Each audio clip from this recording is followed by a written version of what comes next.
The cabin was supposed to be my sanctuary, a place where I could finally finish my novel. Instead, it became my prison. I remember the day I arrived, my old Subaru crunching over the gravel driveway. The cabin stood before me, a quaint wooden structure nestled among towering pines. The air was crisp, filled with the scent of earth and forest. I breathed deeply, feeling the tension of city life melting away. As I lugged my suitcase and boxes of research materials inside, I couldn't help but smile. The interior was rustic but cozy.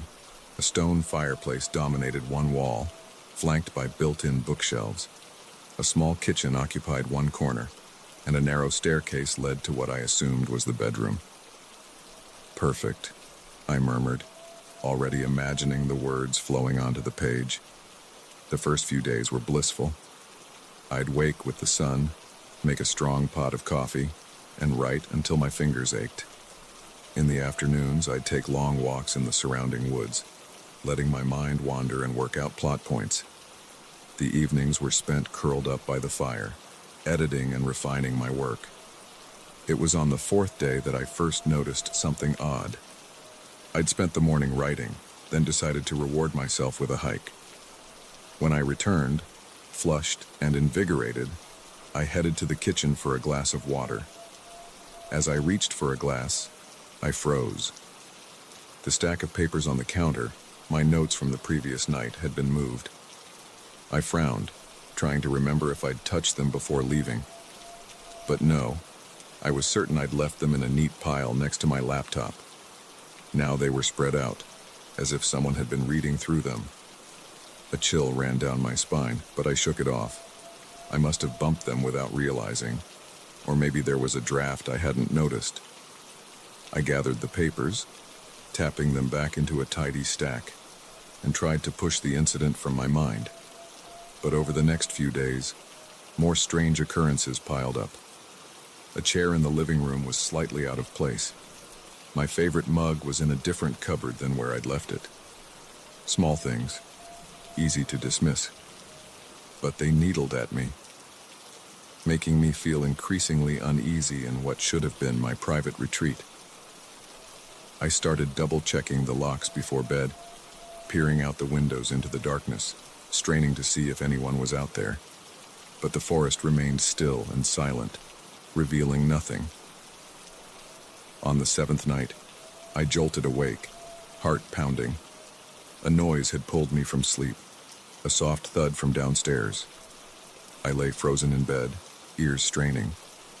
There it was again, the unmistakable sound of footsteps. My breath caught in my throat.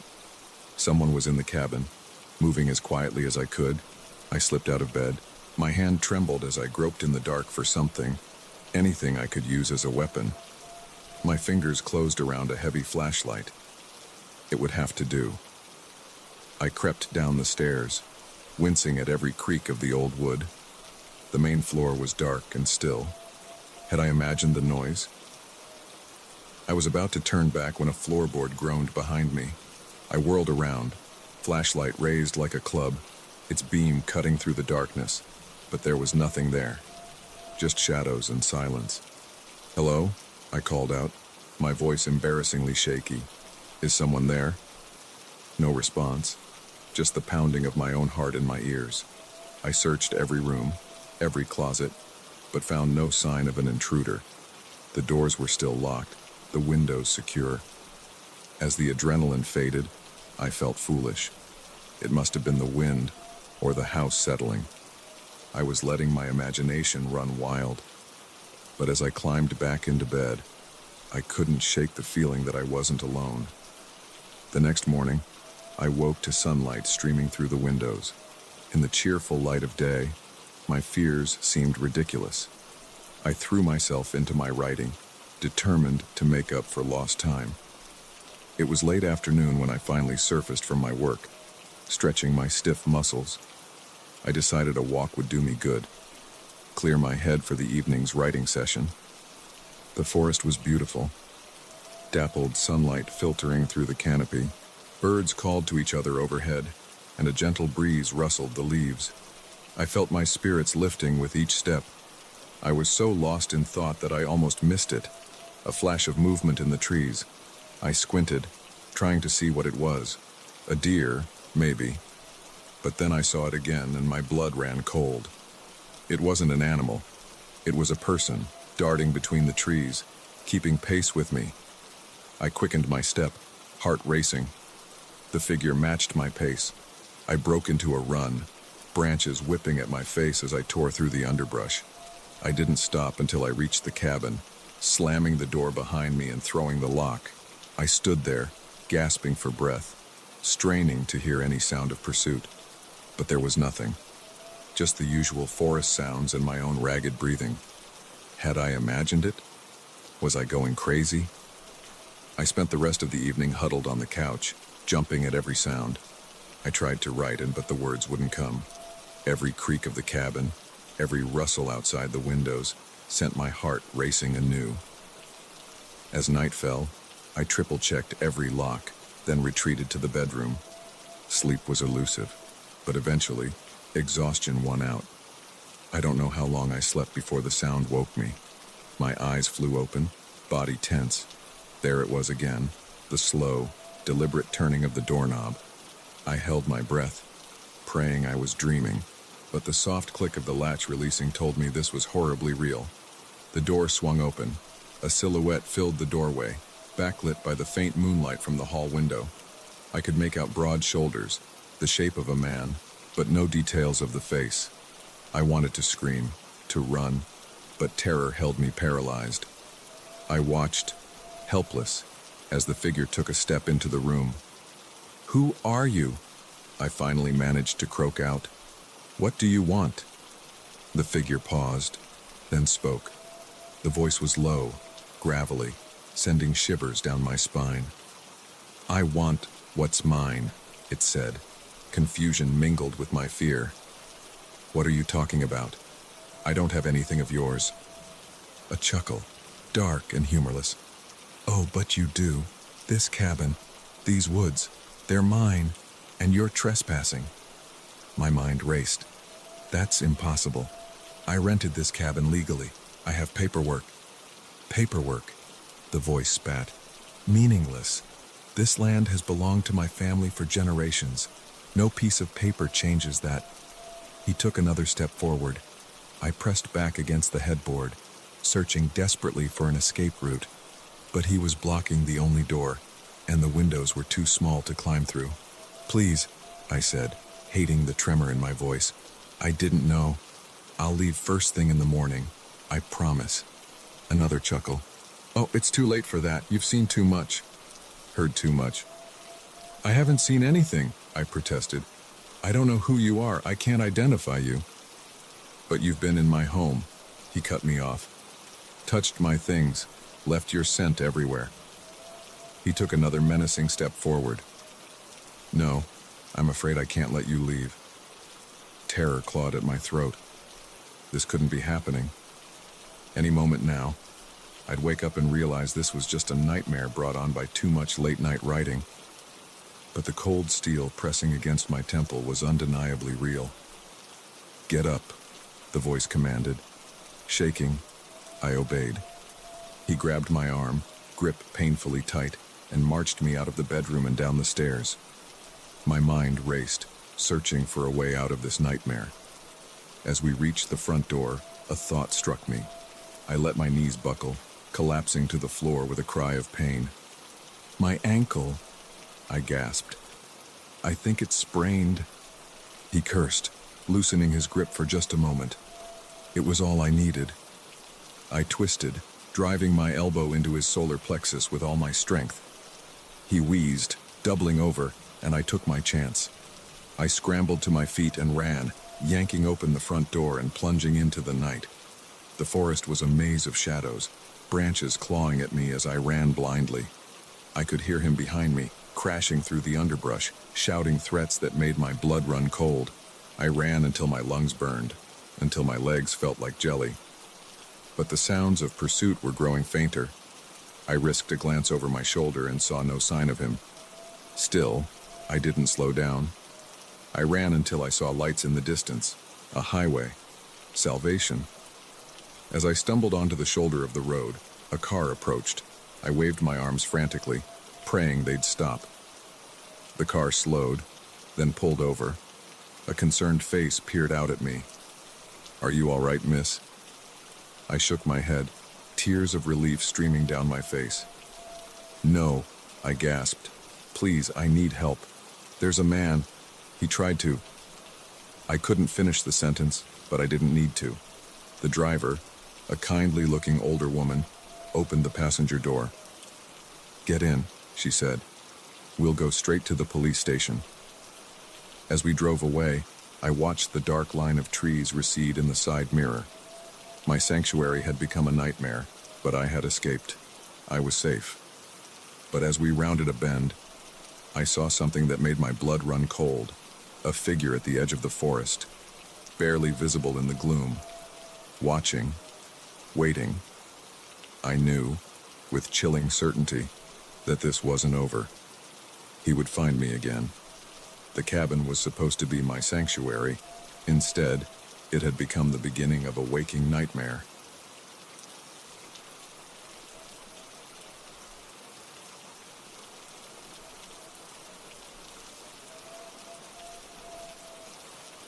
The laughter died in my throat as I saw the figure standing at the edge of the woods. In that moment, I knew our weekend getaway was about to become a fight for survival. It had started innocently enough. My 3 closest friends and I had been planning this trip for months, a chance to escape the chaos of our daily lives and reconnect in the peaceful solitude of nature. We'd found the perfect spot, a secluded cabin nestled deep in the woods, far from the nearest town or cell phone signal. As we pulled up to the cabin on Friday afternoon, I felt a weight lift from my shoulders.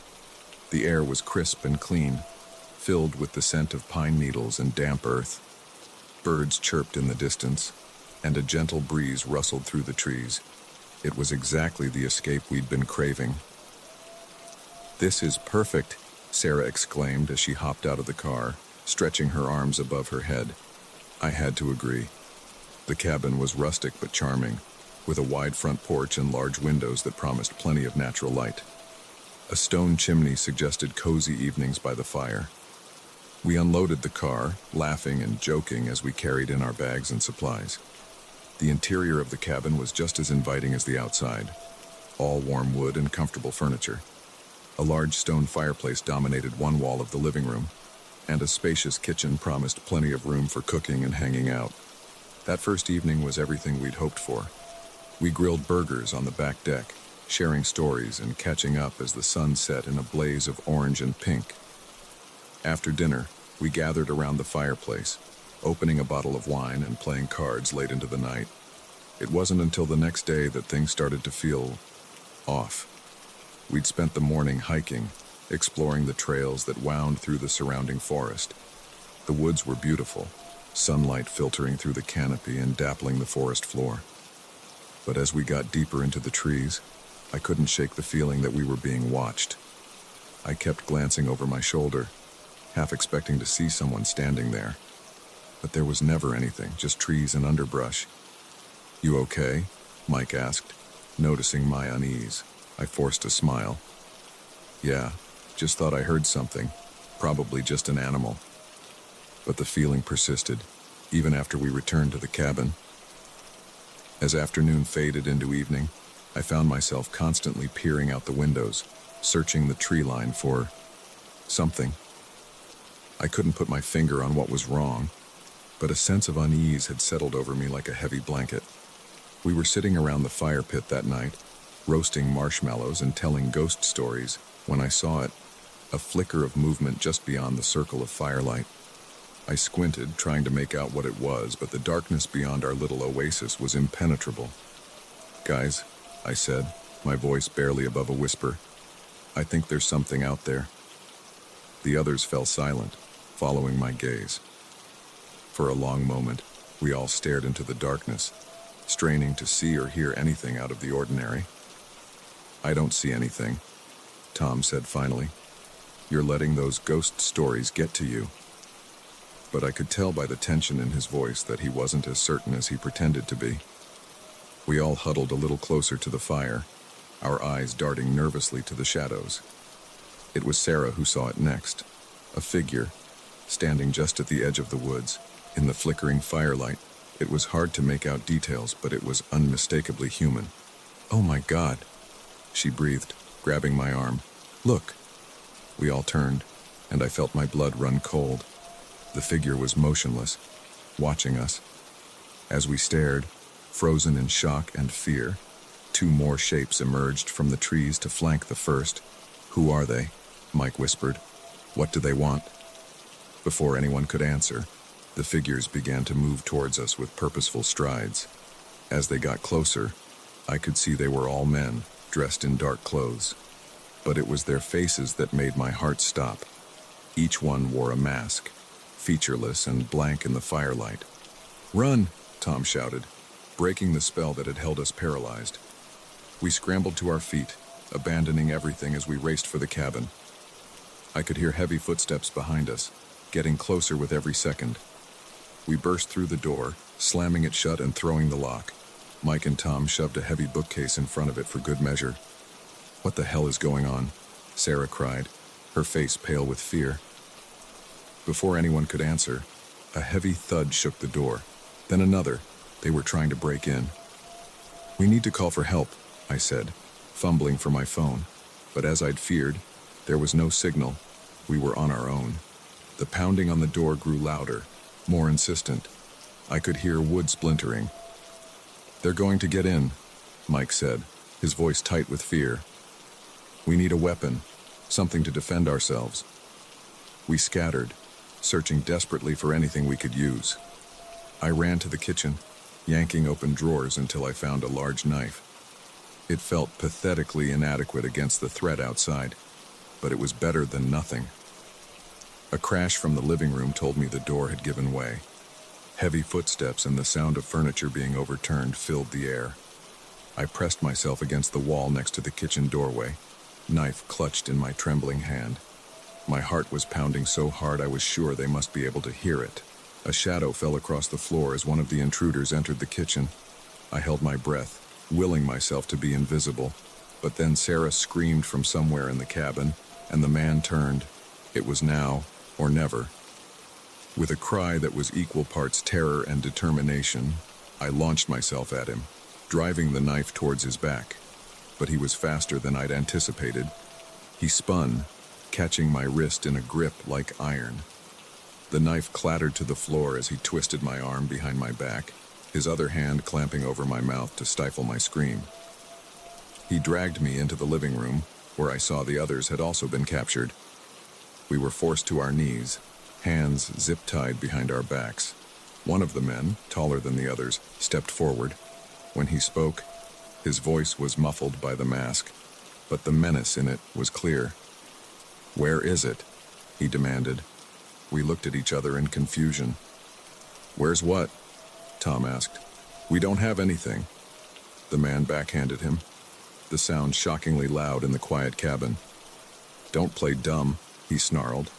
"We know you have it. Tell us where it is, or things are going to get very unpleasant for you." "Please," Sarah sobbed. "We don't know what you're talking about.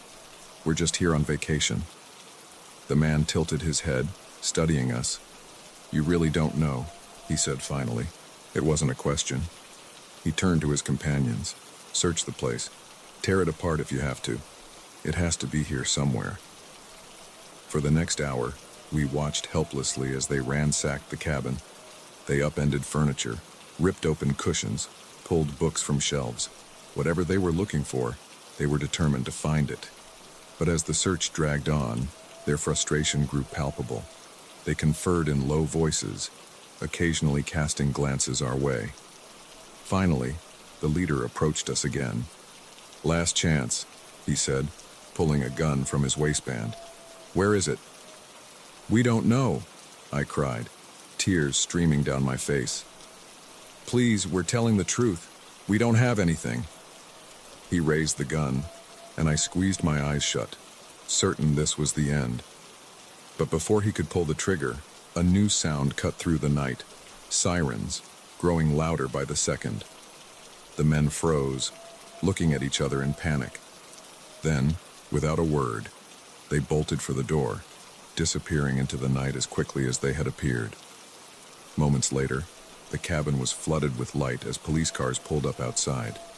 It turned out the owners had installed a silent alarm system after a break-in the previous year. When the intruders had forced their way in, it had automatically alerted the authorities. As the police cut us free and took our statements, I found myself shaking uncontrollably.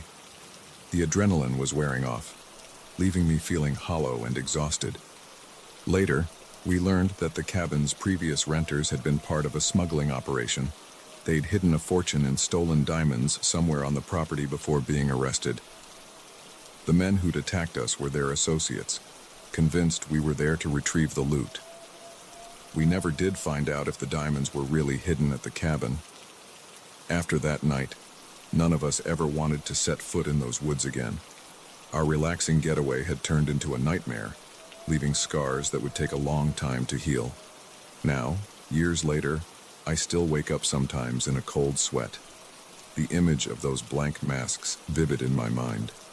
Our escape into nature had become a harsh reminder of how quickly paradise can turn into hell.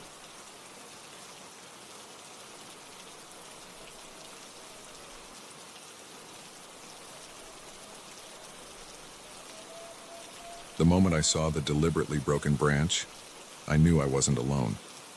What I didn't know was that my peaceful camping trip was about to become a terrifying game of cat and mouse.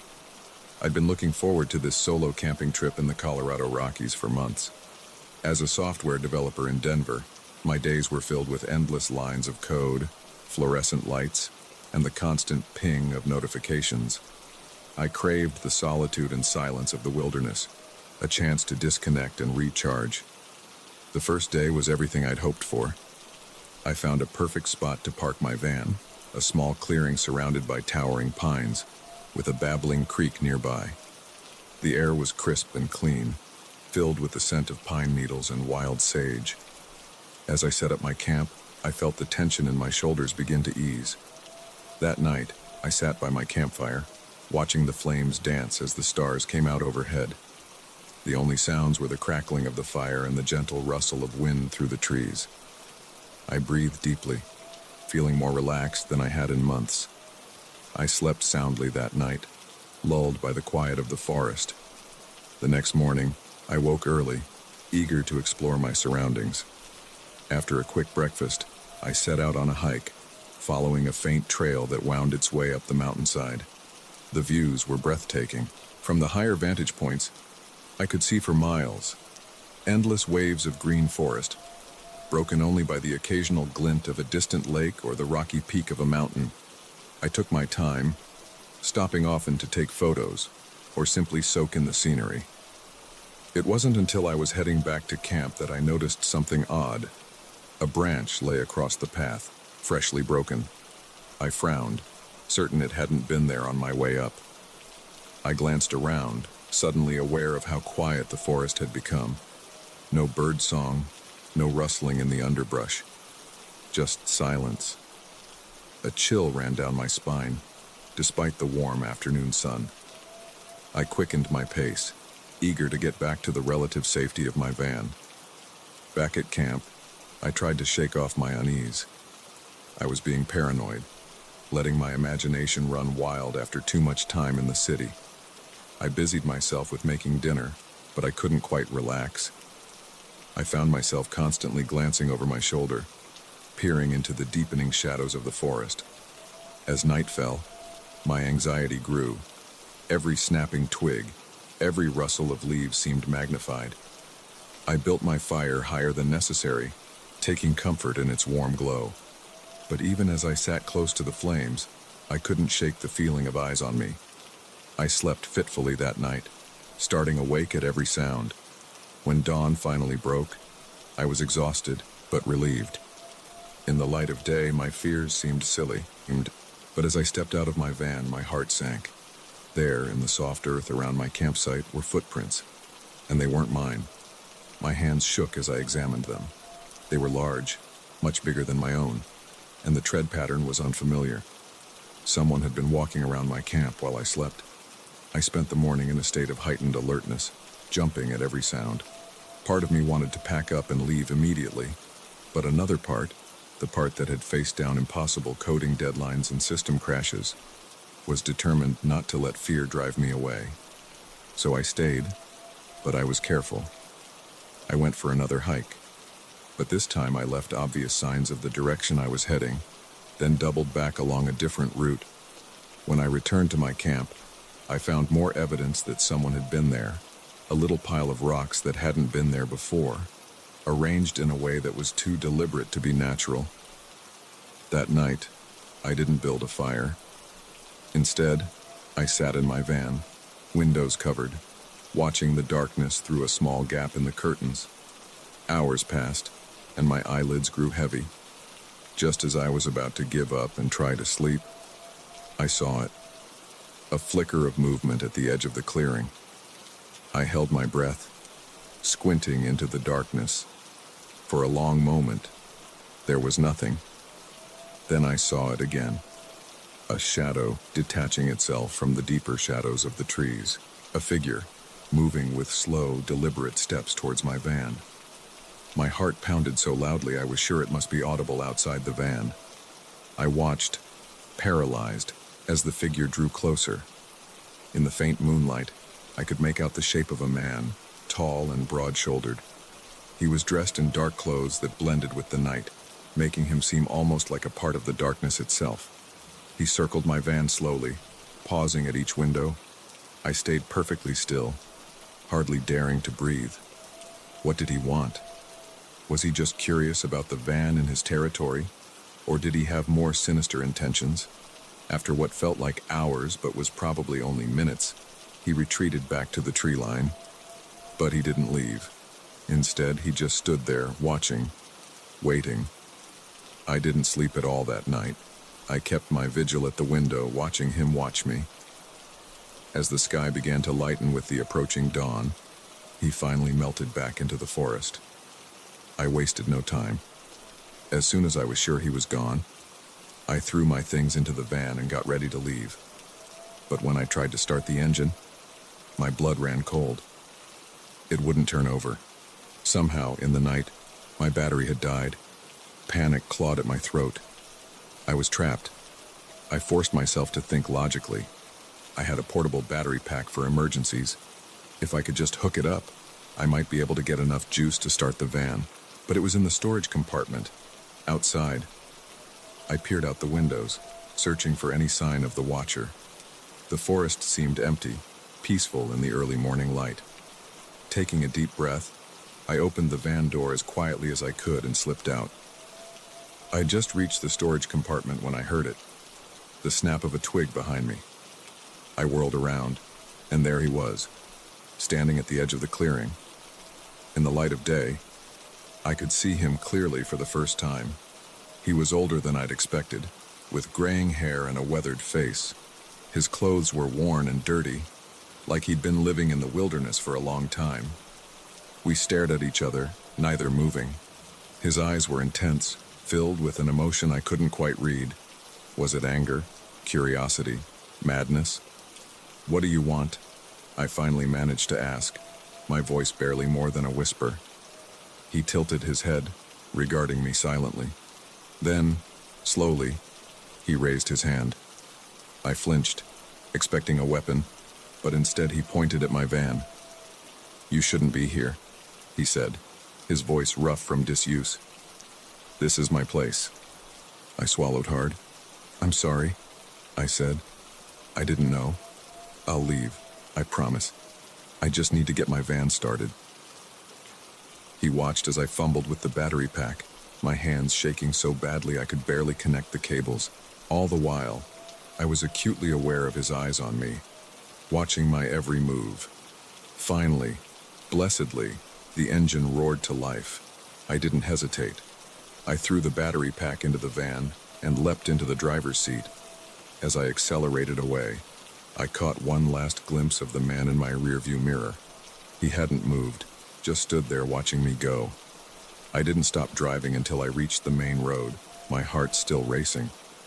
As the miles between me and that clearing grew, the fear began to fade, replaced by a mix of relief and lingering unease. I never went back to that spot in the Rockies, but sometimes, when I'm working late at night in my brightly lit office, I find myself thinking about that man. Who was he? How long had he been out there? And what would have happened if my van hadn't started? The wilderness I'd sought for peace had shown me a darker side of solitude, a reminder that even in the most remote places, we're never truly alone. My escape into nature had become a stark reminder of the thin line between solitude and isolation, between peace and fear. Now, when I feel the need to disconnect, I stick to crowded campgrounds and well-traveled trails. I've learned that sometimes the presence of others isn't an intrusion, but a comfort, and while I may have lost my taste for true solitude, I gained a newfound appreciation for the connections that keep us tethered to the world, even when we're trying to escape it.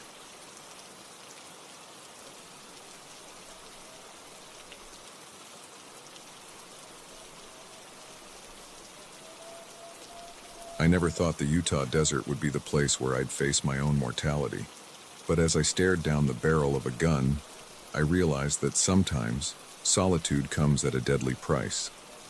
The trip had started as a much-needed escape from my hectic life in San Francisco. As a high-powered executive, my days were a blur of meetings, phone calls, and endless email chains. The constant connectivity was suffocating, and I craved nothing more than silence and solitude.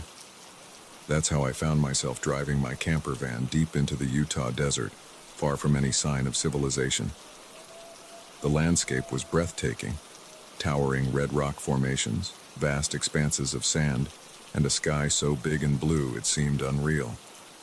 As I navigated the winding dirt roads, I felt the tension in my shoulders begin to ease. I found the perfect spot just as the sun was beginning to set. It was a small plateau overlooking a stunning valley, with no other vehicles or campsites in sight. Perfect.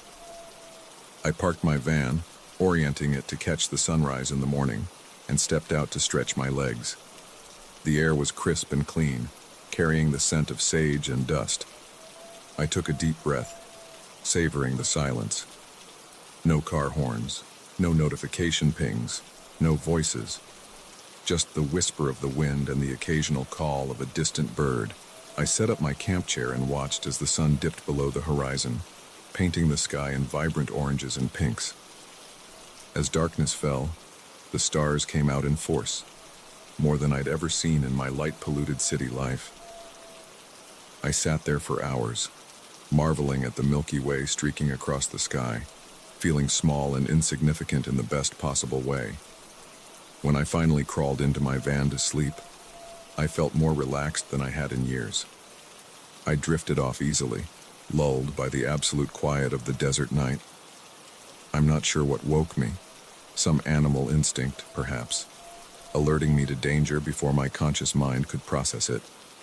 My eyes snapped open, heart racing, though I didn't know why. Then I heard it, voices, low and urgent, coming from outside my van. I froze, barely daring to breathe. This couldn't be happening. I was miles from anywhere. How could there be people here? Slowly, carefully, I peered out the window. What I saw made my blood run cold. There were men out there. 5 of them. They were dressed in dark clothes, and even in the dim moonlight, I could see they were armed. I watched, paralyzed with fear, as they moved around my van. They seemed to be looking for something, their movements purposeful and agitated. "Check inside," I heard one of them say, his voice gruff and impatient. My heart nearly stopped. I had nowhere to hide, nowhere to run. I was trapped. The door handle rattled, and I squeezed my eyes shut, praying this was just a nightmare. But the sound of the door being wrenched open was all too real. A bright light hit my face, and I blinked against the sudden glare. Well, a voice said. "What do we have here?" Rough hands grabbed me, dragging me out of the van. I stumbled, my legs weak with fear, as they shoved me to my knees in the dirt. "Please," I gasped, "I don't have anything valuable." Take whatever you want, just please don't hurt me. One of the men, taller than the rest and clearly the leader, crouched down in front of me. His face was hidden in shadow, but I could feel the intensity of his gaze. "We're not here for your valuables, sweetheart," he said, his voice cold. "We're here because you saw something you shouldn't have." Confusion mixed with my fear. "What? I didn't see anything, I swear. I just got here yesterday." He stood up abruptly, turning to his companions. "Search the van. Every inch. If she's got any cameras or phones, I want them." As they tore apart my temporary home, throwing my belongings carelessly onto the ground, my mind raced. What could they possibly think I'd seen? I'd been alone since I arrived, hadn't I? Then a terrible thought struck me. Earlier that evening, as I'd watched the sunset, I'd seen a small plane flying low over the desert. It had seemed odd at the time. Who would be flying out here? But I'd dismissed it as probably some rich tourist taking an aerial tour. But what if it wasn't? What if I'd inadvertently witnessed something illegal? Drug smuggling, maybe, or some other criminal activity? My suspicions were confirmed when one of the men emerged from the van, holding my camera. "Boss, look at this," he said, thumbing through the photos. "She's got pictures of the drop." The leader snatched the camera, scowling as he looked at the screen. Then his eyes met mine, and I saw murder in them. "Looks like we've got ourselves a little spy," he said, his voice deceptively calm. "No," I cried. "I'm not a spy, I swear. I'm just here on vacation. I didn't know what I was photographing. I was just taking pictures of the sunset." He studied me for a long moment, then nodded to one of his men. "Tie her up. We'll take her with us and figure out what to do later." As they bound my hands behind my back, I felt a wave of despair wash over me. This couldn't be happening. Just hours ago, I'd been relishing my solitude, and now I was being kidnapped by armed criminals in the middle of nowhere. They shoved me into the back of a waiting SUV, my camera tossed in beside me. As we drove off into the night, leaving my van behind, I tried to stay calm and think rationally. I had to find a way out of this, but how? I had no idea where we were going, and even if I could somehow escape, I was in the middle of the desert with no supplies and no way to call for help. We drove for what felt like hours, bouncing along dirt roads that seemed to lead nowhere. Finally, we came to a stop at what looked like an abandoned gas station, its windows boarded up and its sign long since faded away. They dragged me inside, the musty air thick with dust and the smell of old gasoline. In what used to be the store area, they tied me to a chair, the ropes biting into my skin. The leader pulled up another chair, sitting down in front of me. In the dim light filtering through the cracks in the boards, I could finally see his face. He was older than I'd expected, with deep lines etched into his weathered skin and cold, gray eyes that seemed to look right through me. "Now," he said, his voice quiet but menacing, "you're going to tell me exactly who you're working for and what you know about our operation." "I'm not working for anyone," I insisted, my voice cracking with fear. "I told you, I'm just on vacation. I'm an executive from San Francisco. I came out here to get away from work, not to do more of it." He studied me for a long moment, then stood up abruptly. "We'll see about that," he said, turning to leave. Left alone in the dusty darkness, I felt panic begin to set in. What were they going to do to me? Would anyone even realize I was missing? I'd told my assistant I was going off-grid for a week. It could be days before anyone started looking for me. Time seemed to stretch endlessly. I drifted in and out of an uneasy sleep, jolted awake by every small sound. My throat was parched, my stomach cramping with hunger. But worse than the physical discomfort was the crushing weight of fear and uncertainty. I'm not sure how long I'd been there when I heard the commotion outside. Shouts, the sound of running feet, and then, incredibly, sirens. The door burst open, and for a moment I was blinded by flashlights. Then I heard the most beautiful words I'd ever heard. "Police, don't move." As they untied me, gently helping me to my feet, One of the officers explained what had happened. A hiker had stumbled upon my abandoned van and called it in. When they investigated and found signs of a struggle, they'd launched a full-scale search. It turned out the men who'd kidnapped me were part of a drug smuggling ring that had been operating in the area for months. My innocent sunset photos had captured their plane making a drop, and they'd panicked. As I sat in the back of an ambulance, sipping water and trying to process everything that had happened, I couldn't help but laugh at the irony. I'd come out to the desert seeking solitude, and instead I'd found myself at the center of a criminal conspiracy. The officer taking my statement looked at me quizzically. "Something funny, ma'am." I shook my head, smiling ruefully, just thinking about how sometimes the universe has a twisted sense of humor. As we drove away from the scene, the desert stretching out around us, I felt a mix of emotions I couldn't quite name. Relief, certainly, and lingering fear, but also a strange sense of gratitude. I'd wanted to disconnect from my life, to feel something real and immediate. Well, I'd certainly gotten that. I knew it would take time to process this experience, to deal with the trauma and fear, but I also knew that I'd gained a new perspective. The solitude I'd craved had nearly cost me everything, but it had also shown me how connected we all are, how the actions of strangers can intersect in ways we never expect. As the first hints of dawn began to lighten the sky, I made a silent promise to myself. I would never take my safety, or my connections to others, for granted again. Sometimes, it takes facing the vast emptiness of the desert and the darkness that can lurk within it to truly appreciate the value of human connection.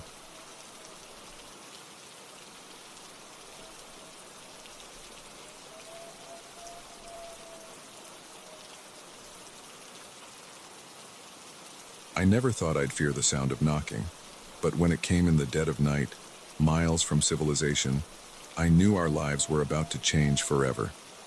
My wife, Emily, and I had been planning this RV trip for months. Both of us worked high-stress jobs in the city, me as a financial analyst, her as an ER nurse. We were desperate for a break, a chance to reconnect with each other and with nature. The idea of hitting the open road, with no set destination and no schedule to keep, was intoxicating. We'd rented a sleek, modern RV, nothing like the clunky behemoths I remembered from childhood trips. This one had all the comforts of home, a cozy bed, a functional kitchenette, even a tiny bathroom with a shower. It was perfect for our needs. Our first few days on the road were blissful. We meandered through small towns, hiked in state parks, and spent our evenings stargazing and talking like we hadn't in years. I could feel the tension melting away from both of us with each passing mile. On our fourth night, we decided to try some true boondocking, camping off-grid, away from established campgrounds. We found a beautiful spot off a rarely used Forest Service road, surrounded by towering pines and with a babbling creek nearby. It was idyllic, the kind of place you see on postcards. As the sun set, we sat outside the RV in our camp chairs, sharing a bottle of wine and marveling at the riot of stars overhead. The only sounds were the gentle gurgle of the creek and the occasional hoot of an owl. "This is perfect," Emily sighed, leaning her head on my shoulder. "Why don't we do this more often?" I kissed the top of her head, inhaling the scent of her shampoo mixed with wood smoke from our campfire. "We should," I agreed. "Maybe it's time to reevaluate our priorities." We talked late into the night, dreaming of a simpler life, one with more adventures and less stress. When we finally crawled into bed, I felt more at peace than I had in years. I'm not sure what time it was when the knocking started. It pulled me from a deep sleep, leaving me disoriented and groggy. At first, I thought I'd dreamed it, but then it came again. 3 sharp raps on the RV's door. Emily stirred beside me. "What's that?" she mumbled, her voice thick with sleep. "I don't know," I whispered back, suddenly very awake. My heart was pounding. Who could possibly be out here at this hour? I slipped out of bed, moving as quietly as I could to the window. Peering out, I could make out a figure standing by our door in the pale moonlight. It was a man, his features indistinct in the darkness. The knocking came again, more insistent this time. "Hello," a voice called out. "Is anyone there? Please, I need help." I glanced at Emily. She was sitting up in bed now, her eyes wide with fear. I could see the conflict on her face, her instinct as a nurse to help someone in need warring with the very real danger of our situation. "What should we do?" I mouthed to her. She hesitated, then nodded slowly. "We should see what he needs," she whispered. "But be careful." I took a deep breath, steeling myself. Then, keeping the chain on the door, I opened it a crack. The man outside looked terrible. He was disheveled, his clothes torn and dirty. His face was streaked with what looked like dried blood. "Oh, thank God," he said when he saw me. "Please, I've been in an accident. My car went off the road a few miles back. I've been walking for hours trying to find help." I felt a pang of sympathy. If he was telling the truth, he must be terrified and in pain. But a nagging voice in the back of my mind urged caution. "Are you hurt?" I asked, keeping my voice calm. He nodded, wincing. "I think I might have broken my arm," and I hit my head pretty hard. I glanced back at Emily. She was already pulling on clothes, her nurse instincts kicking in. "We should help him," she said softly. Against my better judgment, I undid the chain and opened the door fully. "Come in," I said. "My wife's a nurse. She can take a look at you." The man's relief was palpable as he stepped into the RV.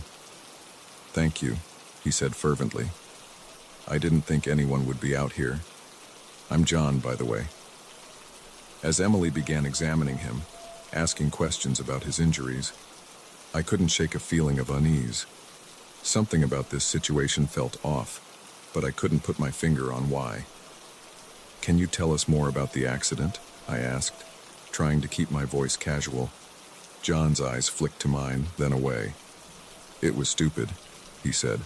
"I was driving too fast on those curvy roads, took a turn too sharp and went right off the edge."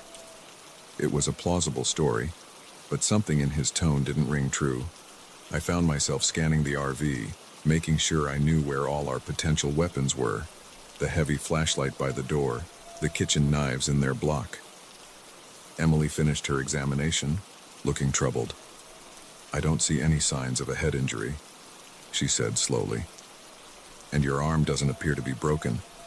Are you sure you were in an accident?" John's demeanor changed in an instant. The grateful, injured traveler vanished, replaced by something cold and dangerous. His eyes hardened as he looked between us.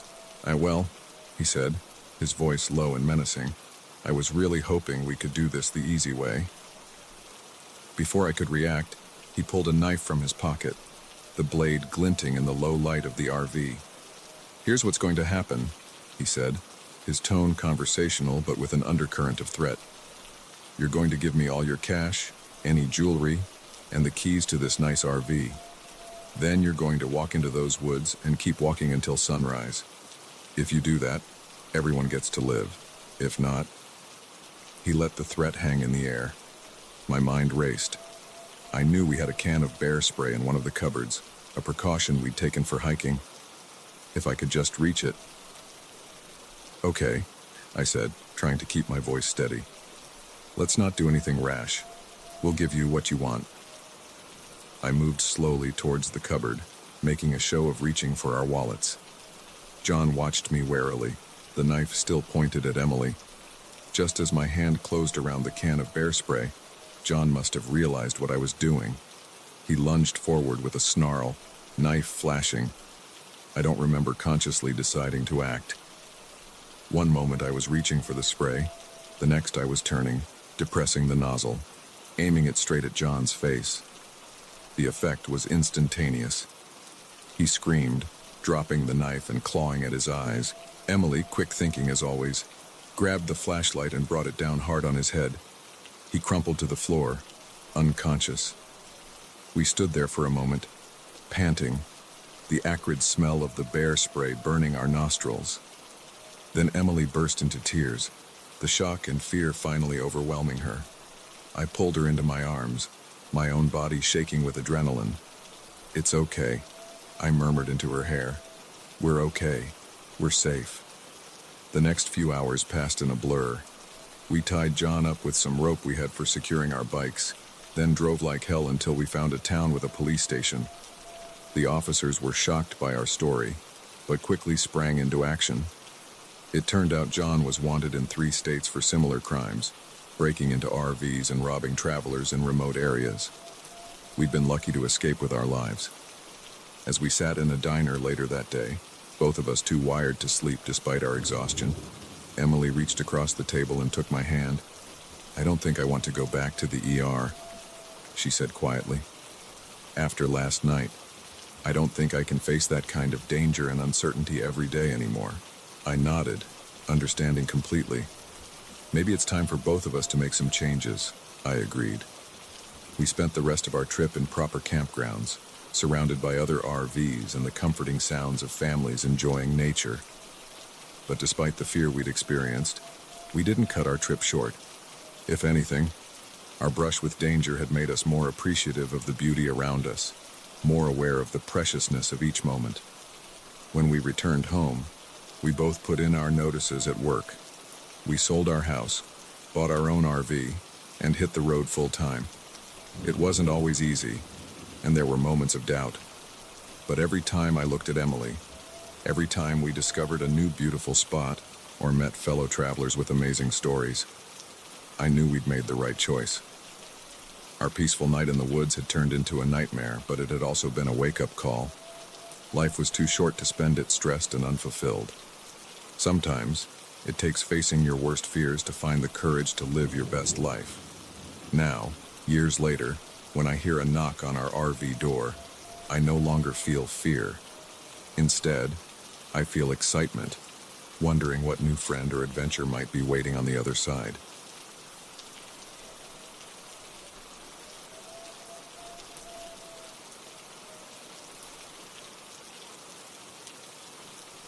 The scream that pierced the night air turned my peaceful camping trip into a waking nightmare.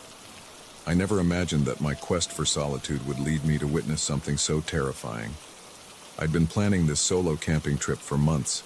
As a high school English teacher, my days were filled with noise. The constant chatter of students, the shrill ring of bells, the never-ending ping of emails. I craved silence, a chance to hear my own thoughts again. The spot I chose was perfect. A small, secluded campsite near a serene lake in Northern California. It was off the beaten path, requiring a good hour's hike from where I'd parked my car. The extra effort meant I'd have the place to myself, away from the RVs and family campgrounds that dotted the more accessible areas. As I set up my tent that first afternoon, I felt the tension in my shoulders start to ease. The air was crisp and clean, scented with pine and wildflowers. Birds chirped in the distance, and I could hear the gentle lapping of the lake against the shore. It was exactly what I needed. I spent the day hiking, taking in the stunning views and reveling in the solitude. As night fell, I built a small fire and sat beside it, reading a book I'd been meaning to get to for months. The crackling of the flames and the occasional hoot of an owl were the only sounds breaking the perfect silence. It was close to midnight when I decided to turn in. I doused the fire carefully and crawled into my tent, zipping myself into my sleeping bag with a contented sigh. Despite the hard ground beneath me, I fell asleep almost instantly, lulled by the quiet of the forest. I'm not sure how long I'd been asleep when the sound jolted me awake. At first, I thought it was part of a dream, a high, keening wail that sent chills down my spine. But as I lay there, heart pounding, I heard it again. This time, there was no mistaking it for anything but what it was, a scream. I sat up, fumbling for my flashlight with shaking hands. The scream came again, louder this time, and unmistakably human. It was coming from the direction of the lake. For a moment, I froze, indecision paralyzing me. Should I investigate, or stay put and hope whatever was happening would resolve itself? The sensible part of my brain argued for staying in the tent. I was alone in the wilderness and with no cell signal and no way to call for help if I got into trouble. But then the scream came again, this time with words, "Help, please, somebody help me." I couldn't ignore that. Whatever was happening, someone was in trouble. I had to at least try to help. With trembling fingers, I pulled on my boots and jacket. I grabbed my flashlight and the small canister of bear spray I'd brought as a precaution. Taking a deep breath to steel my nerves, I unzipped the tent and stepped out into the night. The forest was different in the darkness. The friendly trees that had provided shade during the day now loomed ominously, their branches reaching out like gnarled fingers. My flashlight beam seemed feeble against the pressing blackness. I made my way towards the lake, straining my ears for any sound. For a long moment, all I could hear was my own ragged breathing and the crunch of leaves under my feet. Then, just as I was starting to think I'd imagined the whole thing, I heard it. A splash, followed by a choked-off cry. Moving as quickly as I dared in the dark, I pushed through a stand of bushes and found myself on the lakeshore. My flashlight beam skittered across the water's surface, reflecting eerily off the small waves. That's when I saw them. Two figures in the water, about 50 yards from shore. One was thrashing wildly, arms flailing. The other seemed to be holding the first one down. "Hey!" I shouted, my voice sounding thin and scared in the vast darkness. "What's going on out there?" For a moment, everything stopped. The thrashing figure went still. The other one turned slowly, and I saw the glint of eyes reflecting my flashlight beam. Then, with a speed that seemed impossible, the figure started moving towards shore, towards me. Panic gripped me. I backpedaled, nearly tripping over a rock in my haste. My mind was screaming at me to run, to get back to my tent, to my car, to safety. But my legs felt like lead, and I couldn't tear my eyes away from the figure rapidly approaching the shore. As it got closer, I could make out more details. It was a man, tall and broad-shouldered. He moved with an unnatural grace through the water, barely making a splash. And his eyes, they seemed to glow with an inner light, fixed on me with predatory intensity. He reached the shallows, and I finally found the strength to turn and run. I crashed through the underbrush, branches whipping at my face, roots threatening to trip me with every step. I could hear him behind me, moving much faster than should have been possible. I burst into my campsite, lungs burning, legs aching. My tent was just ahead. If I could just reach it, grab my keys, maybe I could make it to my car. A hand clamped down on my shoulder, spinning me around. I found myself face to face with my pursuer. Up close, he looked almost normal. Just a man in his 40s, with graying hair and a neatly trimmed beard. But his eyes, they were completely black. No whites visible at all. "Well," he said, his voice surprisingly gentle. "This is unfortunate. I do so hate to have witnesses." I opened my mouth. Whether to scream or plead, I'm not sure, but no sound came out. My whole body was trembling, my mind unable to process what was happening. He tilted his head, studying me with those impossible eyes. "You should have stayed in your tent, you know. Minded your own business. But humans, you're always so nosy, aren't you? Always have to investigate." "What are you?" I managed to stammer out. He smiled, revealing teeth that were just a little too sharp to be human. "I'm hungry," he said simply. "And you, my dear, look absolutely delicious." In that moment, survival instinct kicked in. Without conscious thought, my hand came up, the canister of bear spray clenched in my fist. I depressed the trigger, aiming right for his face. He howled, an inhuman sound of pain and rage, as the spray hit him. His grip on me loosened, and I took my chance. I ran, harder and faster than I'd ever run in my life. I don't remember much of that frantic flight through the forest. Somehow, driven by pure adrenaline and terror, I found my way back to my car. My hands shook so badly I could barely get the key in the ignition, but finally, blessedly, The engine roared to life. As I sped down the mountain road, I kept expecting to see those glowing eyes in my rearview mirror. But there was nothing, just darkness and the normal nighttime forest sounds. I drove straight through until morning, not stopping until I reached the nearest sizable town. There, hands still shaking, I walked into the police station to report what had happened. They didn't believe me, of course. They thought I was drunk, or on drugs, or simply hysterical. They sent a patrol car to check out the campsite, but of course, they found nothing.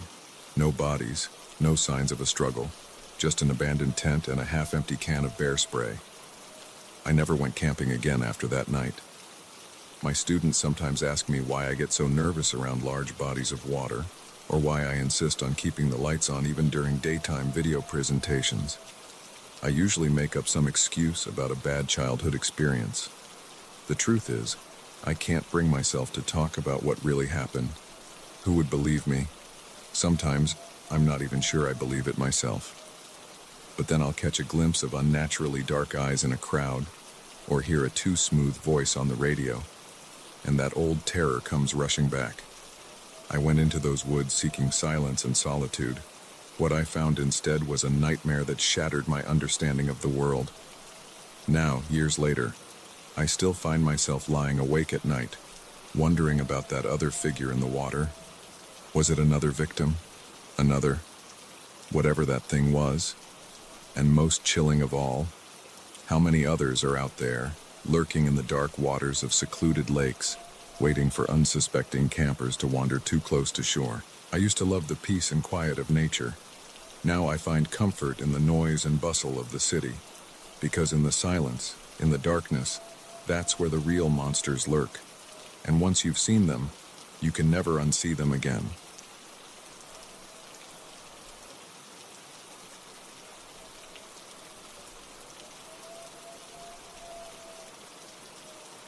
The moment I saw the unfamiliar truck, I knew we'd made a terrible mistake.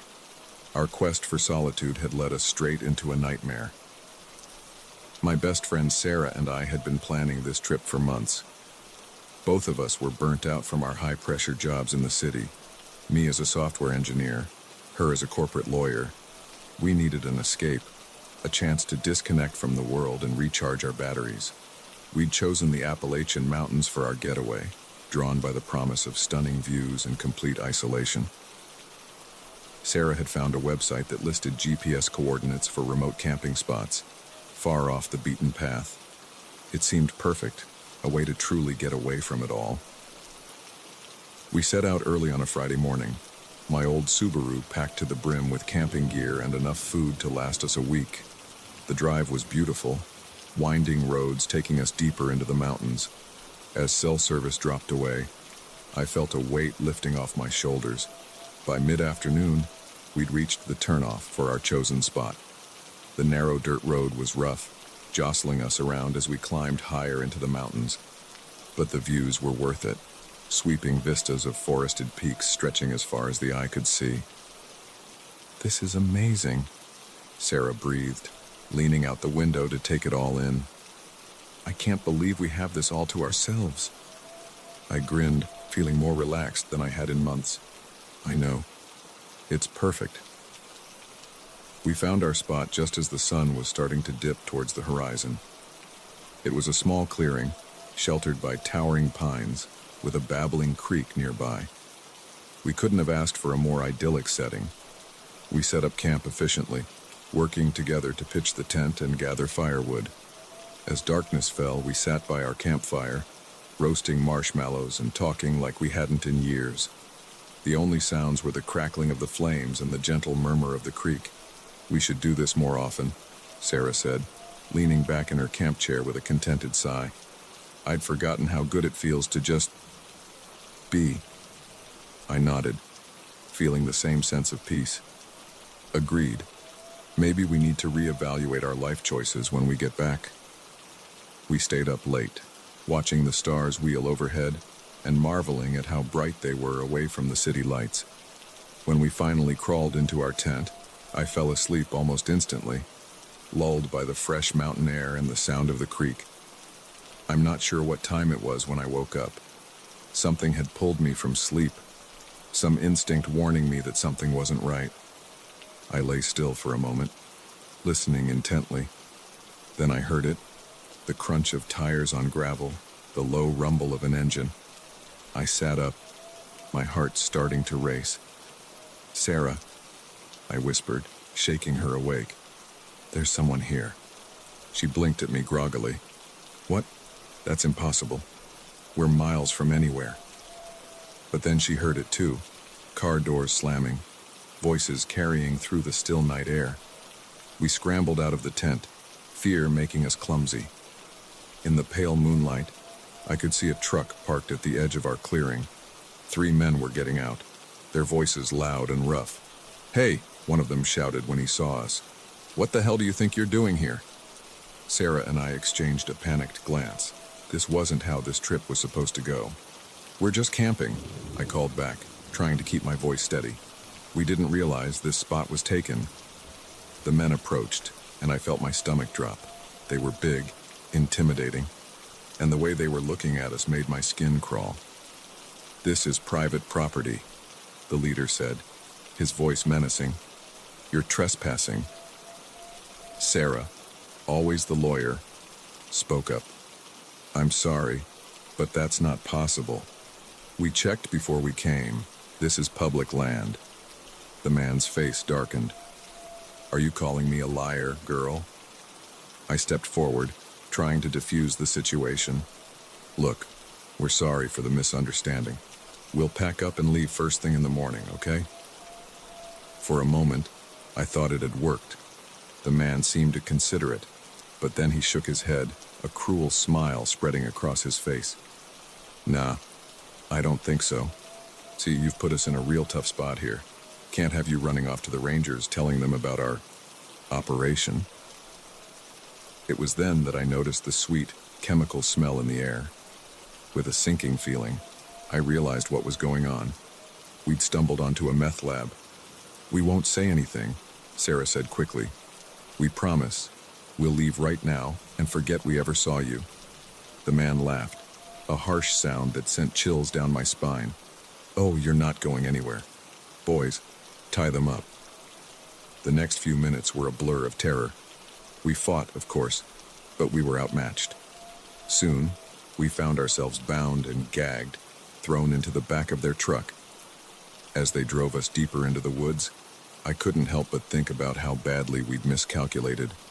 We'd wanted to get away from it all, but we'd never considered that it all might include the protection of civilization. They took us to a rundown cabin, the kind of place that wouldn't look out of place on the set of a horror movie. Inside, the chemical smell was overwhelming. Every surface was covered with the paraphernalia of their illegal operation. They tied us to chairs, removing our gags but warning us that if we screamed, things would get much worse for us. "Now," the leader said, pulling up a chair in front of us, "we need to figure out what to do with you two." Sarah and I exchanged terrified glances. I could see the same thought in her eyes that was running through my mind. We were going to die here. For hours, they debated our fate, ignoring our pleas and promises to keep quiet. As the night wore on, I began to lose hope. We were miles from anywhere. No one knew where we were, and we were at the mercy of men who clearly had no qualms about breaking the law. But then, just as dawn was breaking, we heard it. The distant thrum of helicopter blades. The men panicked, rushing to hide their equipment. In the chaos, Sarah managed to work one hand free from her bindings. With a strength born of desperation, she untied herself, then me. We ran, ignoring the shouts and curses behind us. We crashed through the underbrush, scratched and bleeding, driven by pure adrenaline and the will to survive. We emerged onto a logging road just as a police helicopter swooped overhead. Never in my life had I been so glad to see law enforcement. It turned out that the website we'd used to find our camping spot was actually a front for illegal activities. The coordinates were carefully chosen to lead unsuspecting campers into remote areas where criminal operations were taking place. The police had been monitoring it for months, and our check-in on the site had triggered their raid. In the days that followed, as we gave statements and identified suspects, the reality of what we'd been through began to sink in. We'd gone looking for solitude and found terror instead. It took a long time for either of us to feel comfortable in the outdoors again. Even now, years later, the sound of a truck engine on a quiet night can send my heart racing. But strangely, the experience brought Sarah and I closer than ever. We both quit our high-stress jobs, deciding that life was too short to spend it chasing promotions and billable hours. We started a non-profit organization dedicated to outdoor safety education, teaching people how to enjoy nature responsibly and safely. Sometimes, late at night, I still find myself thinking about those men in the woods and how close we came to never making it out. But then I look at the life I've built since then, the people we've helped through our organization, and I realize something profound.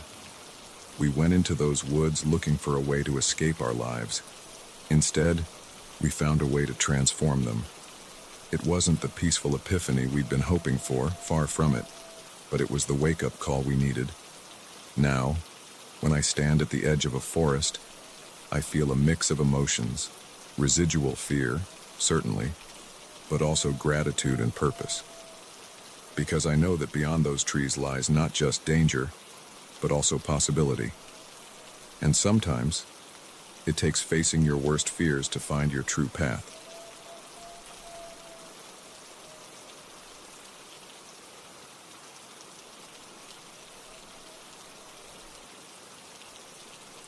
The moment his friendly smile twisted into a menacing grin, I knew I'd made a terrible mistake.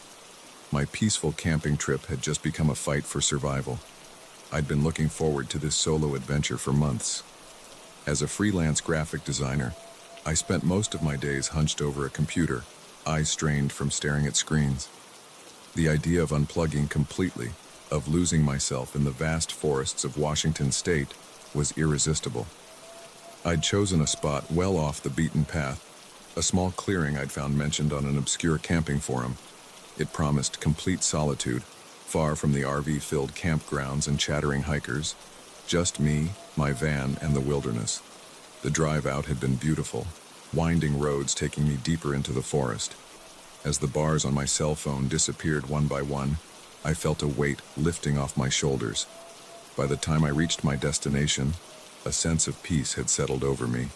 The clearing was perfect, a small, grassy area surrounded by towering pines. A babbling brook ran nearby, providing a soothing soundtrack. I parked my van, orienting it to catch the morning sun, and set about making camp. As evening fell, I sat outside my van, warming my hands on a mug of tea and watching the stars appear one by one. The air was crisp and clean, filled with the scent of pine and wildflowers. For the first time in months, maybe years, I felt truly relaxed. I was just considering turning in for the night when I heard it, the crunch of footsteps on the forest floor. My heart rate picked up immediately. Who else could be out here? A figure emerged from the trees, and I tensed. But as he stepped into the clearing, I felt myself relax a little. He looked like a typical hiker, boots, cargo pants, flannel shirt. He carried a large backpack and used a walking stick to navigate the uneven ground. "Oh, hello there," he called out, his voice friendly. I didn't expect to find anyone else out here. I stood up, brushing off my pants. "Hi," I replied, trying to keep the wariness out of my voice. "Yeah, it's pretty remote." He approached, and I could see he was older than I'd first thought, probably in his late 50s. He had a weathered face and a salt and pepper beard, with kind eyes that crinkled at the corners when he smiled. "Mind if I join you for a bit?" he asked. "I've been hiking all day and could use a rest before I set up my own camp." Against my better judgment, I nodded. He seemed harmless enough, and part of me welcomed the company after a day of solitude. He introduced himself as Tom and settled down in the camp chair opposite mine.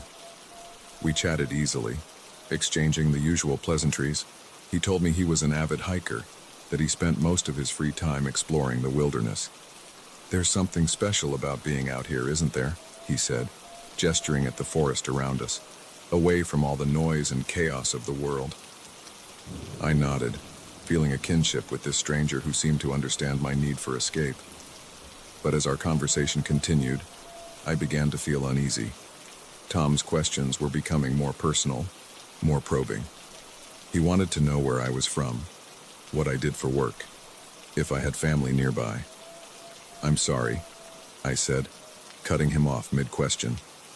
"I don't mean to be rude, but I'm not really comfortable sharing so much personal information." For a split second, something dark flashed across Tom's face. But then his easy smile was back, and I wondered if I'd imagined it. Of course," he said smoothly. "I completely understand. Say, would you mind if I used your van to charge my phone? My battery died earlier today." Warning bells went off in my head. Why would he need to charge his phone out here, miles from any cell service? "I'm sorry," I said, standing up. "But I think it's time for me to turn in. It was nice meeting you, Tom." His smile faded, replaced by a look that sent chills down my spine. "Now, that's not very hospitable," he said, his voice low and menacing. "After I've come all this way to find you." My blood ran cold. "What do you mean, find me?" He stood up slowly, and I took an involuntary step back. "You really should be more careful about what you post online," he said. "All those beautiful pictures of your van, the details about where you like to camp. It wasn't hard to track you down." Panic surged through me as I realized the terrible mistake I'd made. In my enthusiasm for van life and my travels, I'd shared far too much on social media, and now, miles from help, I was facing the consequences. I turned to run, but Tom was faster. He grabbed my arm, his grip painfully tight. Now, he said, his breath hot on my ear. "Let's not do anything rash." In that moment, survival instinct took over. I stomped hard on his foot and twisted out of his grasp. Without looking back, I ran for my van. I could hear Tom behind me, cursing and crashing through the underbrush.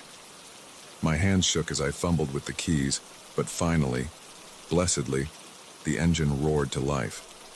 As I peeled out of the clearing, I saw Tom in my rearview mirror. The friendly hiker was gone, replaced by something feral and angry. He hurled a rock at my van, and I heard it thunk against the side panel. I drove recklessly down the narrow forest road, branches scraping against the sides of my van.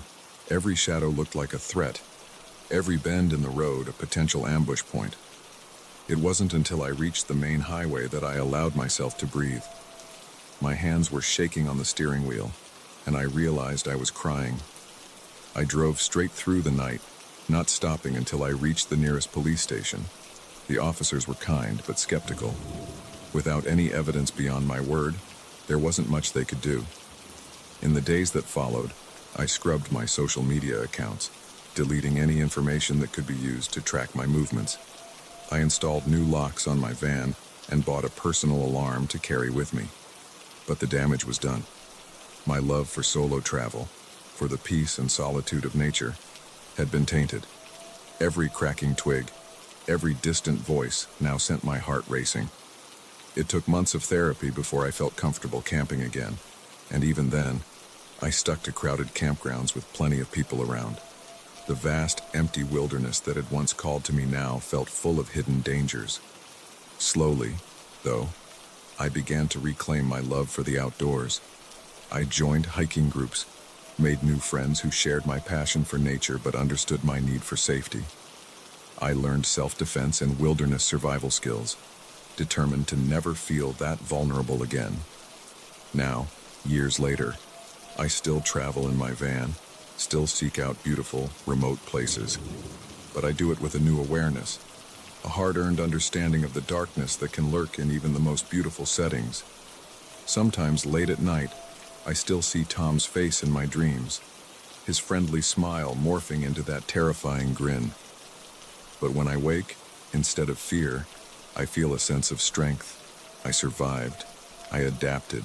I refused to let one horrifying experience rob me of something I love. As I write this, I'm parked at the edge of a different forest, preparing for a new adventure.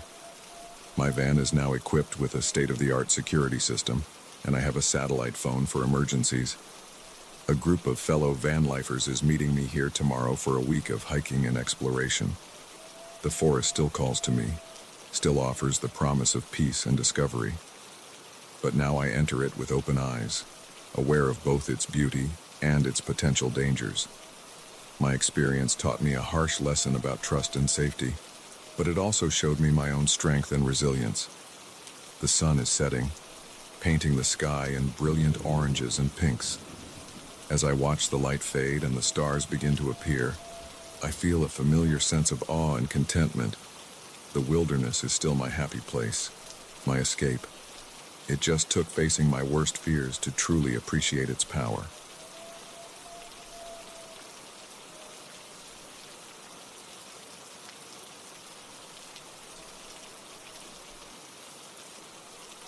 The first beer bottle shattered against my van, and I knew this peaceful night under the Texas stars had just become a waking nightmare. I'd been looking forward to this trip for months. As a freelance photographer based in Austin, my life was a constant whirlwind of deadlines, client meetings, and endless email chains. The idea of escaping to the hill country for a few days of solitude and stargazing was irresistible. I'd spent weeks researching the perfect spot, poring over maps and online forums. I wanted somewhere off the beaten path, far from the popular campgrounds and RV parks. Eventually, I found it, a small clearing on private land, where the owner allowed occasional campers for a modest fee. The drive out had been beautiful. As I left the city behind, the landscape opened up into rolling hills dotted with scrub oak and prickly pear cactus. The afternoon sun painted everything in warm, golden hues, and I felt the tension start to melt away from my shoulders. I arrived at the spot just as the sun was beginning to set. It was perfect, a flat area big enough for my van, with a stunning view of the valley below. I could already imagine the photos I'd take, the Milky Way stretching across the sky in all its glory. I set up camp quickly, years of practice making the process almost automatic. As darkness fell, I sat in my camp chair, nursing a cold beer and watching the stars come out one by one. The only sounds were the chirping of crickets and the occasional distant call of a coyote. For the first time in months, maybe years, I felt truly at peace. No cell signal meant no distractions, no urgent emails or text messages. Just me, the night sky, and the vast, quiet landscape of the hill country. I must have dozed off at some point, lulled by the cool night air and the absolute stillness. The sound of an engine jolted me awake. Blinking sleepily, I checked my watch. Just past midnight. Headlights appeared on the dirt road leading to my campsite, and my stomach tightened with apprehension. Who else would be out here at this hour? A pickup truck came into view, its engine roaring as it bounced over the uneven ground. Music blared from its speakers, shattering the peaceful silence of the night. As it got closer, I could make out several figures in the bed of the truck, whooping and hollering. The truck skidded to a stop just yards from my van, kicking up a cloud of dust. The music cut off abruptly, leaving a ringing silence in its wake. For a moment, nobody moved. Then the truck doors opened, and 4 men piled out. Even in the dim starlight, I could tell they were trouble. They moved with the loose, aggressive swagger of the very drunk Tyrian beer bottles glinting in their hands. My heart started to race. I was alone, miles from help, faced with a group of intoxicated strangers who clearly didn't expect to find anyone else out here. Well, well, well, one of them called out, his voice slurred but menacing. What do we have here? I stood up slowly, trying to project a calm I definitely didn't feel. Evening, gentlemen, I said, keeping my voice steady. I'm just camping here for the night. Don't mean any trouble. They approached, spreading out in a loose semicircle around me. The one who had spoken seemed to be the leader. He was tall and broad-shouldered, with a scruffy beard and eyes that glittered dangerously in the starlight. This is our spot, he said, gesturing expansively with his beer bottle. Has been for years. So what the hell are you doing here? I swallowed hard. I'm sorry. I didn't know. The landowner said it was okay for me to camp here. I can leave if... Landowner? The man interrupted with a harsh laugh. Old man Jenkins. He don't own shit. This is our land. The others muttered in agreement, moving in closer. I could smell the beer on their breath. See the way their eyes roved over my camping gear, my van. Nice setup you got here, one of them said, running a hand along the side of my van. Bet you got all sorts of fancy shit inside. I felt a surge of panic. These men weren't just drunk and territorial. They were looking to cause real trouble. My mind raced, trying to figure a way out of this situation. Look, I said, fighting to keep my voice calm. There's obviously been some kind of misunderstanding. Why don't I just pack up and go? No harm, no foul. The leader stepped forward, invading my personal space. He was so close I could see the stubble on his chin, smell the sour odor of too much cheap beer. Oh, I don't think so, he said softly. See, you've put us in an awkward position here. Can't have you running off to the cops, telling them about our little paradise. My blood ran cold. What had I stumbled into? Was this more than just a group of drunk locals looking for trouble? Before I could respond, one of the other men spoke up. Hey, Daryl, check this out. He was peering through the window of my van. This guy's got camera gear in here, expensive stuff. The leader, Daryl, grinned, and it was not a friendly expression. Well now, ain't that interesting? Looks like we got ourselves a regular photographer. You spying on us, boy?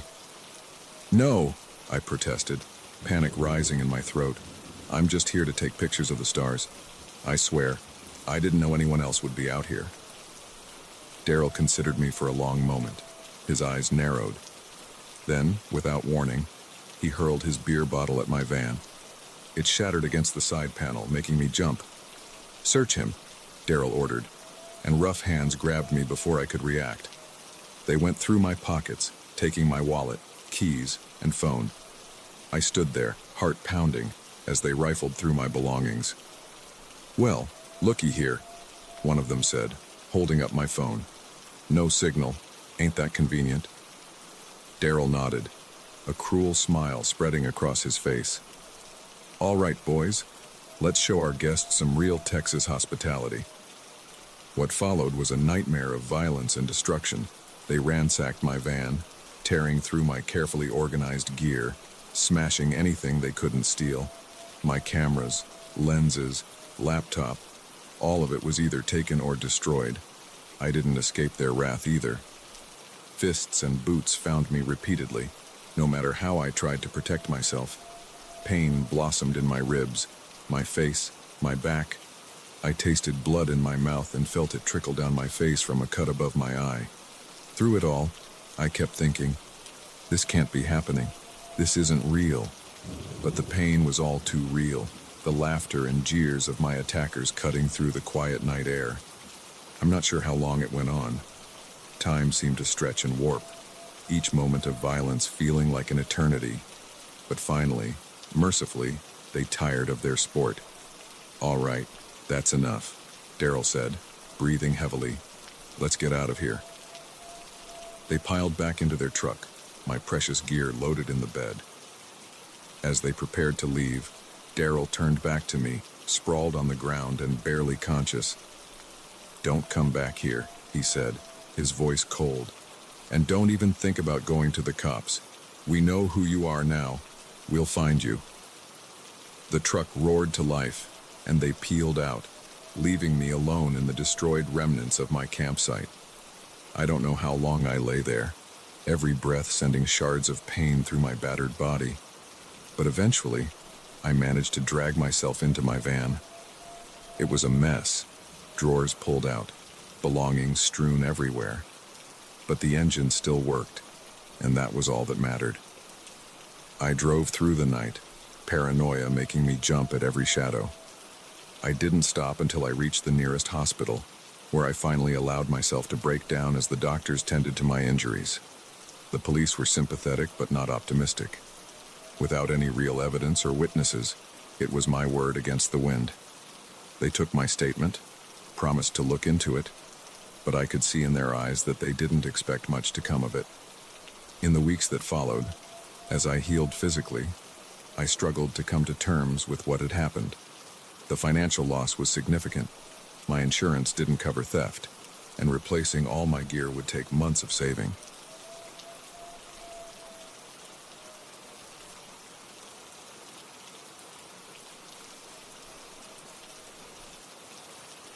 The moment I saw the glint of metal in his hand, I realized our peaceful camping trip had just become a life-or-death situation. My best friend Jake and I had been planning this trip for months. Both of us were burnt out from our jobs in Miami, me as a software developer, him as a high school teacher. We needed an escape, a chance to disconnect from the world and recharge our batteries.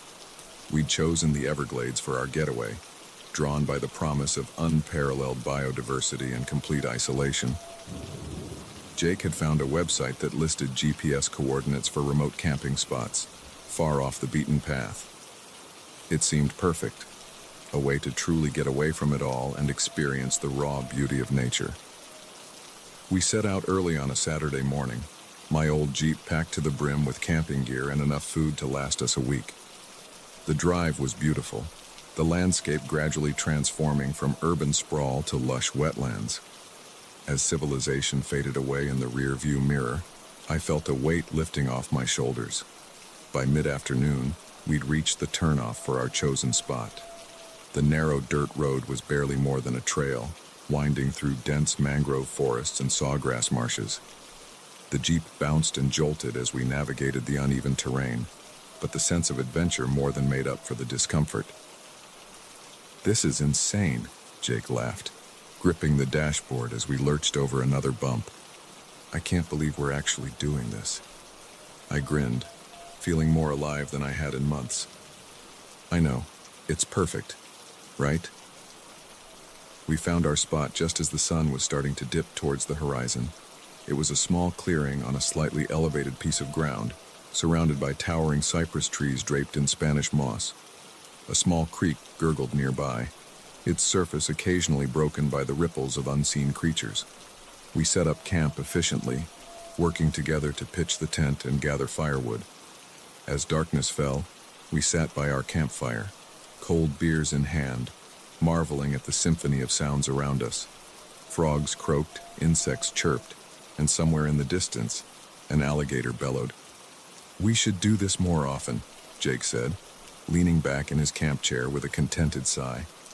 I'd forgotten how good it feels to just exist in nature. I nodded, feeling the same sense of peace. Agreed. Maybe we need to reevaluate our life choices when we get back.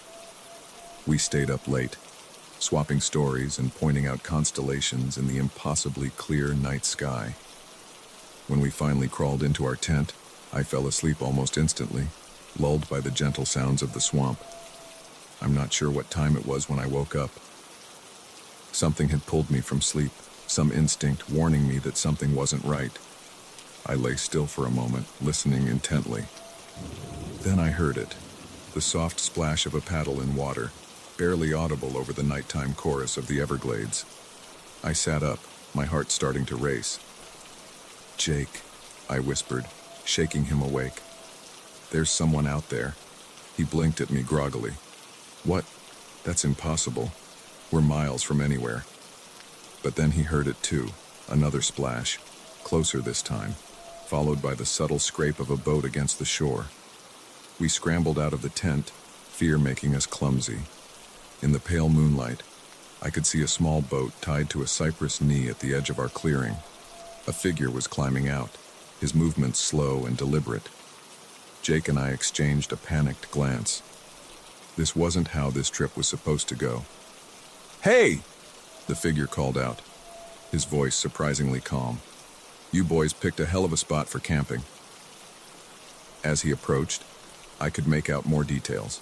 He was older, maybe in his 50s, with weathered skin and sharp, alert eyes.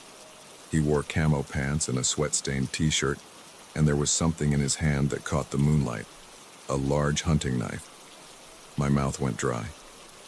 "We're sorry," I managed to say, my voice shaking slightly. We didn't realize this area was off limits. The man chuckled, but there was no humor in the sound. Oh, it ain't off limits. It's just occupied. He was close enough now that I could smell him, a mixture of sweat, river water, and something chemical that I couldn't quite place. Look, Jake said, always the diplomat. We don't want any trouble. We can pack up and leave right now if we're intruding. The man's eyes narrowed, studying us intently. Afraid it ain't that simple, boys. You see, you've wandered into something you shouldn't have. It was then that I noticed the bags in his boat, dozens of them, all identical, all filled with something that definitely wasn't camping gear. The realization hit me like a punch to the gut. We'd stumbled onto a smuggling operation. The man must have seen the understanding dawn on our faces. He sighed, running a hand through his thinning hair. Well, shit. This complicates things. Jake and I stood frozen, unsure of what to do. Run, fight, try to reason with him. Every option seemed equally impossible. Here's the situation, the man said, his voice taking on a businesslike tone. I've got a shipment to move, and I can't have you two interfering.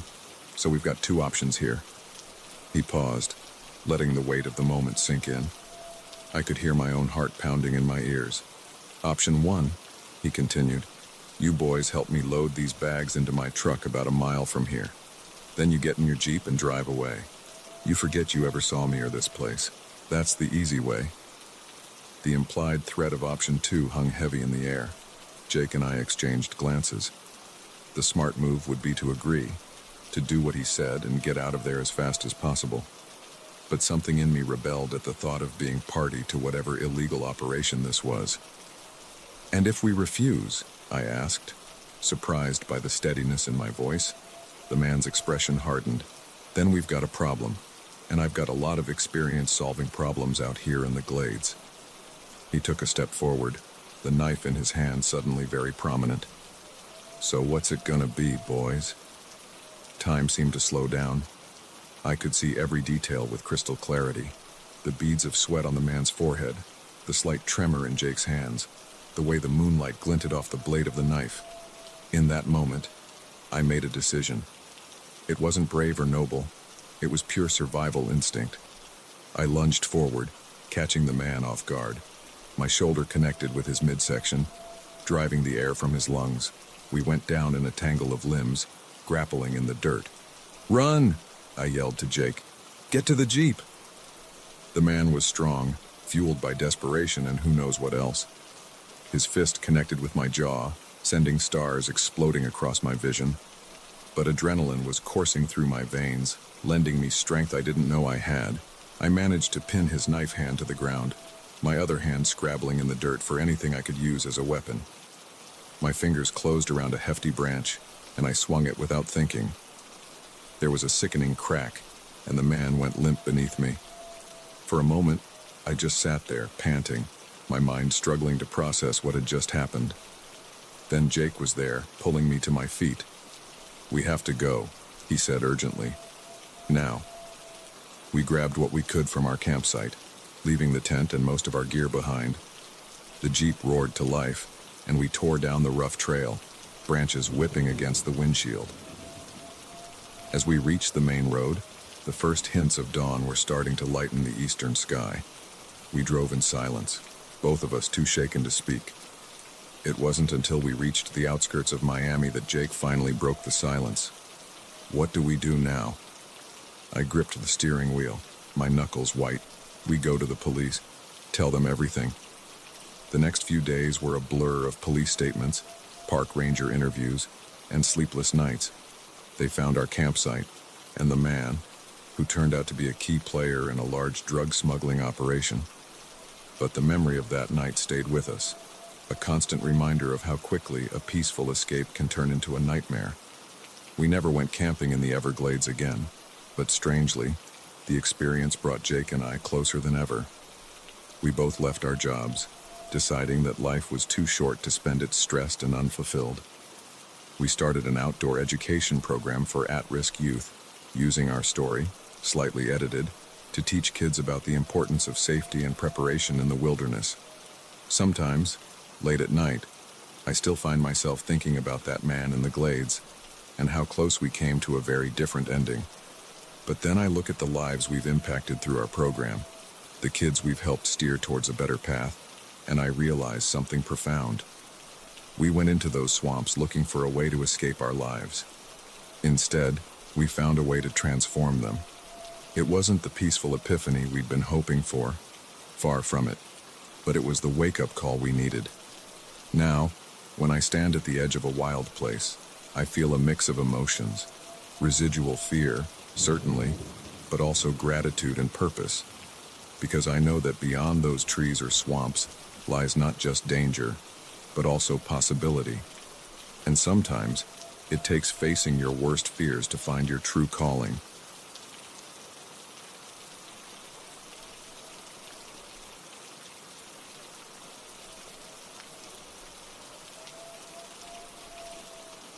The moment he said that I'm a fugitive, I knew my peaceful night in the forest had just become a waking nightmare.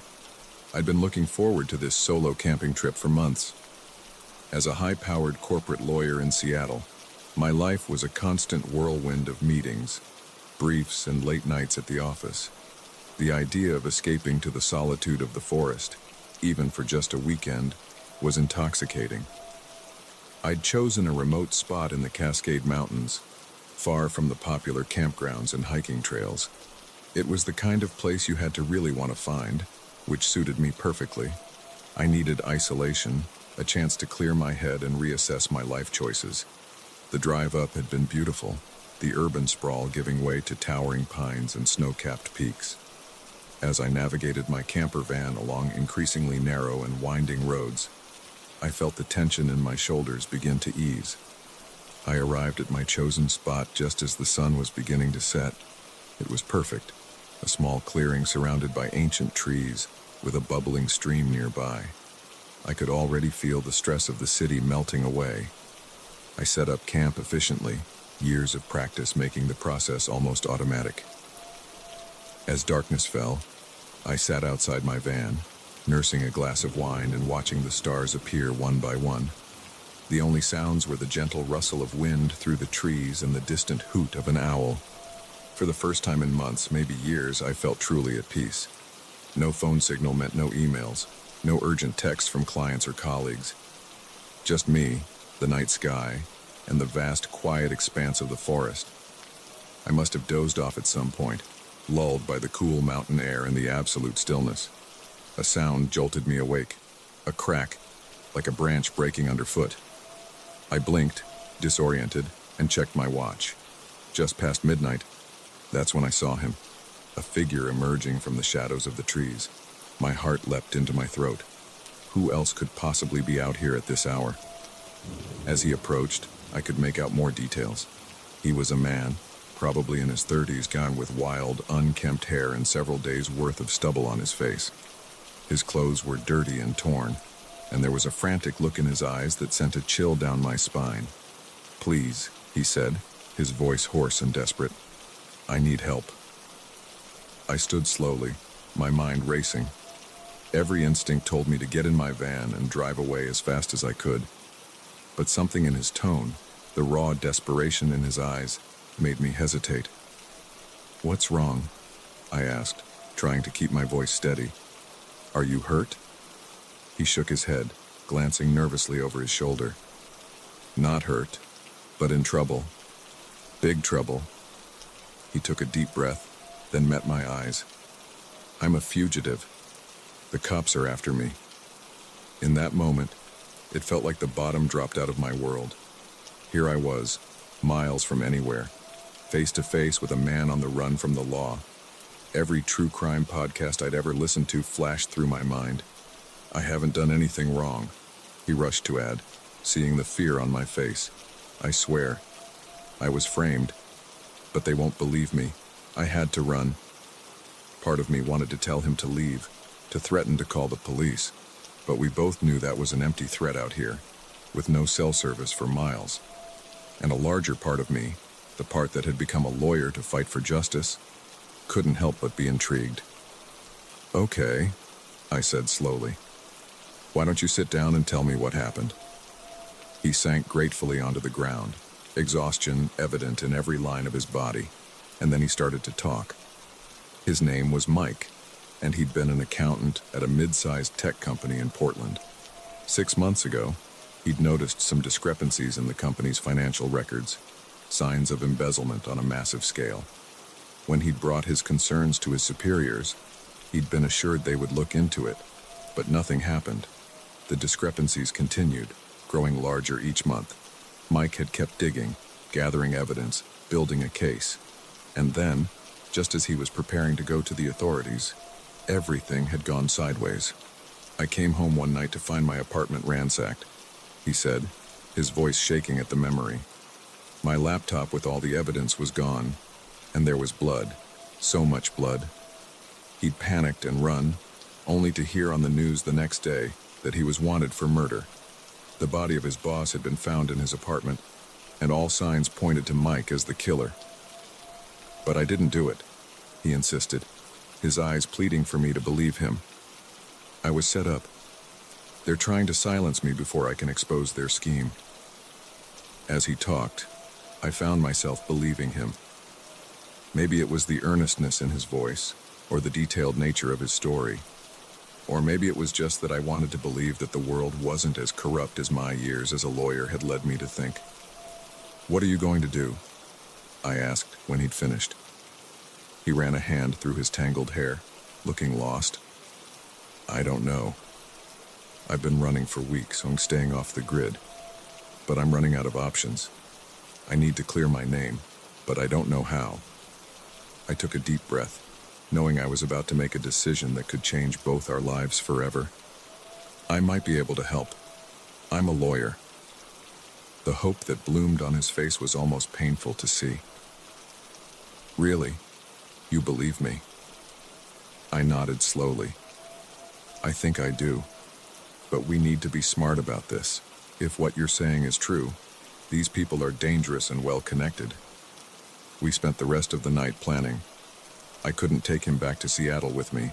That would be too risky. But I had a colleague in Portland, someone I trusted implicitly, who might be willing to take on his case. As the sky began to lighten with the first hints of dawn, we had the outline of a plan. Mike would stay hidden in the mountains while I returned to the city. I would reach out to my colleague, present Mike's case, and start building a defense. It was risky. If I was wrong about Mike, if he really was guilty, I could be throwing away my entire career. But if he was telling the truth, this could be the most important case of my life. Just as we were preparing to part ways, we heard it, the distant thrum of helicopter blades. Mike's face went pale. "They've found me," he whispered, panic evident in his voice. I made a split-second decision. "Get in the van," I said, already moving towards the driver's seat. "Now!" We threw my camping gear in haphazardly and took off down the mountain road, the sound of the helicopter growing louder behind us. My heart was pounding so hard I could barely hear anything else. I drove like I'd never driven before, taking turns too fast, bouncing over ruts in the road. Mike clung to his seat, his knuckles white. The helicopter sound faded and then grew louder again as they tried to track our movements through the dense forest. Finally, after what felt like hours but was probably only 20 minutes, we hit the main road. I floored it, heading east instead of west, away from Seattle. It wasn't until we'd been driving for an hour, the helicopter long since left behind, that I allowed myself to relax slightly. "What now?" Mike asked, his voice small and scared. I gripped the steering wheel tightly, my mind racing. "Now we fight.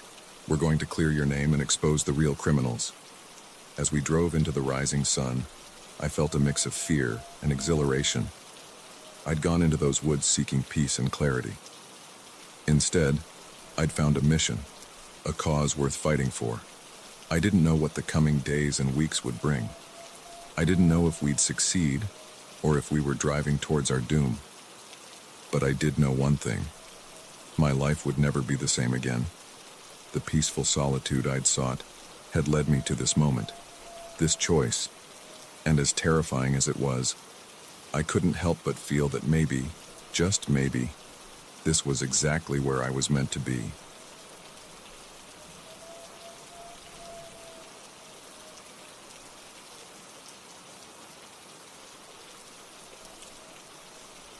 The moment I felt the hand clamp over my mouth, I knew my peaceful desert getaway had become a fight for survival. I'd been dreaming of this solo trip to the New Mexico desert for months. As a burnt-out ER nurse from Chicago, I desperately needed an escape from the constant beeping of machines, the frantic pace, and the weight of life and death decisions. The idea of vast, empty spaces and star-filled skies called to me like a siren song. I'd chosen a spot deep in the desert, far from any marked campgrounds or tourist trails. It was the kind of place you had to really want to find, which suited me perfectly. I needed isolation, a chance to hear myself think for the first time in years. The drive out had been cathartic, watching the landscape transform from urban sprawl to scrubby flatlands, and finally to the otherworldly beauty of the desert. As I navigated my camper van along increasingly rough and unmarked roads, I felt the knot of stress in my chest begin to loosen. I arrived at my chosen spot just as the sun was sinking towards the horizon, painting the sky in breathtaking shades of orange and pink. It was perfect. A small plateau overlooking a vast expanse of sand and rock formations. I could already feel the chaos of my everyday life fading away. I set up camp efficiently, the process almost meditative. As darkness fell, I sat outside my van, nursing a beer and watching in awe as the stars emerged, more than I'd ever seen in my light-polluted city life. The only sounds were the gentle whisper of the wind and the occasional cry of a distant coyote. For the first time in longer than I could remember, I felt truly at peace. No phone signal meant no calls from the hospital, no texts asking me to cover extra shifts. Just me, the night sky, and the vast, silent expanse of the desert. I must have dozed off at some point, lulled by the cool night air and the absolute stillness. A sound jolted me awake, the crunch of footsteps on sand. I blinked, disoriented, and checked my watch. Just past midnight. That's when I saw them. Dark figures emerging from the shadows, moving with purposeful stealth towards my van. My heart leapt into my throat. Who could possibly be out here at this hour? I didn't have time to react. Before I could even think about running, strong hands grabbed me from behind. One clamped over my mouth, stifling my instinctive scream, while another pinned my arms to my sides. "Don't move," a gruff voice whispered in my ear. "Don't make a sound." I froze, terror coursing through my veins. This couldn't be happening. Not here. Not in this empty expanse of desert where I'd come to find peace. More figures approached, their features indistinct in the pale moonlight. There were at least 5 of them, all men, all moving with a quiet efficiency that spoke of practice and coordination. "What do we do with her?" one of them asked, gesturing towards me. The one holding me, clearly the leader, was silent for a moment. I could feel the tension in his body, the slight tremor in the hand over my mouth that belied his calm exterior. "We take her with us," he finally said. "We can't leave witnesses." My mind reeled. Witnesses to what? What had I stumbled into out here in the middle of nowhere? They dragged me towards a group of vehicles I hadn't noticed before. Rugged off-road trucks parked in the shadow of a large rock formation. I was bundled into the back of one, my hands quickly and efficiently tied behind my back. As we drove off into the night, bouncing over the rough terrain, I tried to make sense of what was happening. Were they smugglers? Kidnappers? My imagination ran wild with possibilities, each more terrifying than the last. We drove for what felt like hours, deeper into the desert. I lost all sense of direction, each sand dune and rock formation looking the same in the darkness. Finally, we came to a stop in a small canyon, the high walls providing natural cover. They pulled me out of the truck, my legs wobbly from the long ride and from fear. That's when I saw it, a small plane, its matte black paint making it almost invisible against the night sky. "Get it loaded," the leader barked. "We're behind schedule." The men moved quickly, transferring large duffel bags from the trucks to the plane.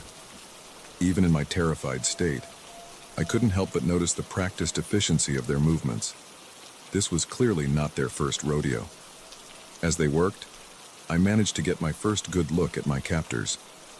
They were a diverse group, different ages, races, builds, but they all shared a hard, watchful look in their eyes. These were dangerous men, used to operating outside the law. The leader approached me, his face thrown into sharp relief by the headlights of one of the trucks. He was older than I'd expected, with graying hair and deep lines etched into his weathered face. His eyes, when they met mine, were cold and assessing. "What's your name?" he asked, his voice surprisingly gentle. I swallowed hard, my mouth dry with fear. "Sarah," I managed to croak out. He nodded, as if confirming something to himself. "Well, Sarah, you've put us in quite a predicament. We can't have you running off to the authorities, telling them what you've seen."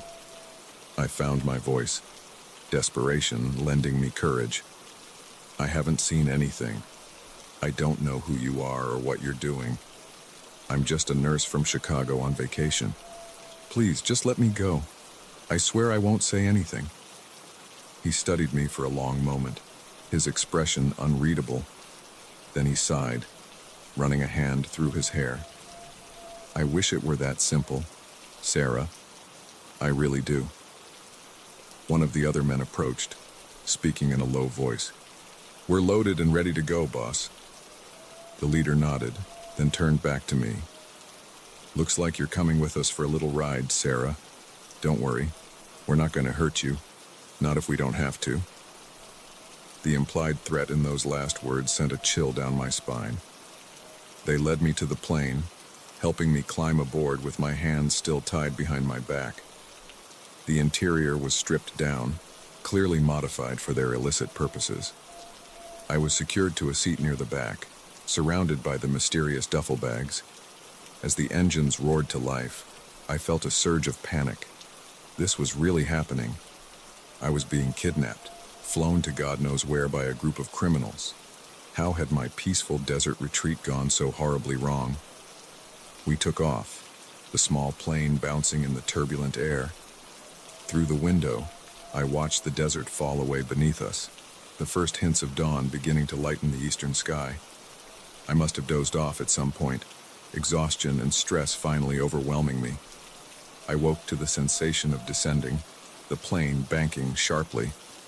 Out the window, I could see we were approaching a small, unmarked airstrip in the middle of dense forest. We were a long way from the desert. As we taxied to a stop, the leader came to untie me. "We're going to let you go," he said, his voice low and serious. "But you need to understand something. We know who you are, Sarah. We know where you live, where you work. If you ever breathe a word of what you've seen to anyone, we'll know, and we'll find you. Do you understand?" I nodded, too scared and relieved to speak. They left me there on that remote airstrip, the sound of the plane's engines fading into the distance as they took off again. I stood there for a long time, shaking, trying to process what had happened. It took me 2 days to find my way back to civilization, hitchhiking and walking through unfamiliar countryside. When I finally made it to a small town and called the police, I told them I'd gotten lost hiking. The truth seemed too unbelievable, too dangerous to share. I never went back to my job in Chicago. How could I? Knowing what I knew, knowing that they knew who I was. Instead, I moved to a small town in Montana, taking a job at a quiet rural clinic. I changed my name, my appearance, my whole life. But I never forgot that night in the desert. Sometimes, when I look up at the stars, I'm transported back to that moment of perfect peace before everything went wrong. And sometimes, in my darkest moments, I imagine I hear the distant hum of a plane engine coming to find me. My quest for solitude had led me into darkness I never could have imagined. And while I'd found my way back to the light, I knew I'd never be the same again. The vast, empty spaces that had once called to me now felt full of hidden dangers, reminding me that sometimes the most perilous wilderness is the one we carry within ourselves.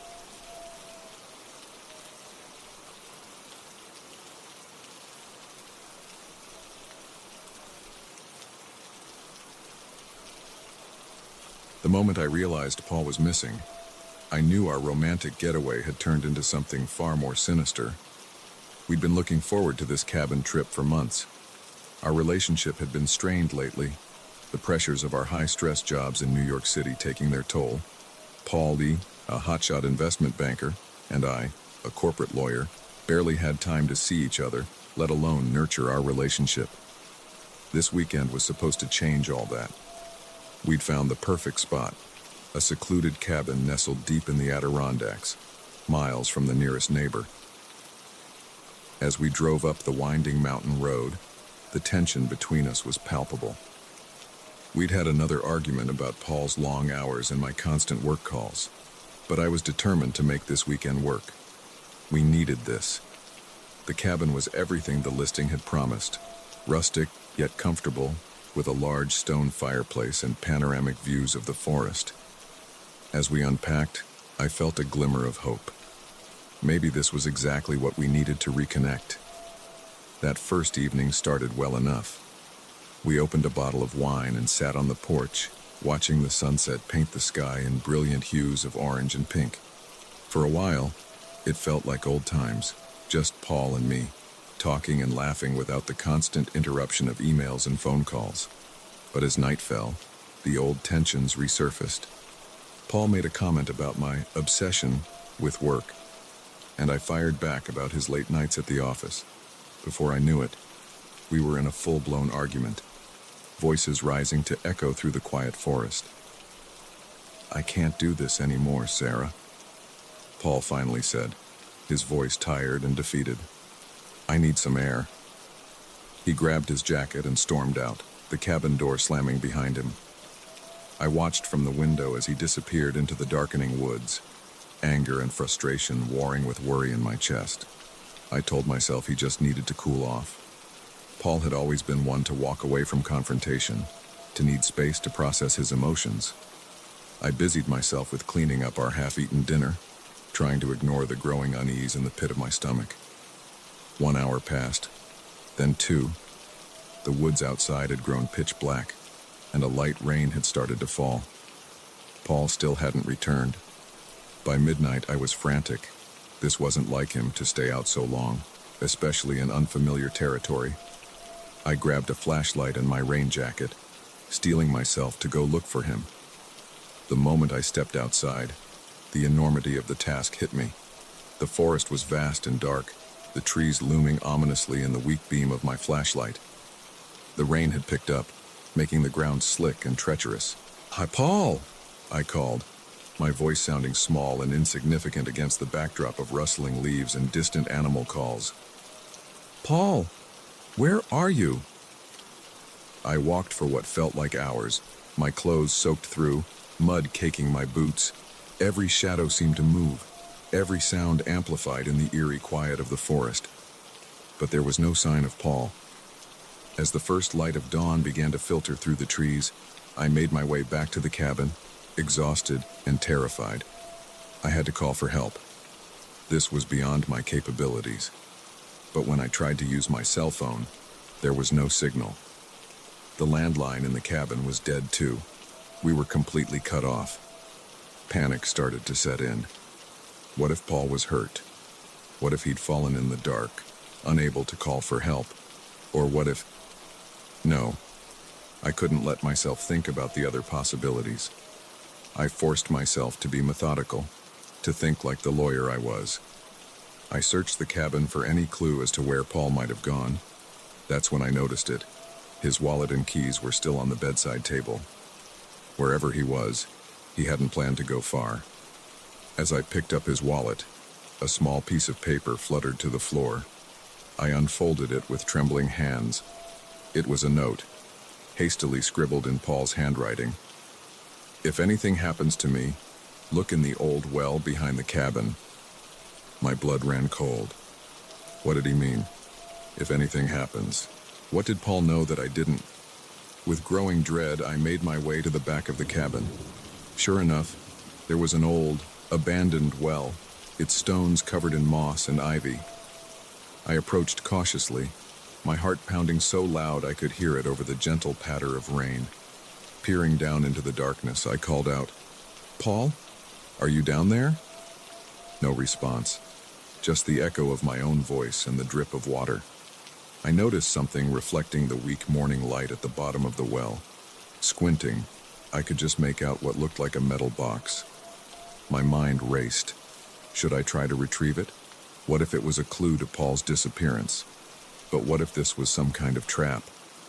In the end, curiosity and desperation won out. I found some rope in a shed near the cabin and, with shaking hands, managed to lower myself into the well.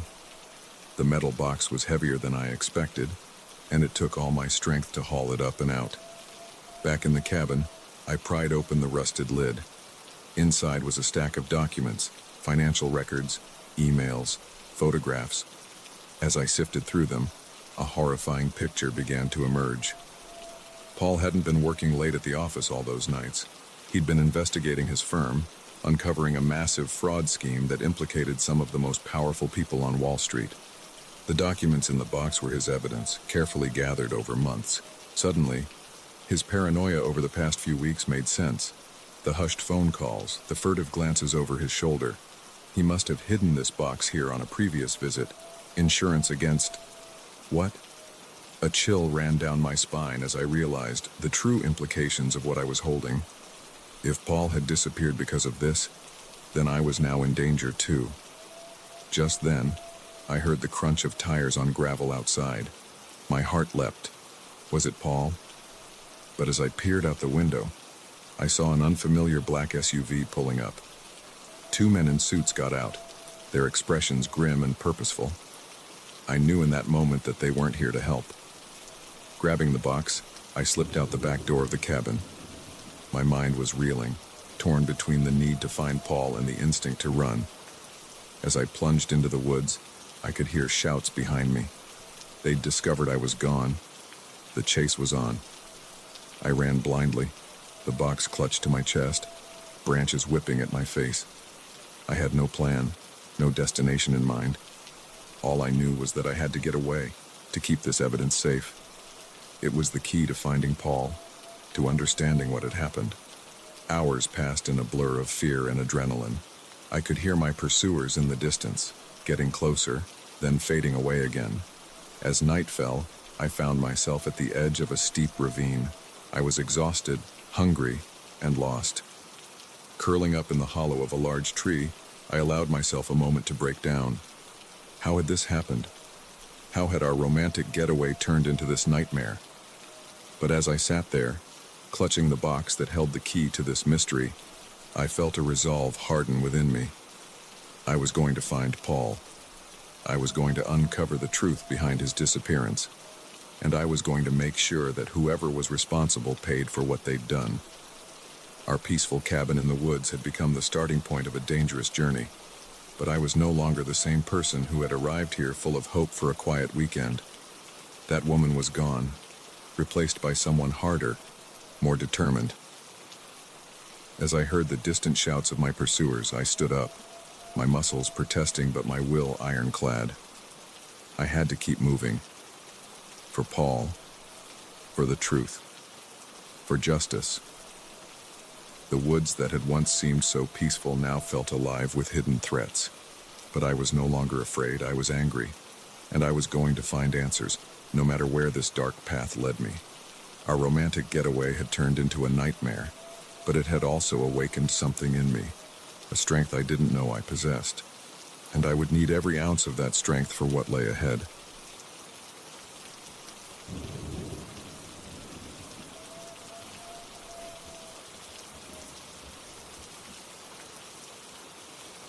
The moment I saw Kevin's eyes, I knew our reunion had become a death trap. It was supposed to be a joyous occasion, 5 friends, reuniting after years apart, spending a weekend in a cozy cabin nestled in the woods. We'd all been excited when Tom suggested it, eager to escape our busy lives and reconnect. As I drove up the winding mountain road, memories flooded back. The 5 of us, me, Tom, Sarah, Dan, and Kevin, had been inseparable in college. But life, as it often does, had pulled us in different directions. This weekend was our chance to recapture that old magic. The cabin was everything Tom had promised. Rustic, yet comfortable, with a large stone fireplace and a wraparound porch offering breathtaking views of the surrounding forest. As I pulled up, I saw Tom's car already parked outside. "Alex," he called, emerging from the cabin with a broad grin. "You made it." We hugged, and for a moment, it felt like no time had passed at all. Tom looked good, a little grayer at the temples, but still with that boyish enthusiasm I remembered. "Sarah and Dan are already inside," he said, helping me with my bag. "We're just waiting on Kevin." Inside, the reunion continued. Sarah, now a successful architect, greeted me with a warm hug. Dan, who'd become a high school teacher, clapped me on the back. We fell into easy conversation, catching up on years of missed moments. As the sun began to set, painting the sky in brilliant oranges and pinks, we heard the crunch of tires on gravel. Kevin had arrived. There was a moment of awkward silence as he walked in. Kevin had always been the wild card of our group, brilliant but unpredictable. He'd dropped out of college in our senior year, and we'd heard rumors of mental health struggles since then. But he seemed okay as he greeted us. If a little subdued, we all chose to focus on the positive, on the joy of being together again. That first evening was magical. We opened bottles of wine, cooked dinner together, and sat around the fireplace sharing stories of our lives. It felt like old times, the years and distances melting away. It wasn't until late in the night, as the wine flowed freely and inhibitions lowered, that the first cracks began to show. Kevin, who'd been quiet most of the evening, suddenly spoke up. "Remember that night in senior year? The bonfire party?" We all nodded, exchanging glances. It had been a legendary night, one of our last big blowouts before graduation. "You all left me there," Kevin said, his voice low and intense. "I passed out, and you just left me." An uncomfortable silence fell over the room. I remembered that night differently. We'd looked for Kevin, couldn't find him, assumed he'd gone home with someone. "Come on, Kev," Tom said, trying to lighten the mood. That was years ago. We were all pretty wasted that night. But Kevin wasn't letting it go. "That was the beginning," he muttered. "The start of everything falling apart." The mood had shifted, tension crackling in the air. We all made excuses to turn in early, hoping a good night's sleep would reset things. I woke in the middle of the night to the sound of hushed voices. Creeping to my door, I could hear Kevin and Tom arguing in low, intense tones. "You don't understand," Kevin was saying. "None of you do, but you will." I didn't sleep much after that. The next morning, things seemed better. Kevin was quieter, but not hostile. We decided to go for a hike, hoping the fresh air and exercise would clear the air. The forest was beautiful, sunlight filtering through the canopy, birds singing in the distance. For a while, it felt like we'd recaptured the easy camaraderie of our college days. But as we reached a scenic overlook, Kevin stopped abruptly. "I think it's time we talked about why we're really here," he said. We all turned to look at him, confused. "What do you mean?" Sarah asked. "We're here to catch up, to reconnect." Kevin laughed, but there was no humor in it. "No," he said. "We're here so I can finally get what I deserve." That's when I saw it, the glint of metal in his hand. A gun. "Kevin," Dan said, his voice calm but tense. "What are you doing?" "What I should have done years ago," Kevin replied, "making things right." The next few moments were a blur. Kevin, waving the gun, herding us back towards the cabin. The five of us, once the best of friends, now captor and captives. Back at the cabin, Kevin ordered us to sit on the floor of the living room. His eyes were wild, darting from person to person. I could see the others were as terrified as I was. "You all think you're so successful, so happy," Kevin spat. "But you built your lives on my broken dreams. You left me behind, forgot about me. Well, now you're going to pay." "Kevin, please," Sarah pleaded. Whatever you think we did, we can talk about this. We can make it right. But Kevin wasn't listening. He paced back and forth, the gun wavering in his unsteady hand. Do you know what happened to me after college? He asked. Do you even care? None of us spoke. We were all too afraid of saying the wrong thing, of setting him off. I tried to kill myself, Kevin continued, his voice breaking. Twice. While you were all out there living your perfect lives, I was in and out of hospitals, trying to piece myself back together. My heart ached for him. How had we not known? How had we let our friend suffer alone? We're sorry, Kevin, I said softly. We didn't know, but this isn't the way to handle it. Please, put the gun down. Let's talk about this. For a moment, I thought I saw a flicker of the old Kevin in his eyes, but then it was gone, replaced by that manic gleam. Talk? He laughed bitterly.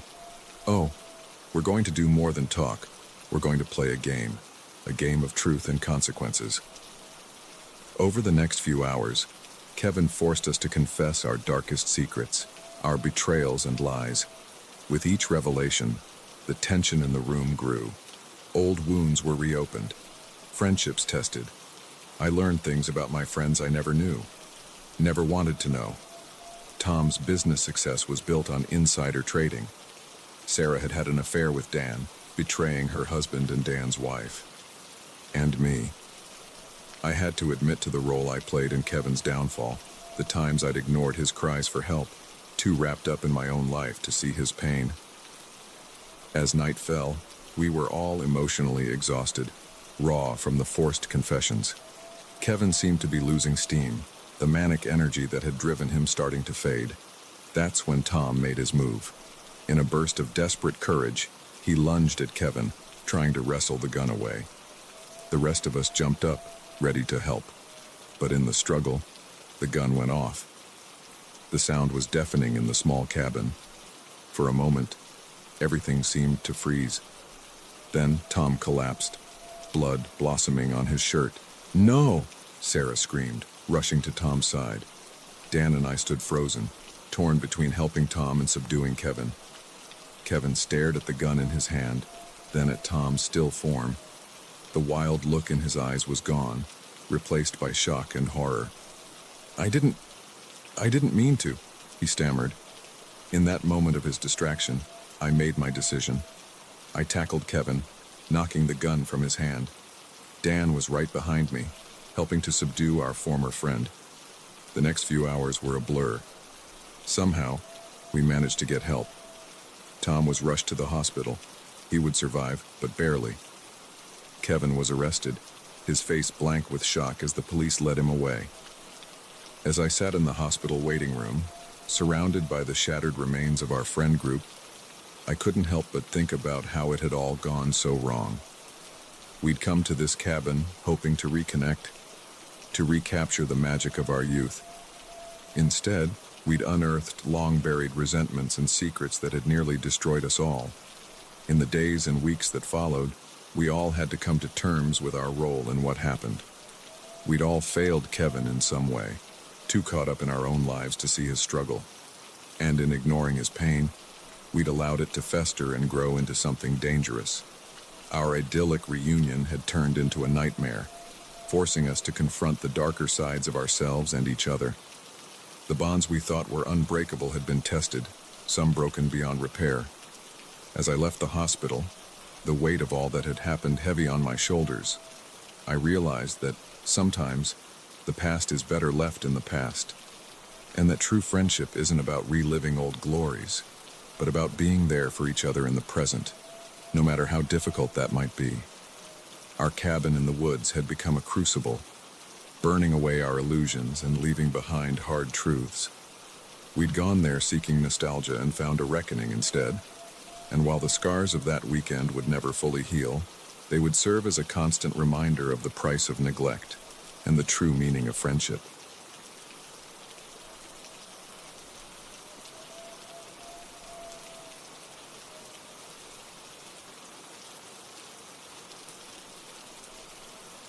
The moment I saw Derek's car in the driveway, I knew my peaceful retreat had become a dangerous game of cat and mouse. I had chosen this remote cabin in the woods as my sanctuary, a place to heal and find myself again after our tumultuous breakup. Derek and I had been together for 5 years, a relationship that had slowly morphed from passionate love to something darker, more controlling. When I finally found the strength to leave, it felt like emerging from a long, suffocating tunnel into the light. The cabin belonged to my aunt, a quirky artist who spent most of her time traveling. She had offered it to me without hesitation when I called, desperate for a place to escape. "It's peaceful there," she had said. "A good place to find yourself again." And it had been, for the first few days. I had arrived on a crisp autumn afternoon, the trees a riot of red and gold. The cabin was small but cozy, with a wraparound porch and large windows that let in plenty of natural light. I spent my days hiking in the surrounding woods, reading books I had neglected for years, and rediscovering the simple joy of solitude. But now, as I stood frozen in the kitchen, coffee mug halfway to my lips, all that peace shattered at the sight of Derek's sleek black Audi parked next to my beat-up Subaru. How had he found me? I had been so careful, telling only my closest friends and family where I was going. My heart raced as I set down the mug with trembling hands. Should I run? Hide? Confront him? Before I could decide, there was a knock at the door. Gentle, almost hesitant. Not at all like the angry pounding I had feared. "Emily?" Derek's voice, softer than I remembered. "I know you're in there. Please, can we talk?" I closed my eyes, took a deep breath. Part of me, the part that still ached for the good times we had shared, wanted to open the door. But the stronger part, the part that remembered the arguments, the subtle manipulation, the feeling of slowly losing myself, kept me rooted in place. "Go away, Derek," I called out, proud of how steady my voice sounded. "I don't want to see you." A pause. Then, "I'm not leaving until we talk. I'll wait out here all day if I have to." I knew he meant it. Derek had always been persistent, a trait I once admired, but now feared. I glanced at my phone on the counter, considering calling the police, but what would I say? My ex-boyfriend showed up uninvited. He hadn't done anything threatening, yet. Hours passed. I paced the cabin, alternating between peeking out the windows and straining to hear any sound from outside. Derek remained in his car, occasionally getting out to stretch his legs or smoke a cigarette. Each time he did, I tensed, expecting him to try breaking in. But he never did. As the sun began to set, casting long shadows across the yard, I heard his car door open again. This time, instead of his usual circuit around the car, his footsteps crunched towards the cabin. My pulse quickened. "Emily," he called out, closer now. He must be on the porch.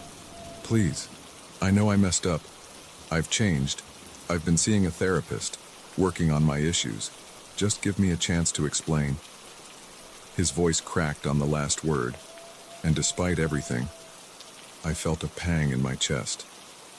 I remembered the Derek I had fallen in love with, charming, funny, ambitious. When had things gone so wrong? Against my better judgment, I found myself moving towards the door. My hand hovered over the knob as I wrestled with indecision. 5 minutes, I said finally, hating how weak I sounded. "You have 5 minutes to say what you need to say, then you leave." I opened the door a crack, chain still in place. Derek stood there, looking more disheveled than I had ever seen him. His usually immaculate hair was mussed, dark circles under his eyes suggesting sleepless nights. "Thank you," he breathed, relief evident in his voice. "Can I come in?" I shook my head. "Say what you need to say from there." He nodded, accepting my terms. "I'm sorry," he began.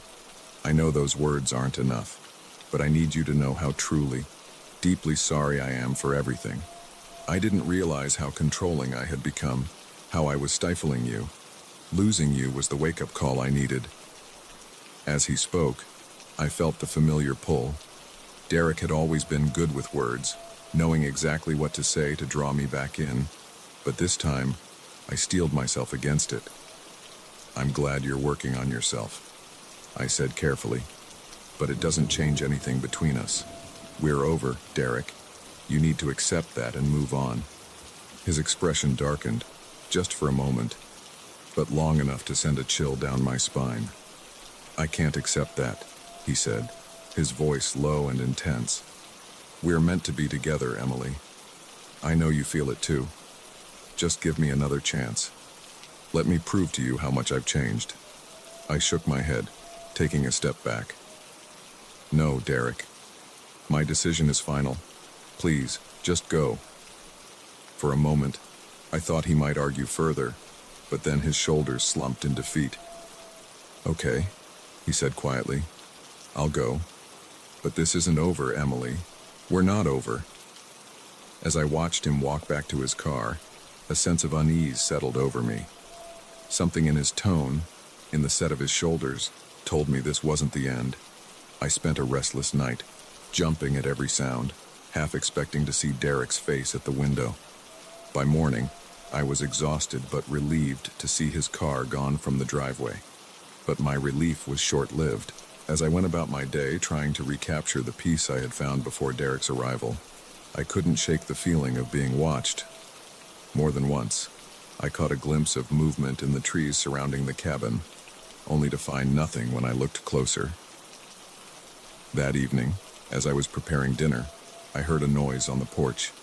My heart leapt into my throat as I cautiously approached the door. There, on the welcome mat, was a bouquet of red roses, my favorite. Attached was a note in Derek's handwriting: "I'll never give up on us." I slammed and locked the door, my hands shaking as I reached for my phone. This time, I didn't hesitate to call the police. The officers who responded were sympathetic but limited in what they could do. Derek hadn't explicitly threatened me, and leaving flowers wasn't a crime. They promised to increase patrols in the area and advised me to document any further incidents. As they left, one of the officers turned back.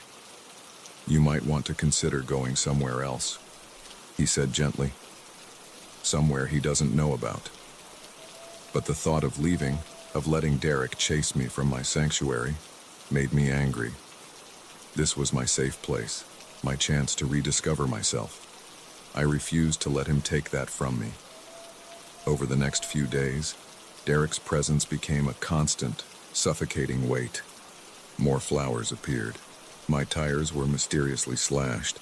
One morning, I woke to find all the windows of the cabin covered in post-it notes, each bearing the same message: "We belong together." I felt like I was losing my mind. Every creak of the cabin, every rustle in the woods, sent my heart racing. Sleep became a luxury I couldn't afford, spending nights huddled in the living room, jumping at shadows. On the 5th day, I'd had enough. I called my brother, explaining the situation through tears of frustration and fear. He promised to come get me the next day to help me find somewhere safe. That night, as I packed my bags, a sense of defeat weighed heavily on me. Derek had won, in a way. He had taken this place from me, tainted it with fear and paranoia. As I zipped up my suitcase, a floorboard creaked behind me. Before I could turn, strong arms wrapped around me, a familiar cologne filling my nostrils. "I told you we weren't over," Derek whispered in my ear. In that moment, terror and rage exploded within me. With strength I didn't know I possessed, I drove my elbow back into his solar plexus. As he doubled over, gasping, I ran. Out of the bedroom, through the living room, fumbling with the front door lock. I could hear Derek behind me, recovering, calling my name. I burst out onto the porch and kept running, the cool night air whipping at my face. I had no plan, no destination in mind. All I knew was that I had to get away. As I ran, my feet pounding against the forest floor, I felt a strange sense of exhilaration mixing with my fear. For too long, I had been running from confrontation, from the hard truths of my relationship with Derek. But now, I was running towards something, towards freedom, towards a future where I was in control. I didn't stop running until I reached the main road, where by some miracle, a car was passing. The driver, an older woman with kind eyes, took one look at my terrified face and offered me a ride to the nearest town. As we drove away, leaving Derek in the cabin behind, I felt a weight lift from my shoulders. The road ahead was uncertain, but for the first time in a long time, I felt truly free. My peaceful retreat had turned into a nightmare, but it had also been the crucible I needed to find my strength again. I knew the journey wasn't over. There would be police reports to file, restraining orders to obtain, therapy to undergo. But as I watched the sun begin to rise, painting the sky in hues of pink and gold, I felt ready to face whatever came next. Derek had tried to trap me in our past, but I was finally, truly, moving forward.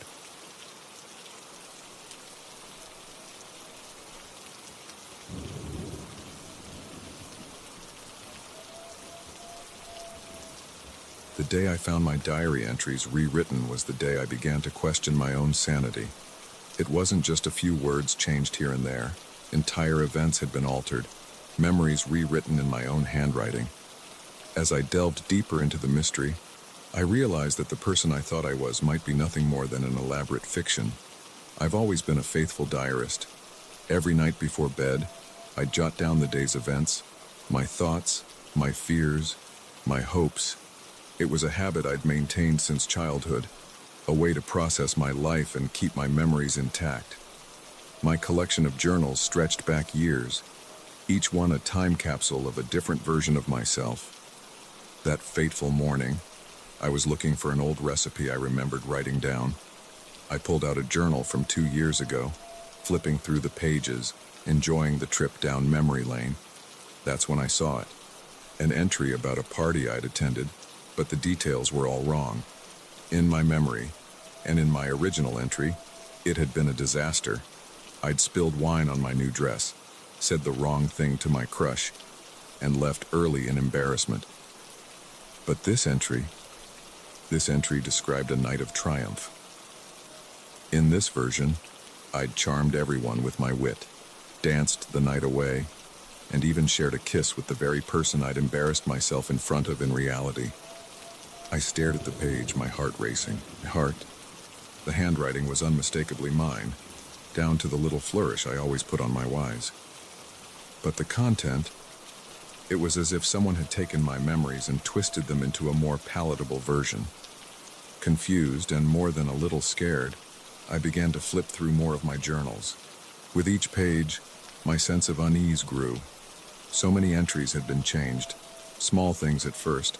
A bad grade turned into a good one, an argument with a friend rewritten as a heart-to-heart talk. But as I delved into more recent journals, the changes became more significant. The weekend I remembered spending alone, crying over a breakup, was now filled with adventures with friends. The job I'd been rejected from. According to this new version, I'd turned them down for a better offer. Even my relationships were different. People I remembered drifting apart from were now described as close confidants. I felt like I was losing my mind. How could this be happening? Had I somehow blocked out the real memories and invented these less flattering versions, or was someone gaslighting me on an epic scale, somehow mimicking my handwriting perfectly? I needed to know more. I began to cross-reference my diary entries with other records, photos, emails, text messages. What I found only deepened the mystery. In some cases, the new diary entries matched up with evidence I found. There were photos of me at events I didn't remember attending, text messages making plans I had no recollection of. But in other cases, my original memories were supported by hard evidence.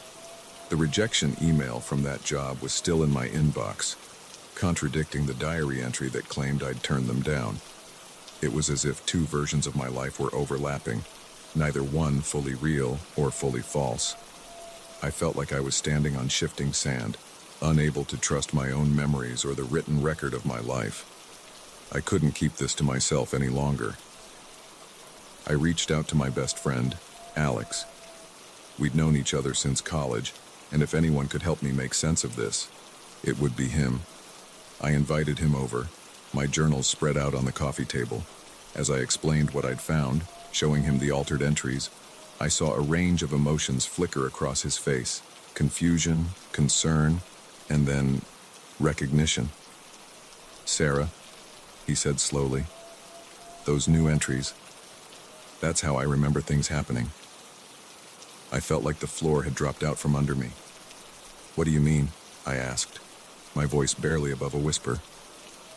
Alex looked uncomfortable. "The party you mentioned, I remember you being the life of it. You were amazing that night. Everyone was talking about how funny and charming you were." I shook my head, unable to process what I was hearing. "But that's not what happened," I insisted. "I made a fool of myself. I left early." Alex's brow furrowed. "Sarah, is it possible that you've been remembering things wrong? That maybe these new entries are actually the truth?" I wanted to argue, to insist that I knew my own life. But a seed of doubt had been planted. If Alex's memories matched these new entries, what did that mean? Was I the one who had it all wrong? Over the next few weeks, I fell down a rabbit hole of research. I reached out to other friends, family members, even old acquaintances, asking about specific events. The results were mixed. Some confirmed my original memories, others aligned with the new diary entries. It was as if I was living in two parallel timelines, both equally real and unreal. I started seeing a therapist, hoping to make sense of what was happening. Dr. Kaufman listened patiently as I poured out my story, showing her my journals, explaining the discrepancies. "Memory is a tricky thing," she said after I'd finished. "Our brains don't record events like a video camera. We reconstruct our memories each time we recall them, and they can be influenced by our emotions, our current circumstances, even by the act of recalling them. But this is more than just misremembering," I argued. "These are complete rewrites of my life, and some of them are supported by evidence." Dr. Kaufman nodded thoughtfully. "There's a phenomenon called confabulation," she explained. "It's where people create false memories, filling in gaps in their recollection with details that seem plausible. In some cases, people can create entire false life histories, believing them to be true. The idea that I might have invented whole swaths of my life was terrifying, but it didn't explain the physical evidence that supported both versions of events. As the weeks turned into months, I found myself slipping into a kind of double life. I began to accept both versions of my memories as potentially true, existing in a state of quantum uncertainty, where my past was both one thing and another until observed. I started writing my diary entries differently, acknowledging both versions of events. Today, I either stayed home and read a book, or I went hiking with friends. Both feel equally real, and I'm no longer sure which actually happened. It was maddening, but also strangely liberating.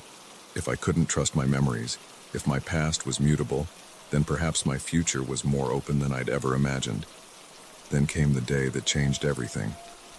I was flipping through my most recent journal when I noticed something odd, an entry for tomorrow's date. I blinked, sure I was seeing things, but no. There it was, an entire page describing a day that hadn't happened yet. With trembling hands, I read the entry.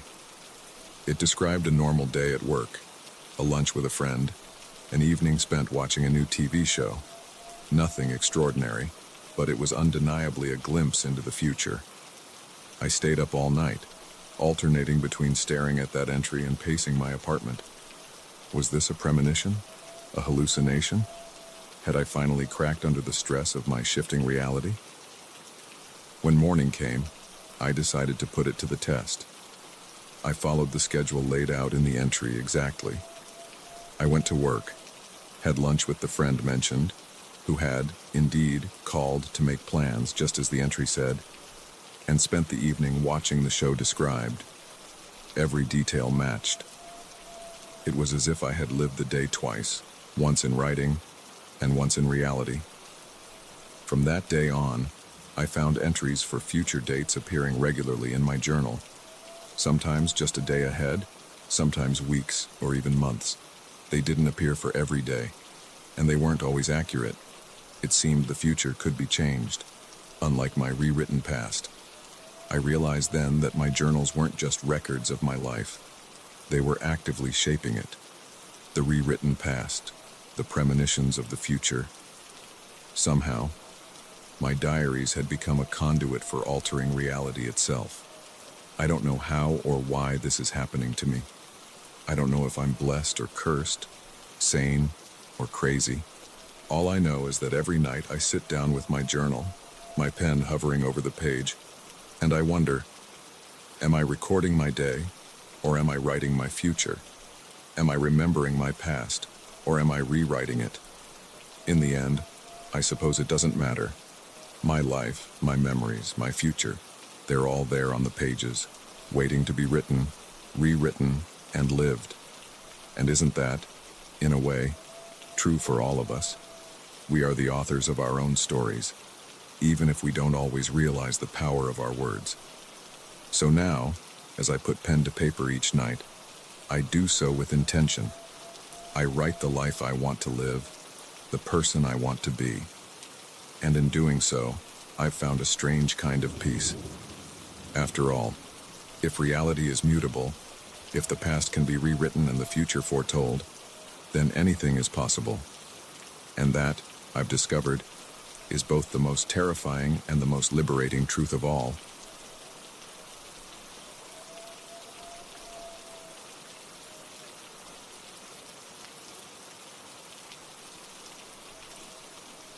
The unmarked package arrived on a Tuesday. Inside, nestled in crumpled newspaper, was a small black device that would shatter my sense of privacy and turn my life into a waking nightmare. I remember staring at the plain brown box on my desk, puzzled by its lack of return address or any identifying marks. It wasn't unusual for me to receive packages. Working in product development meant I often got prototypes or samples sent to the office, but this was different. There was something off about it.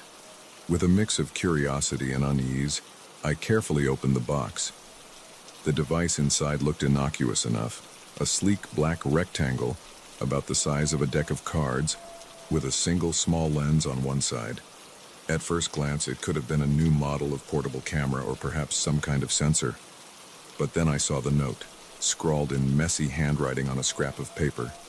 I know your secrets. Press play if you dare. My heart began to race. This had to be some kind of joke, right? A prank from a coworker, maybe. But as I turned the device over in my hands, a chill ran down my spine. There was something deeply unsettling about it, a weight that seemed at odds with its small size. With trembling fingers, I found the power button and pressed it. The device hummed to life, a small screen flickering on. For a moment, there was nothing but static. Then, the image cleared, and I felt the blood drain from my face. It was me, sitting at my desk, in this very office, from an angle that seemed to be coming from the potted plant in the corner. The timestamp in the corner showed it was from 3 days ago. I watched, horrified, as the me on the screen went about my day, talking on the phone, typing at my computer, eating lunch at my desk. It was all so mundane, and yet so terribly invasive. Someone had been watching me, recording my every move without my knowledge. The footage continued, showing me in various locations around the office. In the break room, chatting with colleagues. In the conference room during a meeting. Even in the hallway outside the restrooms. The camera seemed to be everywhere, capturing everything. But it wasn't just at work. The next clip showed me at home, cooking dinner in my kitchen. Then in my living room, watching TV. Even in my bedroom, getting ready for bed. My private life, laid bare on this tiny screen. I felt sick. How long had this been going on? How many cameras were there? And who was behind this? With shaking hands, I turned off the device and shoved it back into the box.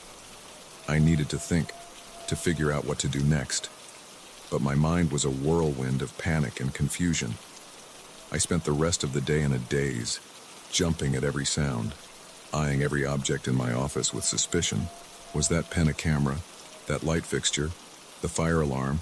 Nowhere felt safe anymore. When I finally got home that evening, I tore my apartment apart, searching for hidden cameras. I found nothing, but that didn't ease my paranoia. If anything, it made it worse. The cameras were there, I was sure of it. I just couldn't find them. Sleep eluded me that night. I lay awake, staring at the ceiling, imagining hidden lenses watching me from every shadow. When I did manage to drift off, my dreams were filled with faceless observers and inescapable gazes. The next day, I went to the police. I brought the device with me, hoping they could trace it or find fingerprints. The officer I spoke to seemed concerned, but not as alarmed as I felt he should be. He took my statement, bagged the device as evidence, and told me they'd be in touch. But days passed, and I heard nothing.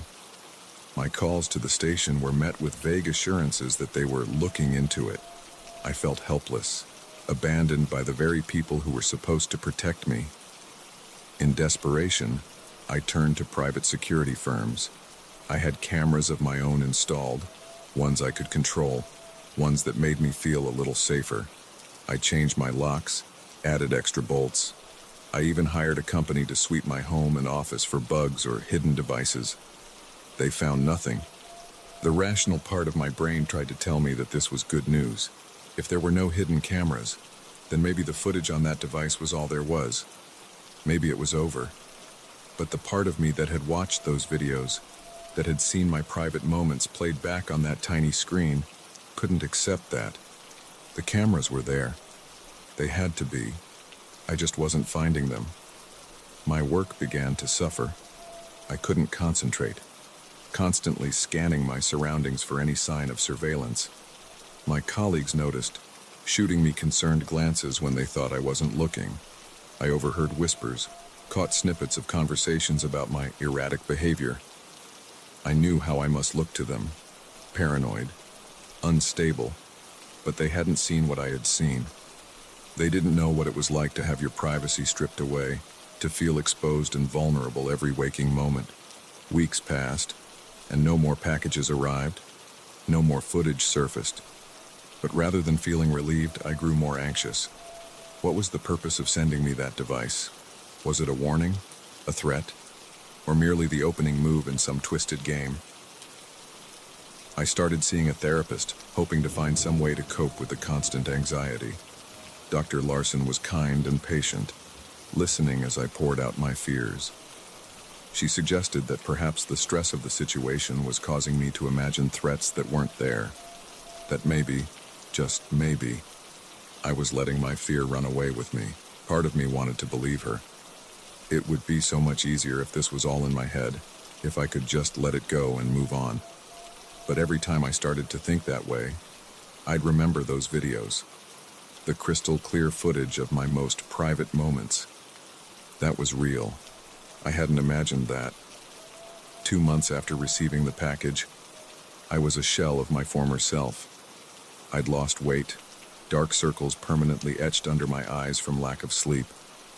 I'd taken a leave of absence from work, unable to bear the feeling of being watched by unseen eyes. It was on a rainy Tuesday evening, exactly 8 weeks since that first package had arrived, that everything changed again. I was huddled on my couch, half-heartedly flipping through a book, when I heard it. A soft thud from my front porch. My heart began to race. I approached the door cautiously, peering through the peephole.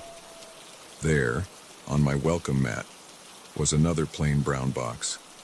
For a long moment, I just stared at it. Part of me wanted to ignore it, to pretend I hadn't seen it, but a larger part needed to know. With trembling hands, I opened the door and brought the package inside. This box was heavier than the first. When I opened it, I found it full of USB drives, each labeled with a date.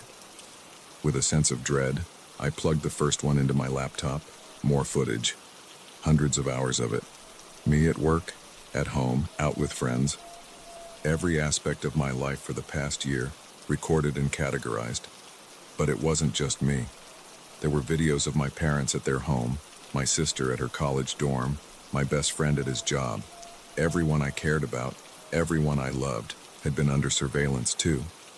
The realization hit me like a physical blow. This wasn't just about me. Whoever was behind this had targeted my entire life, everyone in it. The scope of the invasion was staggering. As I sat there, surrounded by the evidence of this massive breach of privacy, a strange calm settled over me. The panic and fear of the past weeks faded, replaced by a cold, hard anger. Enough was enough. I was done being a victim, done letting this unseen watcher control my life. It was time to fight back. I spent the next few days poring over the footage, looking for any clue, any hint about who might be behind this. I created timelines, made notes of every location shown, every person who appeared. And slowly, a pattern began to emerge. Certain angles that were favored, specific locations that seemed to be focal points. It wasn't much, but it was a start. I reached out to a friend who worked in IT security, swearing him to secrecy before showing him what I'd found. Together, we began to trace the digital footprints left behind by the surveillance. It's been 3 months since that second package arrived. I won't say we've solved the mystery, not yet, but we're close. I can feel it. Every day brings us one step closer to unmasking the person behind this. I still check for cameras everywhere I go. I still have trouble sleeping some nights. But I'm not afraid anymore. Instead, I'm determined. Determined to reclaim my life, to bring this shadowy watcher into the light. They thought they could break me with their surveillance, their invasion of my privacy. Instead, they've created their own worst nightmare. Someone with nothing left to lose and everything to gain by exposing them. So to the person who sent me that first package, who thought they could control me with fear, I have a message. I know you're watching, but now I'm watching too, and I'm coming for you.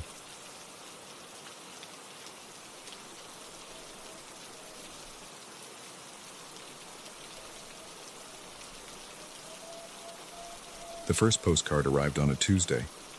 Harmless enough, I thought, until I realized the sender knew things about me they shouldn't.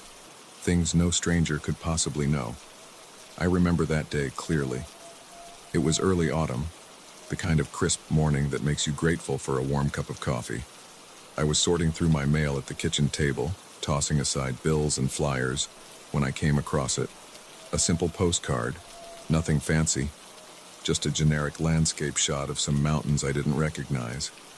At first, I almost threw it away with the junk mail, but something made me turn it over.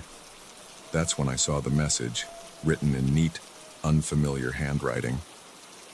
Hope you enjoyed your morning run. The red shoes suit you. I froze, coffee cup halfway to my lips. I had gone for a run that morning, wearing my favorite red sneakers, but how could the sender know that? The postmark was from a city 3 states away, dated nearly a week ago. I chalked it up to coincidence, albeit a creepy one. Maybe it was meant for someone else and delivered to me by mistake. I tossed the postcard in a drawer and tried to forget about it, but I couldn't shake the uneasy feeling that settled over me. Throughout the day, I found myself glancing over my shoulder, scanning faces in the crowd for anyone who might be watching me. It was silly, I told myself. Just paranoia over a misdirected postcard. A week passed, and I had almost convinced myself it was nothing to worry about. Then the second postcard arrived. This one showed a quaint cafe I'd never seen before. I flipped it over with trembling fingers, my heart racing as I read the message. Your presentation went well today. Blue really is your color. My blood ran cold. I had given a major presentation at work that very morning, wearing my lucky blue tie. There's no way this could be a coincidence. I examined the postcard closely, looking for any clue about the sender. The postmark was from a different city this time, but still days old. How could they know about events that hadn't happened when the card was sent? Over the next few weeks, more postcards arrived. Each one bore a different picturesque scene, always from places I'd never been, and each message contained some intimate detail about my life. The new haircut looks great on you. I bet that argument with your sister was tough. Family can be complicated. Careful with that ankle. Maybe skip tomorrow's run. Every card was postmarked from a different city, always dated before the events they described. It was as if the sender could see into my future, knew my every move before I made it. I became obsessed with the postcards. I pinned them to a corkboard in my office, trying to find patterns, clues, anything that might lead me to the sender. I Googled the locations, but they were all generic tourist spots, nothing that connected them. I started changing my routine, making spontaneous decisions, anything to throw off my unseen watcher. But the postcards kept coming, always one step ahead. Nice try with the detour.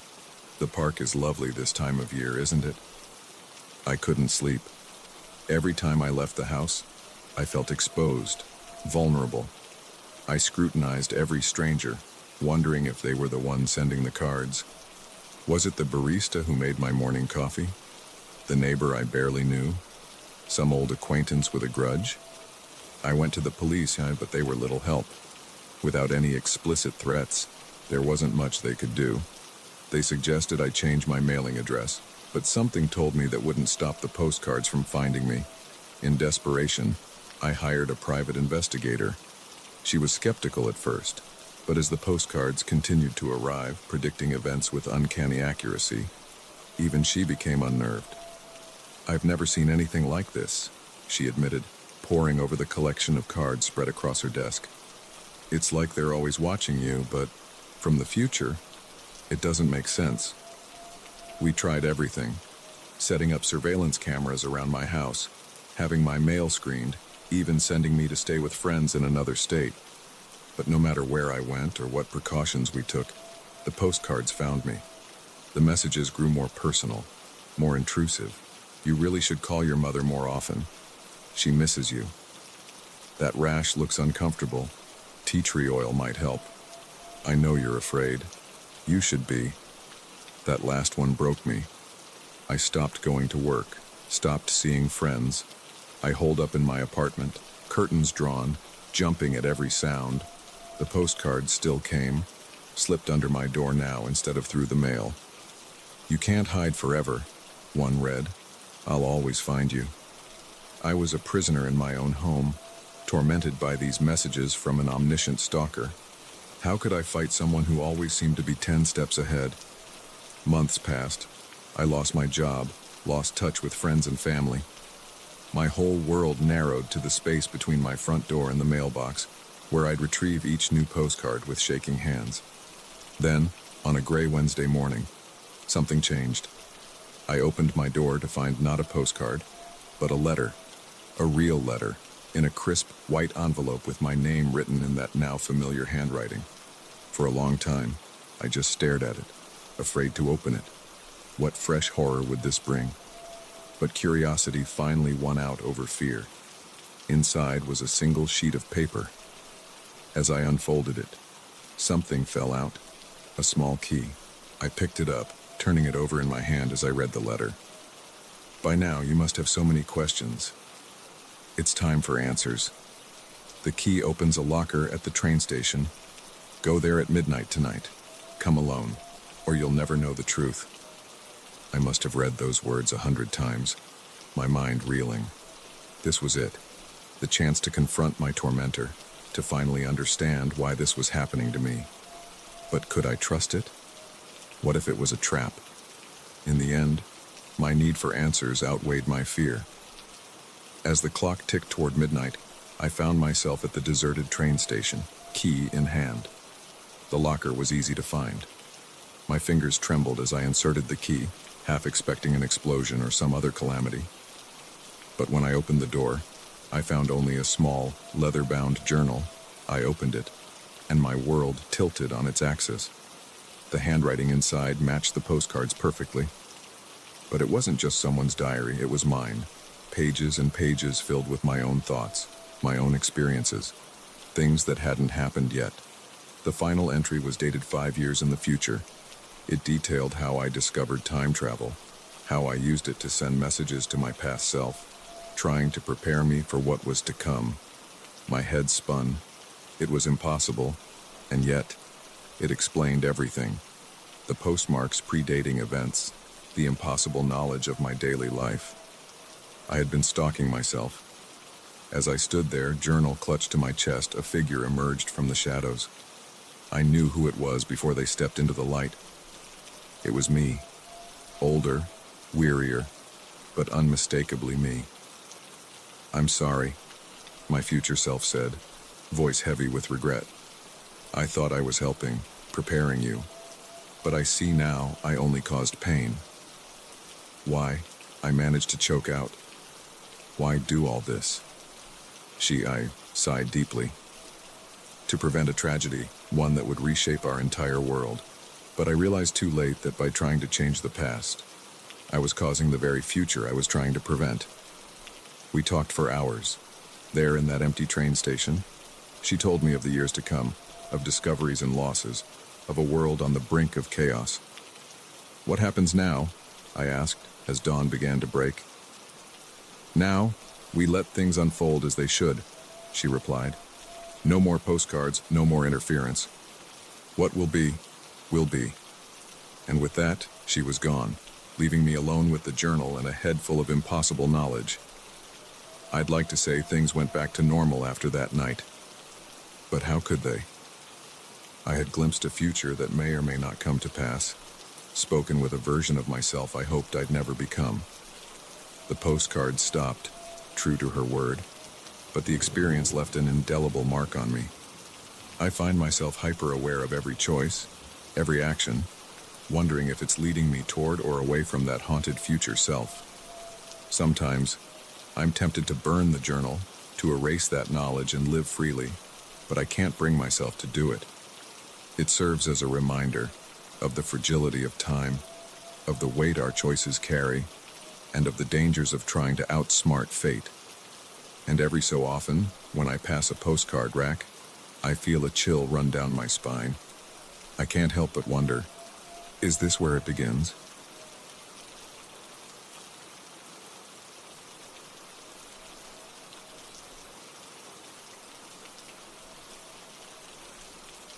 The first time I heard my name whispered from an empty room, I dismissed it as my imagination. But as the disembodied voice grew louder and more insistent, I realized that the walls of my home held secrets far more terrifying than I could have ever imagined. It started on a Tuesday night. I remember because I'd just settled in to watch the latest episode of my favorite true crime series. The house was quiet, save for the low murmur of the TV and the occasional creak of the old floorboards. I was alone, as I often was since my divorce 6 months prior. As the show went to a commercial break, I heard it, a whisper, so faint I almost missed it. "Sarah," it said. My name carried on a breath of air. I muted the TV, cocking my head to listen. Nothing, just the usual nighttime sounds of the house settling. I shrugged it off, blaming it on my overstimulated imagination. True crime shows had a way of making you jumpy, but then it happened again the next night, and the night after that. Each time, my name, whispered from a different part of the house, from the kitchen while I was in the living room, from the upstairs hallway while I was in the bathroom, always when I was alone, always just out of sight. At first, I tried to rationalize it. Maybe it was the wind, somehow finding its way through the cracks in this old house and creating sounds that only seemed like words. Or perhaps it was a neighbor's TV, the audio somehow carrying through the walls in a way that sounded like my name.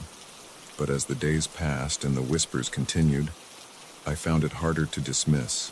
They were becoming clearer, more distinct. And there was something about the voice that nagged at me, a familiarity I couldn't quite place. I started avoiding empty rooms, keeping the TV or music on constantly to drown out any potential whispers. I bought a white noise machine for my bedroom, hoping it would help me sleep through the night without being jolted awake by my name being called from the darkness. It didn't help. If anything, the voice seemed to grow stronger, more insistent. It started saying other things too, not just my name. "Help me," it would plead. Or sometimes, More ominously, "I'm coming." I reached out to friends, trying to casually bring up the subject of hearing things in an old house. They laughed, sharing their own stories of creaky pipes and settling foundations. But none of their experiences came close to what I was dealing with.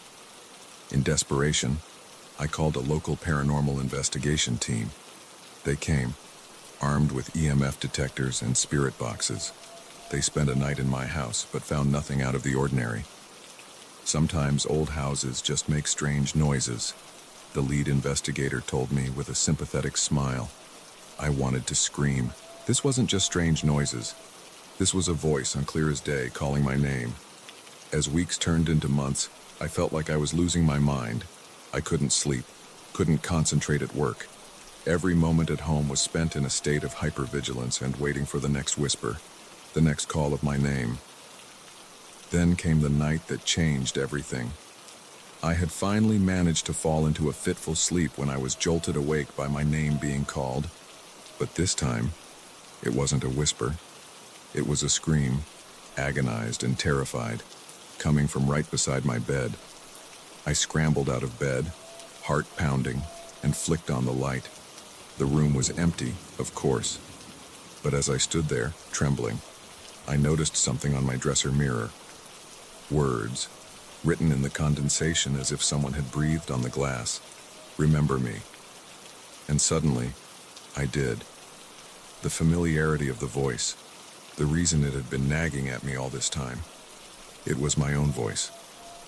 Memories came flooding back, memories I had suppressed for years. This house, my childhood home, the accidents, the near misses, the time I almost drowned in the bathtub, the close call with the faulty electrical outlet in my bedroom. Each time, saved at the last moment by what I had always assumed was luck. But it wasn't luck. It was me. Or rather, other versions of me. Versions that hadn't been so fortunate. Versions that had died in this house, their spirits trapped within its walls. As this realization washed over me, the whispers grew to a crescendo. Dozens of voices, all mine, all calling out at once. Some pleading for help, others warning of danger, still others simply crying out in eternal anguish. I sank to the floor, overwhelmed by the cacophony of my own voice coming from every corner of the house. How had I forgotten? How had I let myself move back into this house, the site of so many near-death experiences? In that moment, I understood why I had been drawn back here after my divorce. Some part of me had known, had been trying to remember. The other versions of me, the ones who hadn't survived, they had been trying to warn me all along.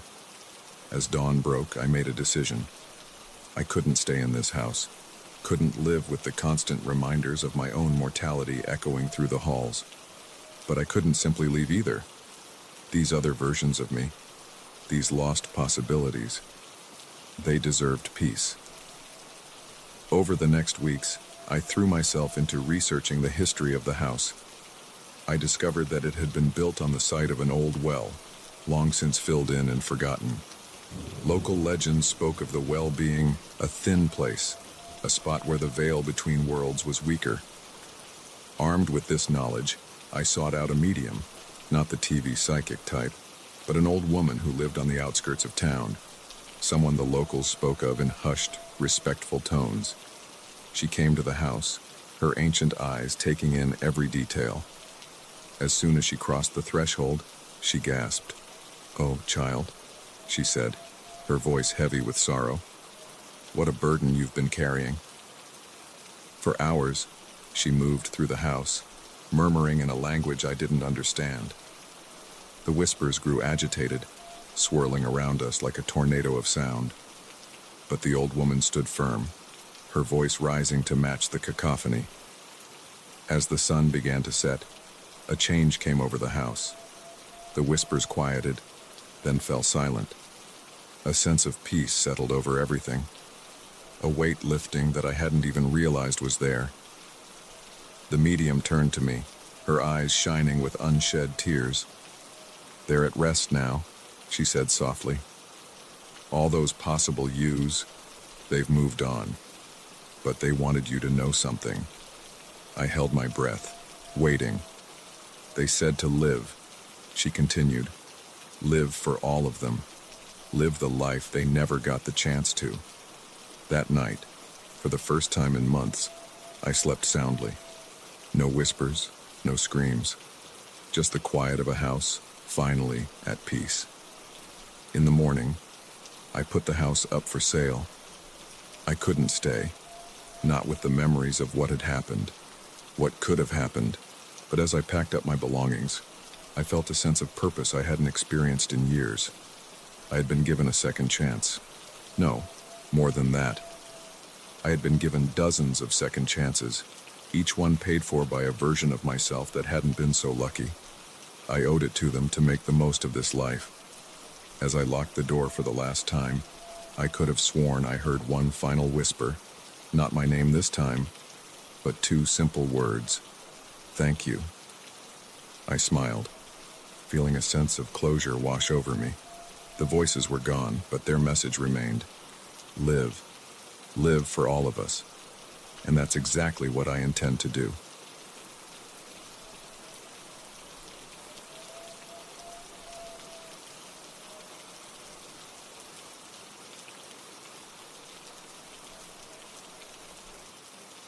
I never thought I'd be afraid of the dark again, not since I was a kid, but ever since Jake moved in, the shadows in our apartment have felt different, alive, almost, and I can't shake the feeling that they're watching me.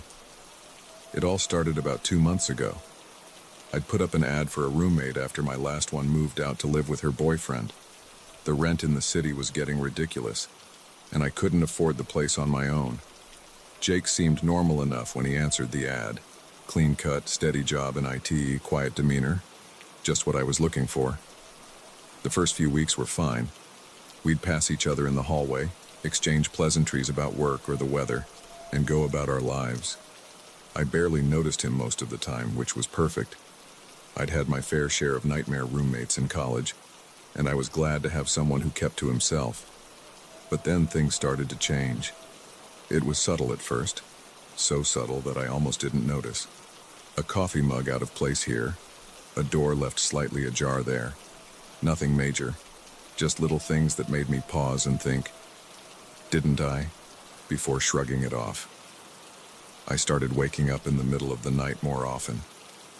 At first, I blamed it on stress from work, but then I began to hear things. Soft footsteps in the hallway, the creak of a floorboard, whispers so faint I could almost convince myself I was imagining them. Almost. One night, I woke up around 3 a.m., parched. As I padded to the kitchen for a glass of water, I noticed Jake's door was open a crack. I paused, listening. There was a low murmur coming from inside, like he was talking to someone, but I hadn't heard anyone come in, and Jake never had visitors, especially not this late. I leaned closer, trying to make out the words. The murmuring stopped abruptly, replaced by silence so complete it made my ears ring. I held my breath, suddenly aware of how loud my heartbeat sounded in the quiet apartment. After a moment, I heard movement inside the room, and I quickly retreated to the kitchen, my thirst forgotten. The next morning, Jake was his usual self, nodding a greeting as he grabbed his travel mug of coffee before heading out. I wanted to ask him about the night before, but something held me back. Maybe I was just being paranoid. Maybe he was on the phone, or watching a video with headphones. There had to be a logical explanation, but the incidents kept piling up. I'd come home to find things moved around in the living room, despite Jake insisting he hadn't been in there. My favorite sweater vanished from my closet, only to reappear a week later smelling faintly of something I couldn't quite place. And the whispers, they were getting louder. I started spending more time out of the apartment, making excuses to stay late at work or meet friends for dinner. Anything to avoid being alone with Jake and the growing sense of unease that permeated our shared space, but I couldn't avoid it forever. One Friday night, I came home late after drinks with coworkers. The apartment was dark, and I assumed Jake was already in bed. I kicked off my shoes and made my way to my room, the alcohol making my steps a little less steady than usual.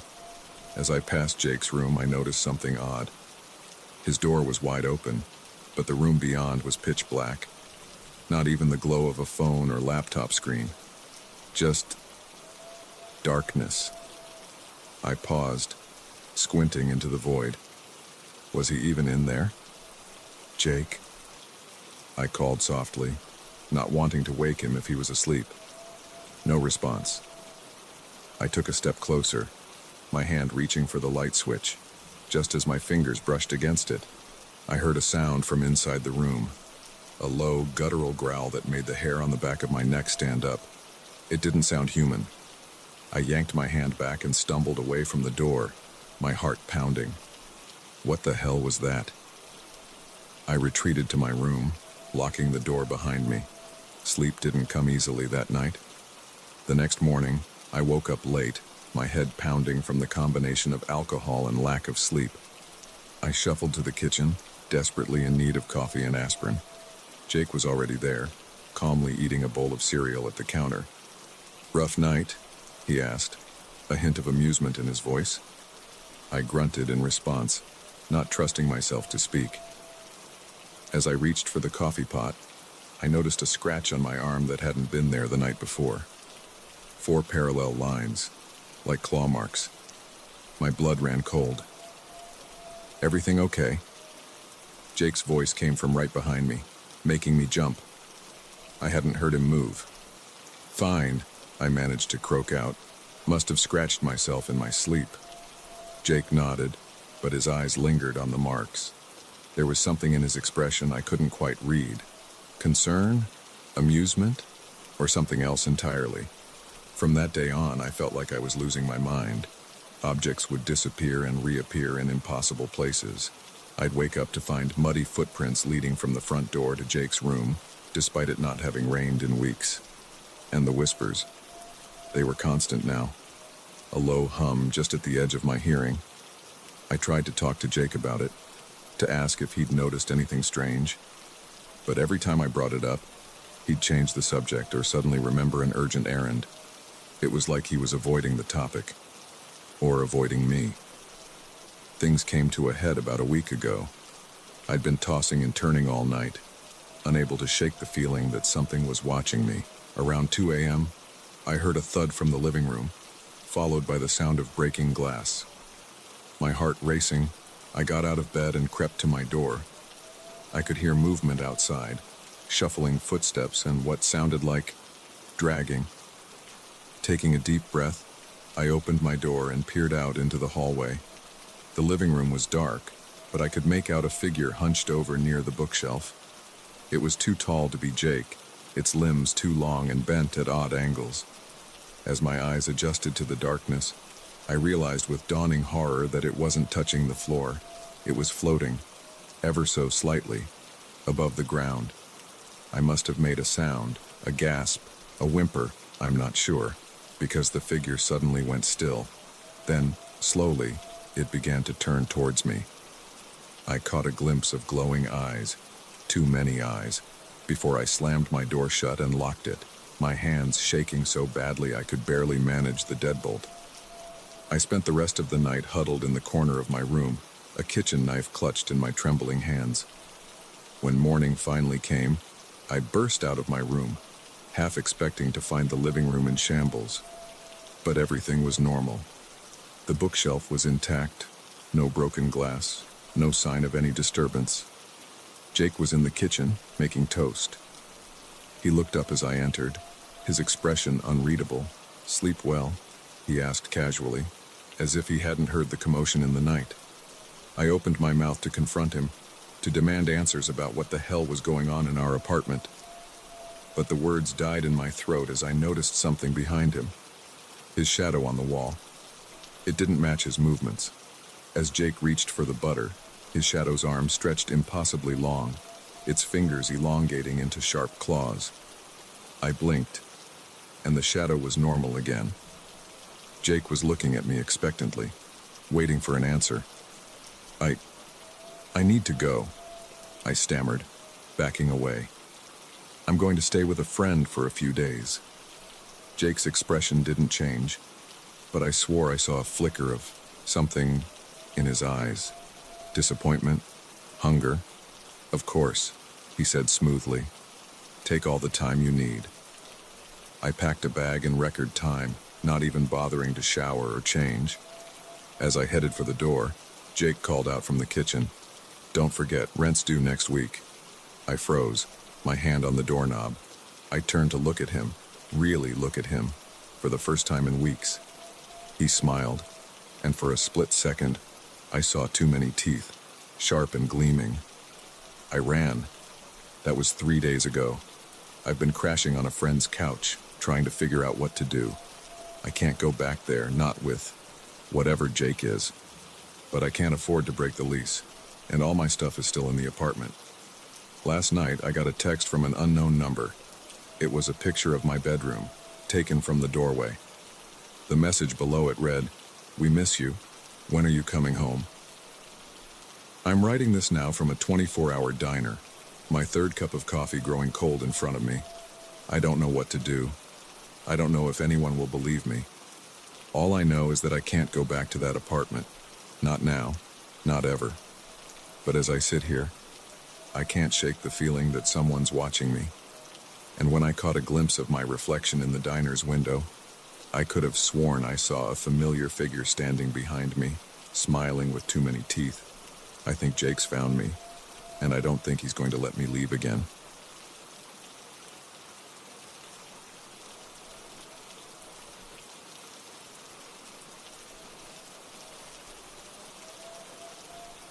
The first time I saw him, I thought it was just my imagination, a trick of the light, a shadow among the trees. But as the days went on, and the figure kept appearing at the edge of my vision, I realized with growing dread that I wasn't alone out here. And whatever was watching me, it wasn't human. I've always been an avid hiker and camper. There's something about being alone in nature that centers me, helps me clear my head. So when things at work started getting stressful, I decided to take a week off for a solo backpacking trip. Just me, the wilderness, and my thoughts. The trail I chose was pretty remote, a 50-mile loop through dense forest and rocky terrain. I'd done plenty of solo hikes before, but never one this long or isolated. Still, I felt prepared. I had all the right gear, plenty of supplies, and years of experience under my belt. The first 2 days were perfect. The weather was crisp but sunny, the trail challenging but manageable. I set up camp each night in small clearings, falling asleep to the sound of wind in the trees and distant owl calls. It was exactly what I needed to decompress. On the third day, things started to change. I was about halfway through my hike, deep in the heart of the forest. The trees were older here, massive trunks stretching up into a canopy so thick it blocked out most of the sunlight. The trail narrowed, winding between gnarled roots and moss-covered rocks. That's when I first saw him. Just a glimpse, and really, a dark figure standing between two distant trees, barely visible in the gloom. I blinked, and it was gone. I chalked it up to my eyes playing tricks on me in the low light and kept walking. But as the day wore on, I couldn't shake the feeling of being watched. The back of my neck prickled, and I found myself constantly glancing over my shoulder. A couple of times I could have sworn I saw movement out of the corner of my eye, but whenever I turned to look, there was nothing there. By the time I set up camp that night, my nerves were frayed. I told myself I was being ridiculous, that it was just the isolation getting to me. But as I sat by my small campfire, I couldn't help but stare into the darkness beyond the ring of light, searching for something. I must have dozed off at some point because the next thing I knew, I was jerking awake, my heart pounding. The fire had died down to embers, casting eerie shadows across the clearing. And there, just at the edge of the tree line, I saw it again. A figure, tall and unnaturally still, watching me. I scrambled for my flashlight, my hands shaking as I flicked it on and pointed it towards where I'd seen the figure. The beam cut through the darkness, illuminating. Nothing. just trees and underbrush. I swept the light back and forth, my breath coming in short gasps, but there was no sign of anyone or anything out there. Sleep didn't come easy that night. I lay in my tent, every snapping twig or rustling leaf making me flinch. I tried to rationalize it, to tell myself it was just an animal, maybe a deer or a bear. But deep down, I knew that wasn't true. Whatever I'd seen, it wasn't natural. The next morning, I seriously considered cutting my trip short and heading back, but the quickest way out was to continue forward. Backtracking would add an extra day to my journey. So I packed up camp and hit the trail, constantly scanning my surroundings as I walked. For most of the day, things were quiet, too quiet actually. I realized I couldn't hear any birds or small animals, which was unusual for this time of year. It was like the forest was holding its breath, waiting for something to happen. As the sun began to set, I started looking for a place to make camp. That's when I saw it again. The figure, standing maybe 100 yards ahead on the trail. This time, I got a better look at it. It was tall, much taller than any person I'd ever seen, with limbs that seemed too long and thin. Its skin, what I could see of it, was pale and almost bark-like in texture. I froze, my blood turning to ice in my veins. The figure didn't move, didn't make a sound. It just stood there, watching me. I don't know how long we stayed like that, locked in a silent standoff. Then, slowly, it took a step backwards and melted into the shadows between the trees. I didn't sleep at all that night. I made camp in a small cave I found just off the trail, feeling a little safer with solid rock at my back. But I couldn't shake the image of that thing from my mind. The way it moved, the otherworldly stillness of it. It was like nothing I'd ever seen before. As I sat there in the dark, my mind racing, I started to hear things. Whispers on the wind, too faint to make out words, but definitely there. The sound of footsteps circling my campsite, drawing closer and then fading away again. Once, I could have sworn I heard breathing right outside the cave entrance, deep and ragged. When dawn finally broke, I was a wreck, exhausted, paranoid, jumping at every sound. But I knew I couldn't stay in the cave forever. I had to keep moving, had to get back to civilization. So I packed up my gear with shaking hands and set out, my eyes constantly darting from side to side as I walked. The day passed in a blur of paranoia and adrenaline. I saw the figure several more times, always at a distance, always just watching. Sometimes it would be standing on the trail ahead of me. Other times I'd catch a glimpse of it moving through the trees parallel to my path. It never tried to approach me directly, but it was always there, always watching. By the time night fell again, I was nearing the end of my rope. I knew I should stop and make camp, but the thought of spending another night out here with that thing lurking in the darkness was unbearable. So I kept walking, using my flashlight to illuminate the trail ahead. That's when things took a turn for the worse. My flashlight started to flicker, the beam growing weaker and weaker. I changed the batteries, but it didn't help. Within minutes, I was plunged into total darkness. I stood there on the trail, paralyzed with fear. The forest around me seemed to come alive with sounds, rustling leaves, snapping twigs, and something else. Footsteps. Slow, deliberate footsteps, coming closer. In a panic, I left the trail, stumbling blindly through the underbrush. Branches whipped at my face and arms, roots threatened to trip me with every step. But I kept going. I had to get away, had to find somewhere to hide. I don't know how long I ran, or in what direction. All I knew was that the footsteps were getting closer, no matter how fast I moved. Finally, I collapsed against a large tree, my lungs burning, my legs shaking with exhaustion. As I stood there, trying to catch my breath, I realized I could no longer hear the footsteps. The forest had gone completely silent. For a moment, I dared to hope that I'd lost whatever was chasing me. Then I heard it. A sound so soft I almost missed it. The sound of fabric moving against bark, coming from right above me. Slowly, dreading what I might see. I looked up. There, perched on a branch just a few feet above my head, was the figure. In the dim moonlight filtering through the leaves, I could finally see it clearly. Its body was twisted and elongated, limbs bent at impossible angles as it clung to the tree. Its skin was a patchwork of bark and pale flesh, stretching tight over a too thin frame. But it was the face that would haunt my nightmares for years to come. Where eyes should have been, there were only dark, empty sockets.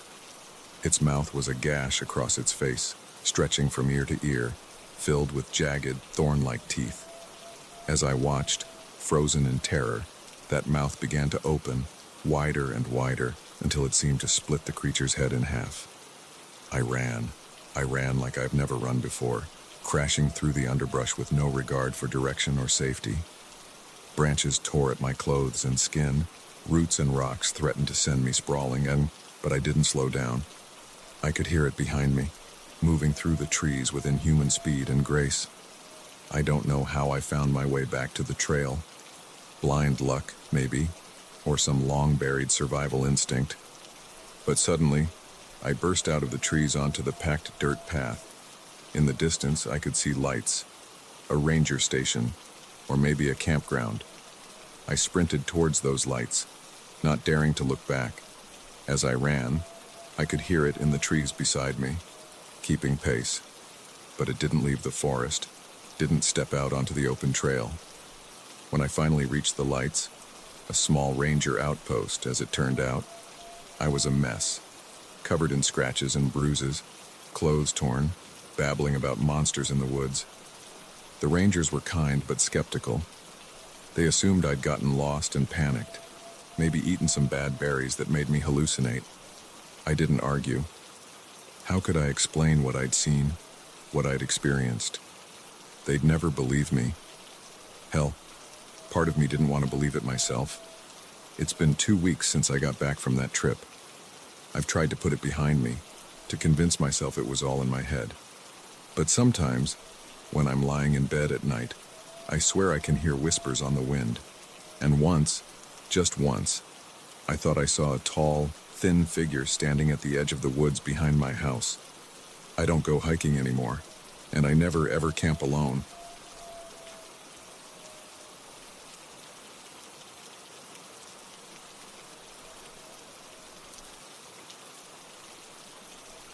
The neon open sign flickered in the rearview mirror as I pulled away from Joe's Pizza. The warmth of the pie box on the passenger seat a sharp contrast to the chill creeping up my spine. I should have known better than to take a delivery this far out, especially this late. But the tip promised was too good to pass up. Now, as the houses grew sparse and the road darker, I couldn't shake the feeling that I'd made a terrible mistake. I've been delivering pizzas for about 6 months now. It's not glamorous, but it pays the bills while I finish up my degree. Most nights are pretty routine: suburban homes, college dorms, the occasional office working late. But this delivery was different from the start. The address came in just as I was about to clock out: 55 Oakwood Lane. It was way out on the edge of our delivery zone, almost to the point where I'd have argued it was too far. But the customer had offered a $50 tip on top of the order, and my manager practically shoved me out the door with the pie. As I drove, the city lights faded behind me, replaced by the oppressive darkness of the countryside. The GPS on my phone guided me down increasingly narrow and poorly maintained roads. I started to wonder if I'd missed a turn somewhere when I finally saw it. A dirt driveway barely visible in the gloom, marked only by a rusted mailbox with the number 55 barely legible. I pulled in, my headlights illuminating a path that wound through dense woods. The trees seemed to close in around me, branches scraping against the sides of my car. After what felt like an eternity, the driveway opened up into a small clearing, and there, bathed in the pale moonlight, stood the house. It was old, the kind of place that might have been grand once but had long since fallen into disrepair. Paint peeled from weathered clapboards, and several windows were boarded up. There was a truck parked off to the side, but it looked like it hadn't moved in years. weeds growing up around the tires. I sat there for a moment, engine idling, debating whether to just turn around and leave. But $50 was $50, and I'd already come all this way. Taking a deep breath, I grabbed the pizza and got out of the car. The porch steps creaked ominously under my feet as I approached the front door. There was no doorbell, so I knocked, the sound echoing in the stillness of the night. No answer. I knocked again, louder this time. "Hello?" I called out. "Pizza delivery." Still nothing. I was just about to give up and head back to my car when I heard it. Movement inside the house. Footsteps, slow and deliberate, approaching the door. The porch light flickered to life, momentarily blinding me. The door opened with a groan, revealing a man who looked to be in his mid-40s. He was tall, broad-shouldered, with a scraggly beard and eyes that seemed to bore right through me. Behind him, I could make out two other men, hovering in the shadows of what looked like a sparsely furnished living room. Pizza for Daniel," I said, trying to keep my voice steady. The man in the doorway just stared at me, his expression unreadable. After an uncomfortably long pause, he spoke, his voice low and gravelly. "We didn't order any pizza." I blinked, confused. "But this is 55 Oakwood Lane, right?" He nodded slowly, his eyes never leaving my face. "Then there must be some mistake," I said, fumbling for my phone to check the order details. "The order came in about 30 minutes ago." I said, he interrupted, his tone hardening. "We didn't order any pizza." That's when I noticed the other two men had moved closer. They were both younger than the first guy, but just as imposing. One was wearing a dirty wife-beater, his arms covered in crude tattoos. The other had on a flannel shirt and a baseball cap pulled low over his eyes. "Okay, no problem," I said, taking a step back. "Sorry for the mix-up. I'll just head back and sort this out." I turned to leave, but the man's next words stopped me cold. "What are you really doing here, boy?" I froze, my heart suddenly pounding in my chest. "What do you mean?" "I'm just delivering a pizza." The man took a step onto the porch, forcing me to back up further. "No one delivers out here, especially not at this hour, so I'll ask you again, what are you really doing here?" "I swear, I'm just a delivery driver," I stammered, holding up the pizza box like a shield. "Look, I've got the uniform and everything. This is all just a misunderstanding." The tattooed guy snorted. "Yeah, right, a misunderstanding. You hear that, boys? We got ourselves a comedian." The man in the flannel stepped forward, cracking his knuckles. "Maybe we ought to teach him it ain't nice to lie." I felt the blood drain from my face. This was bad. Really bad. I needed to get out of there, fast. "Listen, I'm sorry for bothering you," I said, backing towards the steps. "I'll just go, okay? Forget this ever happened." But as I turned to hurry down the stairs, I found my path blocked. Another man, this one older and leaner than the others, had appeared seemingly out of nowhere. He stood at the bottom of the steps, arms crossed, a wicked-looking knife glinting in his hand. "Going somewhere?" he asked, a cruel smile playing at the corners of his mouth.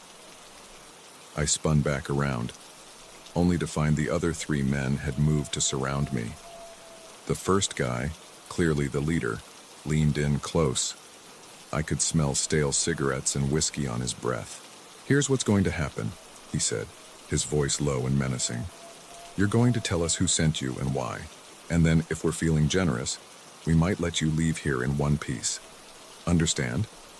I nodded frantically, my mind racing. "Please, you've got it all wrong. I'm just a college student working a part-time job. I don't know anything about whatever it is you think is going on here." The leader exchanged glances with the others, then turned back to me with a sigh. "Wrong answer, kid." He nodded to the guy with the knife, who started up the steps. I backed away, bumping into the porch railing. My eyes darted around, looking for any way out, but I was completely boxed in. Just as I was about to make a desperate lunge for freedom, headlights swept across the front of the house. We all turned to look as a car pulled into the driveway, an old station wagon I recognized as belonging to my coworker, Mike. Mike got out of the car, another pizza box in hand. He looked confused as he took in the scene on the porch. Delivery for 55 Oakwood Lane," he called out hesitantly. The leader's eyes narrowed as he looked from Mike back to me. "What the hell is this?" I saw my chance and took it. "See, I told you. It was just a mix-up with the orders. 2 deliveries got sent to the same address by mistake." Mike, bless his clueless soul, started walking towards the house. "Yeah, sorry about that, folks. Our system's been glitchy lately. We can give you a discount if you want both pizzas." The leader held up a hand, silencing Mike. He studied me for a long moment, then let out a bark of laughter. "Well, I'll be damned. Looks like you were telling the truth after all, kid." The tension on the porch seemed to deflate all at once.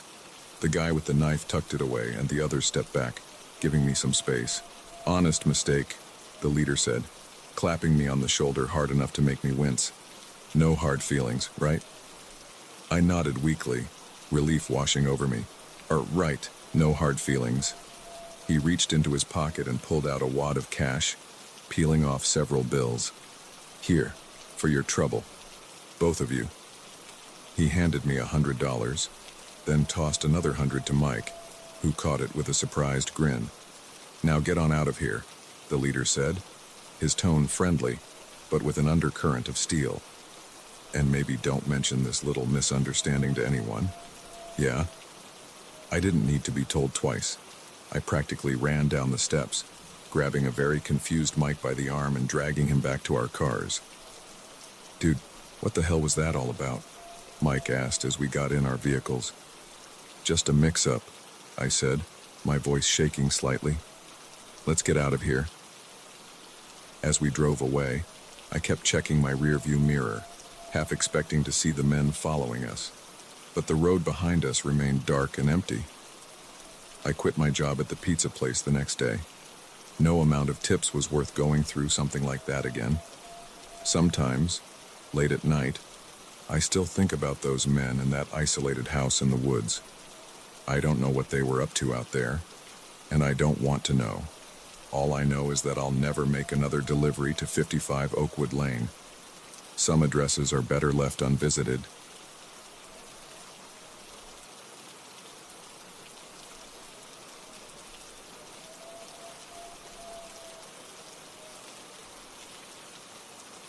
The moment I realized we were going the wrong way, a chill ran down my spine that had nothing to do with the late-night air conditioning in the taxi. I'd taken this route home countless times, but the unfamiliar streets stretching out before us told me we were headed somewhere I'd never been. And judging by the cold, calculating look in the driver's eyes as they met mine in the rearview mirror, I had a sinking feeling this wasn't a simple mistake. It was supposed to be just another Friday night, a few drinks with friends, maybe some dancing, then a quick cab ride home to collapse into bed. Nothing I hadn't done 100 times before. The bar had been packed, the music too loud, but the company was good and the drinks kept flowing. By the time we called it a night, I was pleasantly buzzed but not drunk, just tired and ready to be home. I remember stepping out of the bar, the cool night air a refreshing change from the stuffy interior. My friends headed off in different directions, some to nearby apartments, others to the subway station a block away. I looked around for a taxi, spotting one idling at the curb not far from where I stood. The driver nodded as I approached, unlocking the doors with a soft click. I slid into the back seat, rattling off my address as I buckled up. He grunted in acknowledgement, pulling away from the curb and merging into the late-night traffic. At first, everything seemed normal. We headed down familiar streets, the city lights blurring past the windows. I leaned my head back, letting the gentle motion of the car lull me into a light doze. It wasn't until I noticed the absence of the usual landmarks that I started to pay attention to our route. "Excuse me," I said, leaning forward slightly. "I think you might have taken a wrong turn. We should have passed the park by now." The driver's eyes flicked to the rearview mirror, meeting mine for a brief moment before returning to the road. "Shortcut," he grunted. "Less traffic this way." I frowned, glancing out the window. The buildings here were different, older, more industrial. Not the kind of area I was used to seeing on my way home. "I don't think this is right. Could you please turn around?" He didn't respond, just kept driving. The streets were getting narrower, darker. The few streetlights we passed cast eerie shadows across crumbling brick walls and boarded-up storefronts. My heart began to race, a cold sweat breaking out on the back of my neck. "Hey," I said, my voice sharper now. I said, "Turn around. This isn't the way to my house." The driver's eyes met mine in the mirror again, and this time, I saw something in them that made my blood run cold. There was no warmth there, no reassurance. Just a calculating, predatory gleam that told me this was no accident. "We're almost there," he said, his voice low and emotionless. I felt my breath catch in my throat. "Almost where?" "This isn't where I asked to go." He didn't answer, just kept driving. I tried the door handle, but it was locked. Of course it was. I fumbled for my phone, cursing under my breath when I saw there was no signal. We must have been in some kind of dead zone. "Let me out," I demanded, trying to keep the panic out of my voice. "Stop the car right now and let me out." The driver chuckled, a sound devoid of any real humor. "Can't do that. We've got a ways to go yet." My mind raced, trying to figure out what to do. I could try breaking the window, but even if I managed it, we were moving too fast for me to jump out safely. And who knew where we were or if there was anyone around to help if I did escape. I took a deep breath, trying to stay calm. Maybe I could reason with him. "Look, I don't know what you want, but this isn't right. I've got money, not much, but it's yours if you just turn around and take me home." He shook his head slowly. "It's not about money." Those words sent a chill through me. If it wasn't about money, what did he want? My imagination conjured up a dozen terrifying scenarios, each worse than the last. We drove on in silence for what felt like hours, but was probably only minutes. The buildings grew more sparse, giving way to empty lots and abandoned warehouses. I kept my eyes glued to the passing scenery, desperately trying to spot any landmarks, any signs that might tell me where we were. Finally, after what seemed like an eternity, the car began to slow. We turned down a narrow alley, barely wide enough for the taxi to fit through. My heart pounded in my chest as we came to a stop in front of a nondescript metal door set into the side of a dilapidated brick building. The driver turned off the engine and twisted in his seat to face me. In the dim light filtering in from a distant street lamp, his features looked gaunt, almost skull-like. "We're here," he said, his voice flat. I pressed myself back against the seat, as far away from him as I could get. "Where is here? What do you want from me?" He studied me for a long moment, his expression unreadable. Then, to my surprise, he reached over and unlocked the doors. "Get out," he said. I hesitated, my hand on the door handle. This had to be a trick, right? He wouldn't just let me go after bringing me all this way. But as the seconds ticked by and he made no move to stop me, I realized this might be my only chance. Slowly, cautiously, I opened the door and stepped out of the taxi. The alley was dark and quiet, the only sound the faint hum of distant traffic. I backed away from the car, keeping my eyes on the driver. He watched me go, still sitting behind the wheel. Just as I was about to turn and run, he spoke again. "You're lucky," he said, his voice eerily calm. "You're not the one they wanted." Before I could process what he meant, he put the car in reverse and backed out of the alley, leaving me alone in the darkness. I stood there for a moment, frozen in shock and confusion. Then, as the reality of my situation set in, I started to run.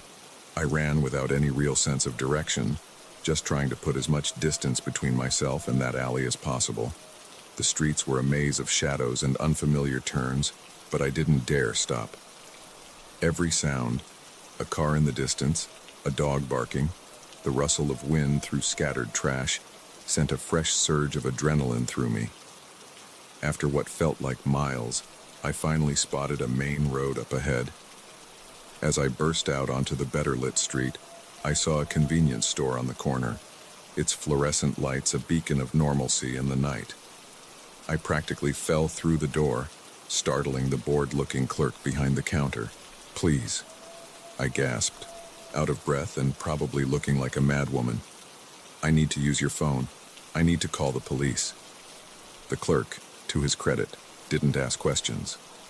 He handed over the store phone, and I dialed 911 with shaking fingers. As I waited for someone to pick up, I glanced out the store windows, half expecting to see the taxi pulling up outside, but the street remained empty. The police arrived about 10 minutes later. I gave them my statement, trying to recall every detail I could about the driver and the route we'd taken. They were sympathetic but skeptical. Without any real evidence of a crime, there wasn't much they could do beyond taking me home and filing a report.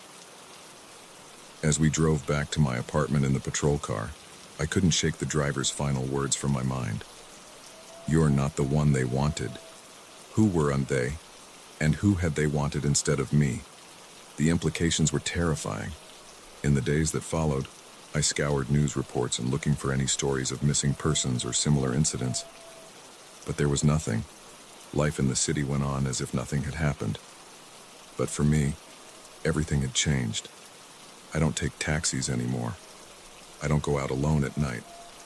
And I'm always aware of my surroundings, because I know now that there are predators out there, hiding in plain sight, waiting for their moment to strike. And next time, I might not be so lucky as to be the wrong target. Sometimes, late at night, I still hear the hum of an engine outside my window. And in my nightmares, I'm back in that taxi, driving endlessly through dark and unfamiliar streets, never knowing where I'll end up or who's really behind the wheel.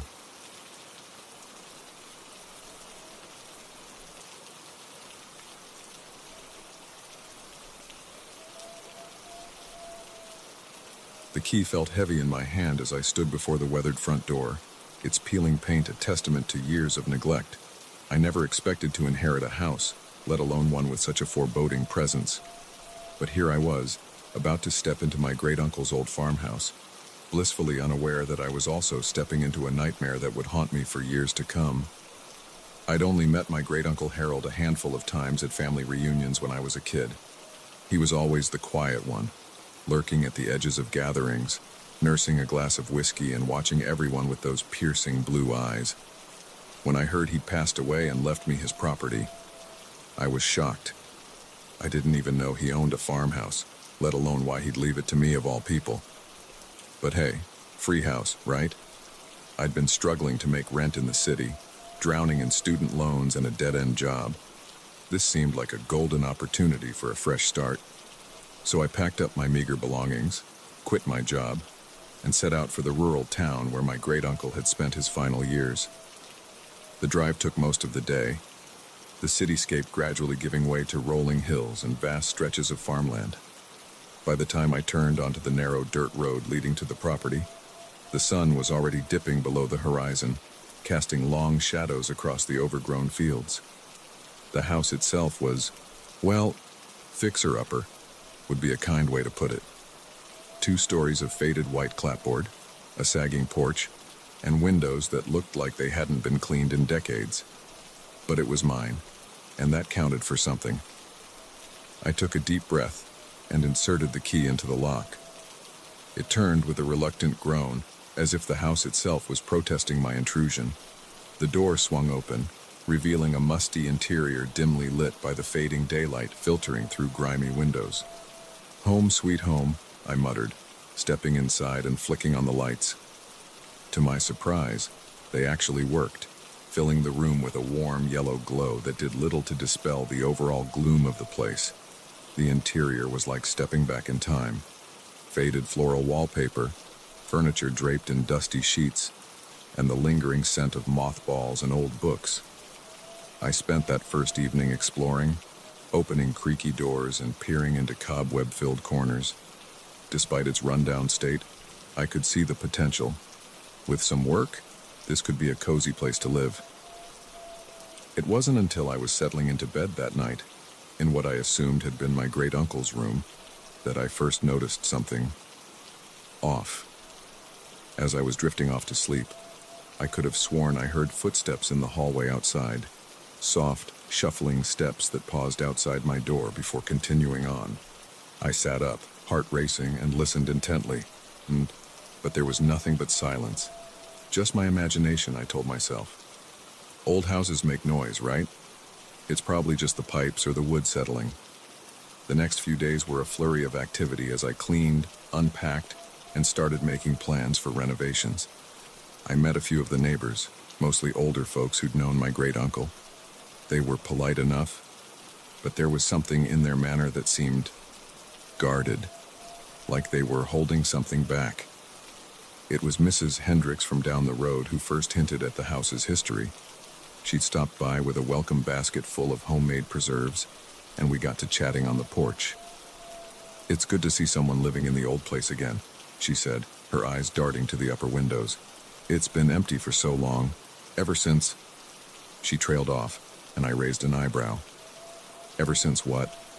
Mrs. Hendricks pursed her lips, clearly debating whether to continue. Finally, she sighed. "Well, I suppose you ought to know. There was an incident about 30 years back. Your great-uncle's family, his wife and 2 kids, they disappeared, just vanished one night. No trace of them was ever found." I felt a chill run down my spine despite the warm afternoon sun. "Disappeared? What do you mean?" She shook her head. "Nobody knows for sure. There was an investigation, of course, but they never turned up anything. Your uncle, he was the prime suspect for a while, but they couldn't prove anything. He lived here alone after that, hardly ever left the property. Folks around here, well, they tend to avoid this place, say it's cursed." I laughed, but it sounded hollow even to my own ears. "Cursed? Come on, that's just superstition." Mrs. Hendricks gave me a long look. "Maybe so, but there's been talk over the years. Strange noises coming from the house at night. Lights in the windows when your uncle was known to be out of town. I'm not saying I believe in ghosts or anything, but, well, just be careful is all." She left soon after, leaving me with a basket of preserves and a head full of unsettling thoughts. That night, as I lay in bed, every creak and groan of the old house seemed magnified. I found myself straining to hear those phantom footsteps again, both dreading and half expecting them. It was nearly a week later when things really started to get weird. I'd been working on clearing out the attic, sorting through boxes of old junk and family mementos. As I was shifting a heavy trunk, something caught my eye. A small door, almost hidden behind years of accumulated clutter. Curious, I cleared away the boxes and tried the handle. It was locked, but a bit of jimmying with a screwdriver popped it open. Beyond was a small, dark space, some kind of crawl space or hidden room. I shone my flashlight inside, revealing walls covered in what looked like writing. As I leaned closer, I realized with a start that it wasn't writing at all, but names. Hundreds of names, scrawled in what looked like charcoal, covering every inch of the walls and ceiling. And there, right in the center of the far wall, were 3 names that made my blood run cold.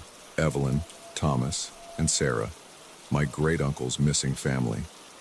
I scrambled out of the attic, my heart pounding. This had to be some kind of sick joke, right? But as I paced the hallway, trying to calm down, I heard it again, those soft, shuffling footsteps. Only this time, they were coming from the attic. I froze, staring up at the ceiling. The footsteps moved slowly, deliberately, crossing the attic floor and then starting down the stairs. Panic gripped me. I ran for the front door, fumbling with the lock, but it wouldn't budge. I was trapped. The footsteps grew closer, reaching the second-floor landing. And then I heard something that turned my blood to ice.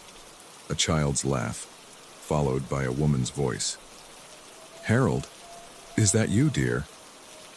I backed away from the stairs, my mind reeling. This couldn't be happening. Ghosts weren't real. This was just some kind of hallucination, brought on by stress and Mrs. Hendricks' stories. But as I watched, 3 figures began to materialize at the top of the stairs. A woman in a faded dress and 2 children, a boy and a girl. Their forms were translucent, flickering like old film, but undeniably there. The woman's eyes locked onto mine, and her expression shifted from hope to confusion to anger. "You're not Harold," she said, her voice echoing strangely. "Where is he? What have you done with him?" I couldn't speak, couldn't move. The ghostly family began to descend the stairs, their movements jerky and unnatural.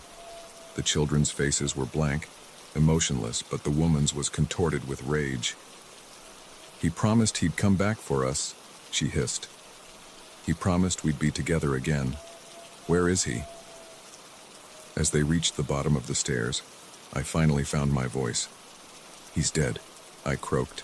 "My great-uncle Harold. He died. That's why I'm here. I inherited the house." The woman stopped, her form flickering more intensely. "Dead?" she whispered.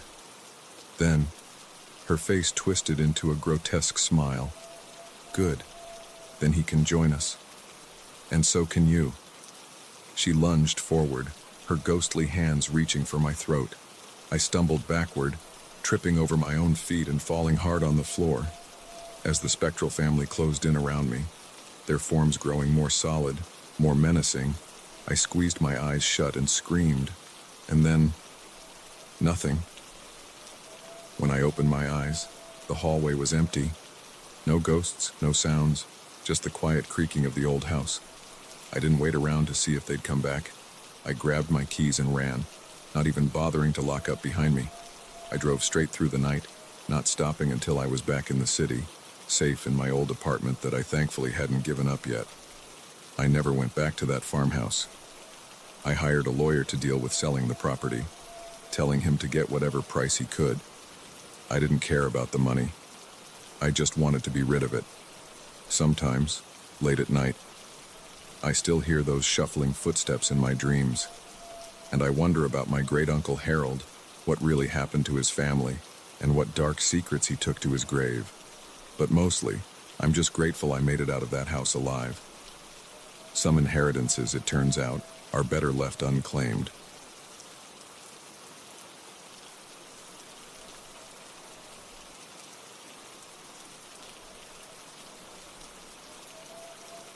The moment his calloused hand touched my arm, I knew I'd made a terrible mistake. The gas station, once a beacon of hope on this desolate stretch of highway, now felt like a trap. And as his grip tightened, his eyes boring into mine with an intensity that made my blood run cold, I realized that this seemingly routine pit stop might be the last one I ever made. It had been a long day on the road. I was driving back from visiting my sister in the next state over, a trip I'd made dozens of times before. Usually, I timed it better, making sure to fill up in the busier towns where the gas stations were well lit and always had a few people milling about. But I'd gotten a late start, and now here I was, my gas light blinking insistently as the sun dipped below the horizon. When I saw the sign for Joe's Gas N Go, I breathed a sigh of relief.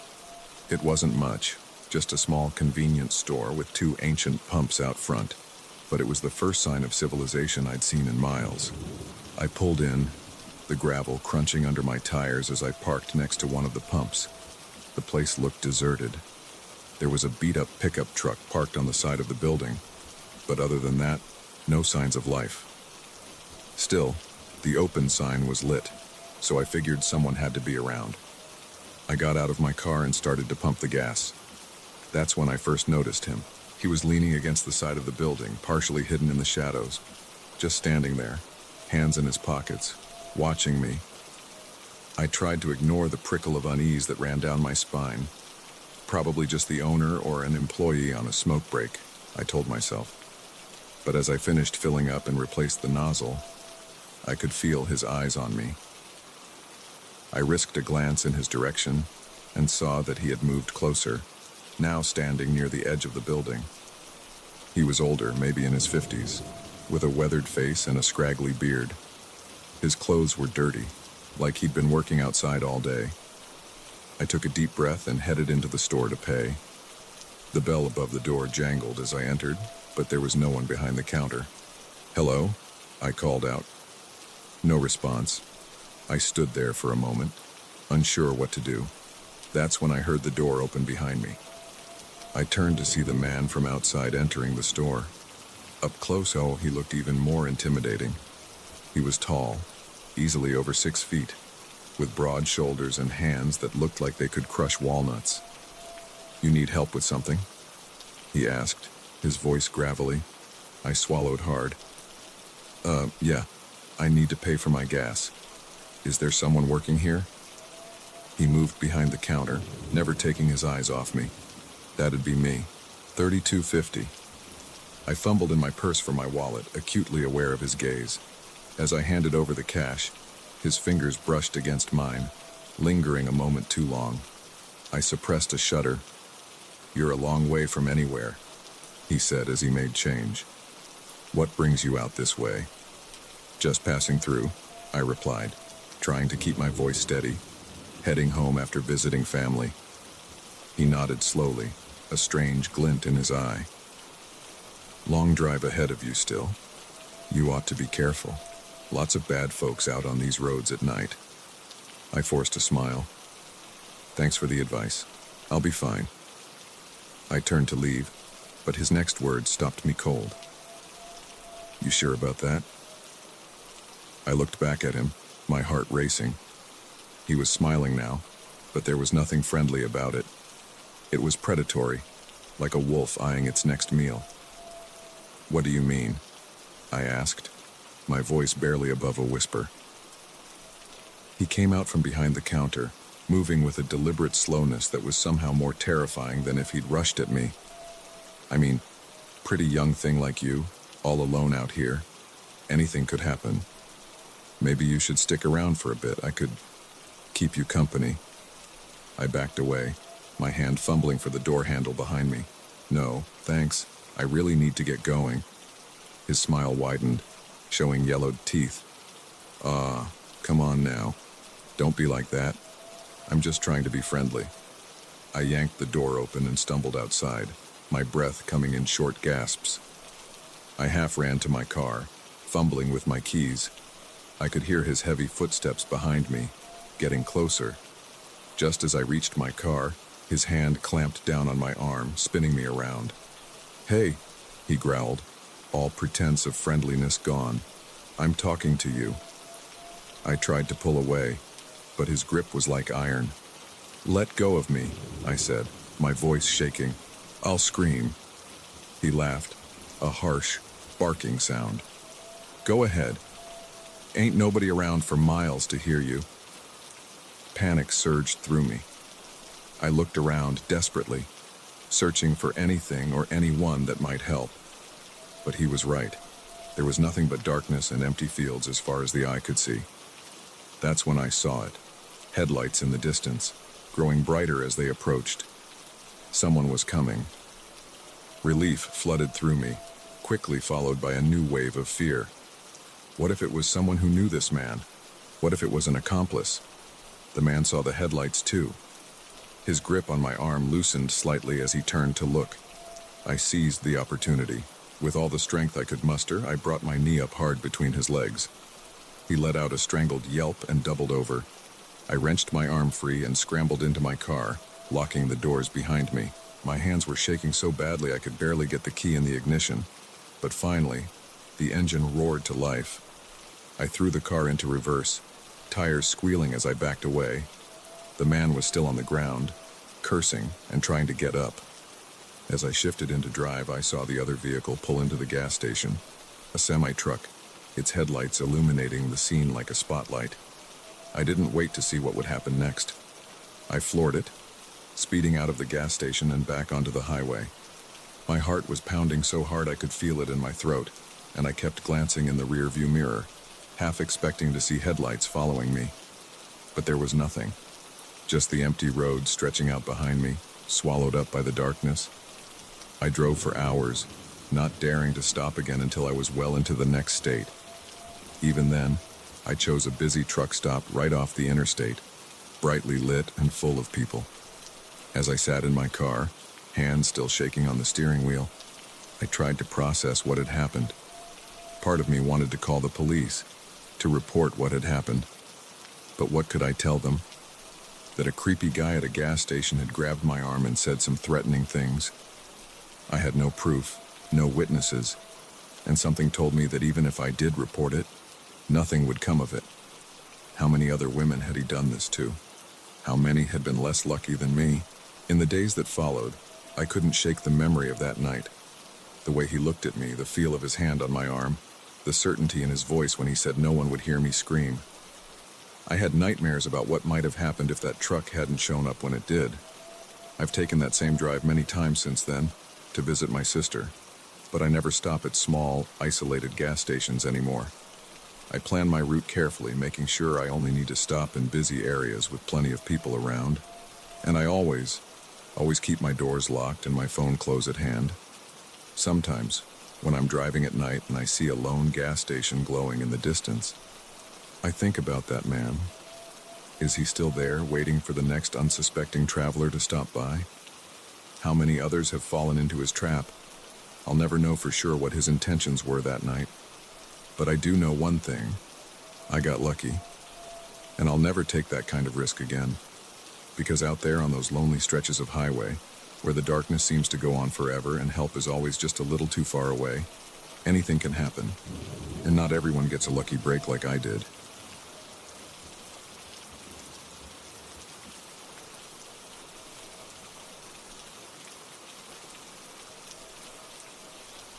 The flickering fluorescent light cast an eerie glow over the empty office, shadows dancing in the corners as if they had a life of their own.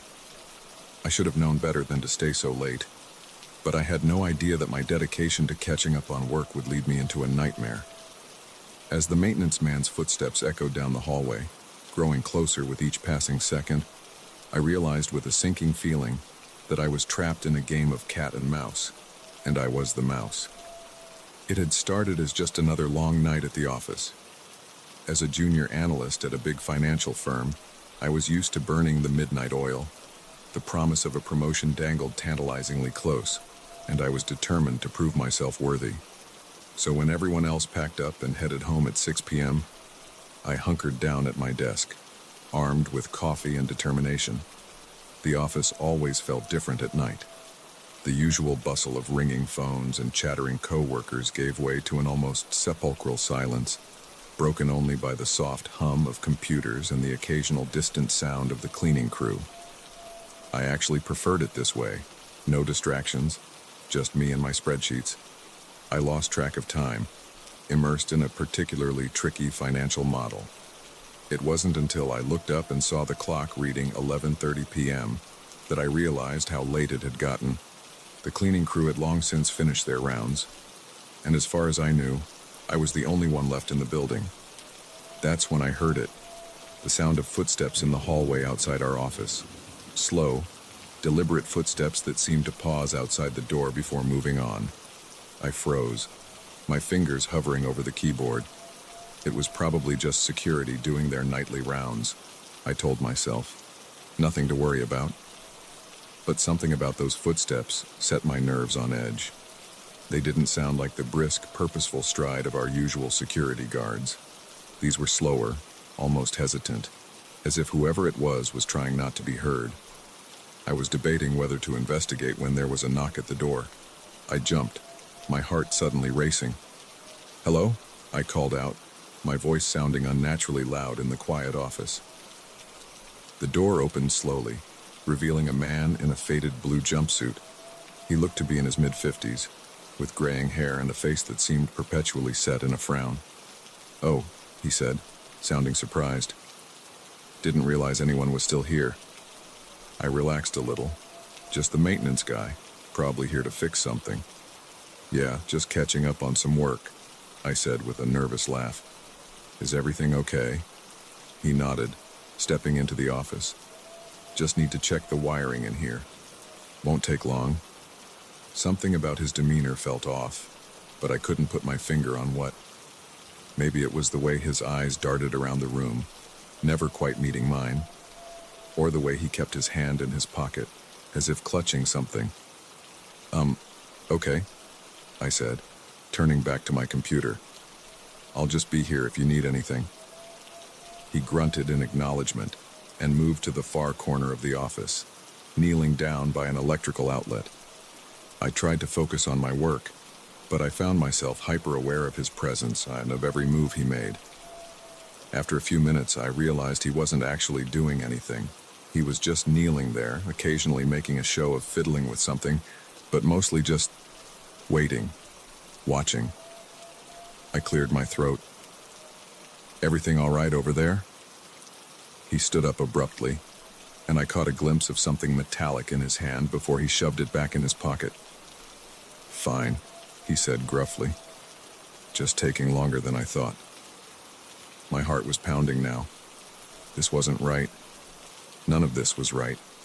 I needed to get out of here.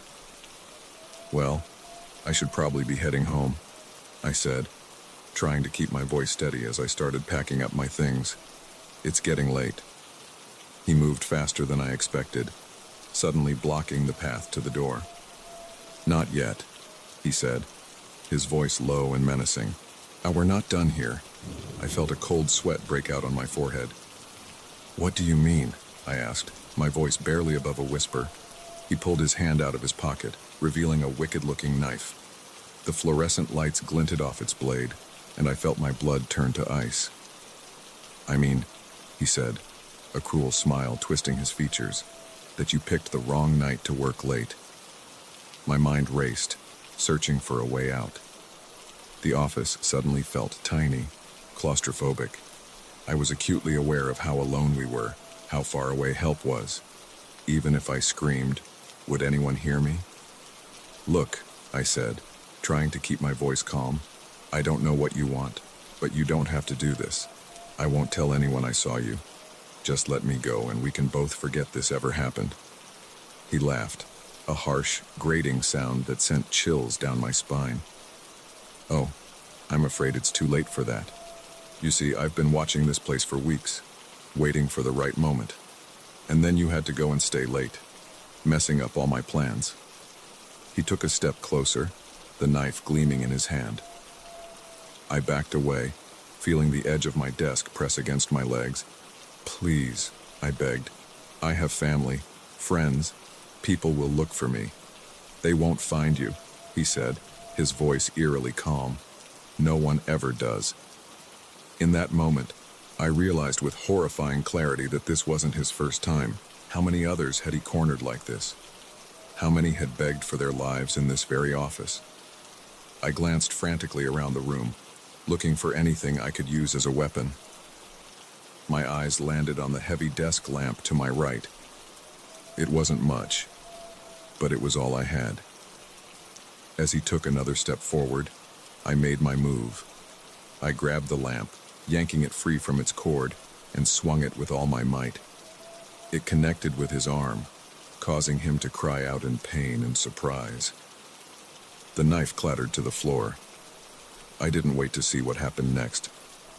I bolted for the door, my heart pounding in my ears. I could hear him cursing behind me, the sound of his footsteps giving chase. I ran down the hallway, making for the stairs. The elevator would be too slow, too easy for him to trap me. I burst through the stairwell door and started down, taking the steps two at a time. His footsteps echoed in the stairwell, getting closer. I pushed myself harder, my lungs burning with the effort. 3 floors down, 2, 1. Finally, I reached the ground floor and ran for the lobby. The night security guard looked up in surprise as I burst out of the stairwell. "Help!" I gasped. "Call the police!" The maintenance man emerged from the stairwell a moment later, but stopped short when he saw the guard. For a second, we all stood frozen, a tableau of predator, prey, and unexpected witness. Then he turned and ran, disappearing back into the stairwell. The guard, finally grasping the situation, called for backup and the police while keeping me safely behind the security desk. The next few hours passed in a blur of police statements and questions. They searched the building but found no trace of the man. He had vanished into the night, leaving behind only the knife he'd dropped in our struggle. In the days that followed, I learned that there had been a string of disappearances in the area over the past few years.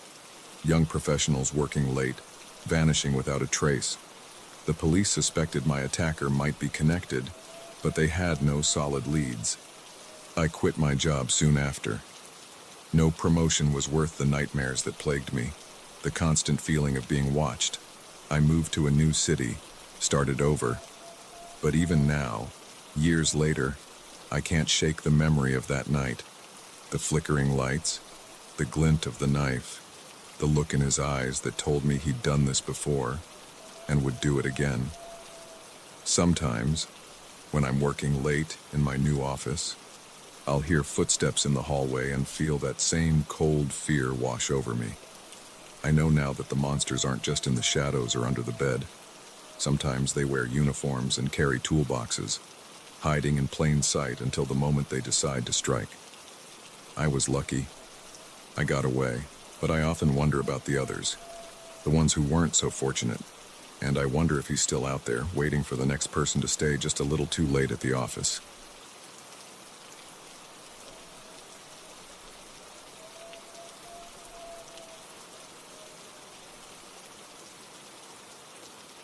The moment I realized he wasn't just another hiker, my blood ran cold.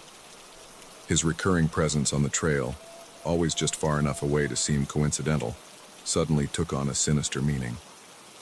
As the sun dipped lower in the sky, casting long shadows through the trees, I knew with chilling certainty that this remote hiking trail had become a predator's hunting ground, and I was the prey. I've always loved hiking alone. There's something about the solitude, the connection with nature, that I find deeply therapeutic. This particular trail was one I'd been wanting to tackle for months, a challenging 15-mile loop through some of the most beautiful and remote wilderness in the state. I'd prepared meticulously, packing all the essentials and letting a friend know my planned route and expected return time. The day started perfectly. The weather was ideal, cool and crisp with a light breeze that carried the scent of pine and wildflowers. The trail was everything I'd hoped for: scenic vistas, challenging terrain, and blissful solitude. I encountered a few other hikers in the first couple of miles, exchanging friendly nods and brief greetings. But as I progressed deeper into the wilderness, the encounters became fewer and far between. It was around midday when I first noticed him. I'd stopped at a particularly breathtaking overlook to eat my lunch and take some photos.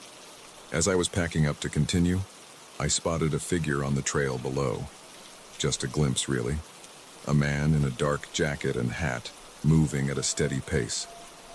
I didn't think much of it at the time. Other people were bound to be enjoying the trail on such a beautiful day. But then I saw him again, and again. Always at a distance. Always just for a moment before he disappeared around a bend or into a thicket. At first, I rationalized it.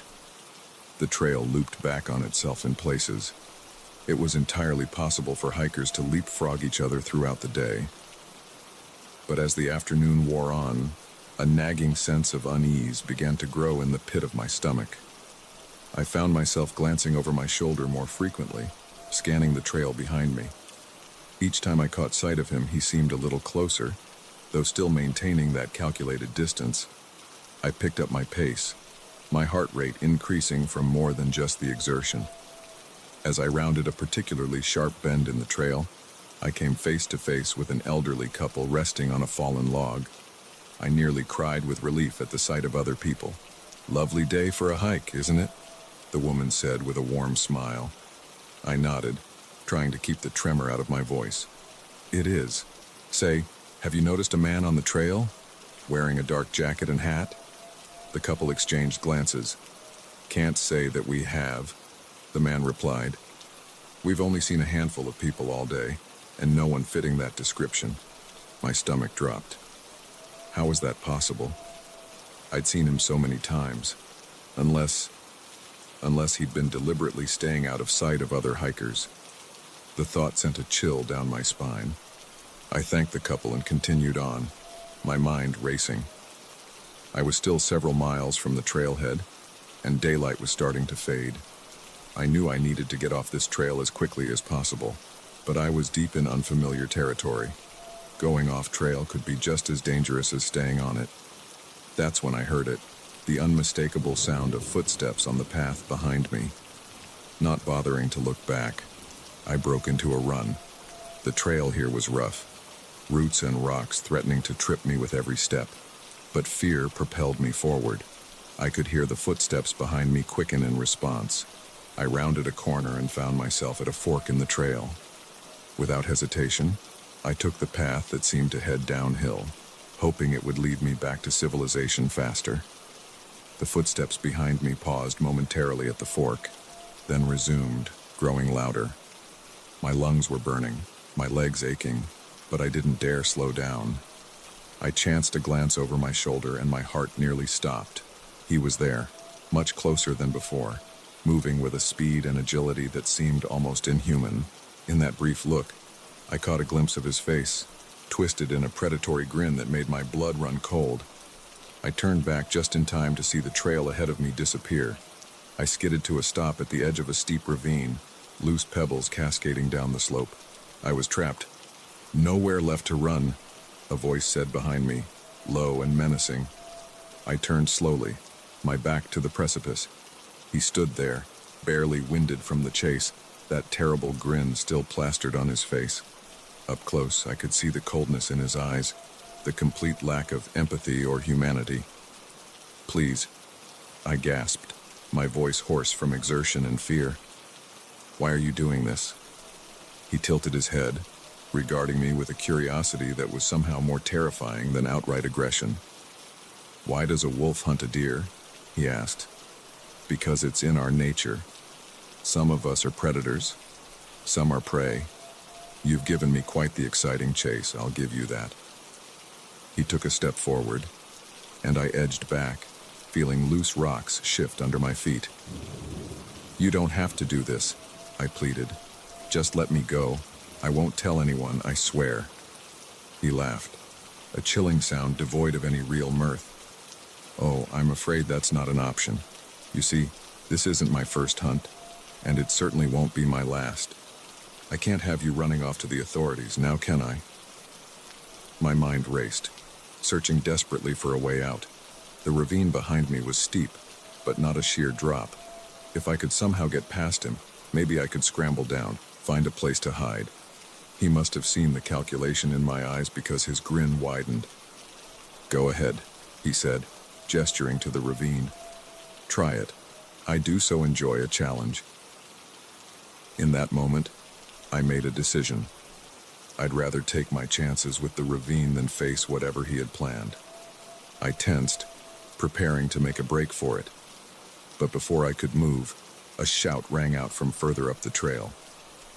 "Hello? Is someone there?" The man's head snapped around, his eyes narrowing. I seized the opportunity. With every ounce of strength I had left, I lunged forward, driving my shoulder into his midsection. He stumbled back, caught off guard, and I darted past him, back up the trail. "Help!" I screamed, my voice echoing through the trees. "Please, help me!" I heard cursing behind me, followed by the sound of retreating footsteps. As I rounded a bend in the trail, I nearly collided with a group of hikers, their faces etched with concern. "Are you all right?" one of them asked, steadying me as I stumbled to a stop. I shook my head, gasping for breath. "There's a man. He's been following me, tried to attack me." They looked alarmed, glancing down the trail behind me. "We didn't see anyone," another hiker said, "but let's get you out of here, just in case." Surrounded by the group, I made my way back to the trailhead. Every snapping twig, every rustle of leaves made me jump, convinced he was still out there, watching and waiting. But we made it back without incident. The police were called. A report was filed. They searched the area but found no trace of the man I described. Part of me was relieved, but a larger part was terrified by the idea that he was still out there, perhaps already seeking his next victim. In the weeks that followed, I struggled with nightmares and anxiety. Every time I left my house, I found myself scanning faces in the crowd, half expecting to see him. I couldn't shake the memory of his cold eyes, that predatory grin. I haven't been hiking since that day.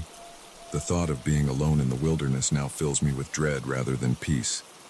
But sometimes, when I'm driving past a trailhead or see hikers setting out with their backpacks, I feel a pang of longing for the solitude and freedom I once found in those remote places. I know that one day, I'll find the courage to hit the trails again. But next time, I won't be alone. And I'll never forget the lesson I learned on that beautiful, terrifying day. That sometimes, the most dangerous predators are the ones that look just like us.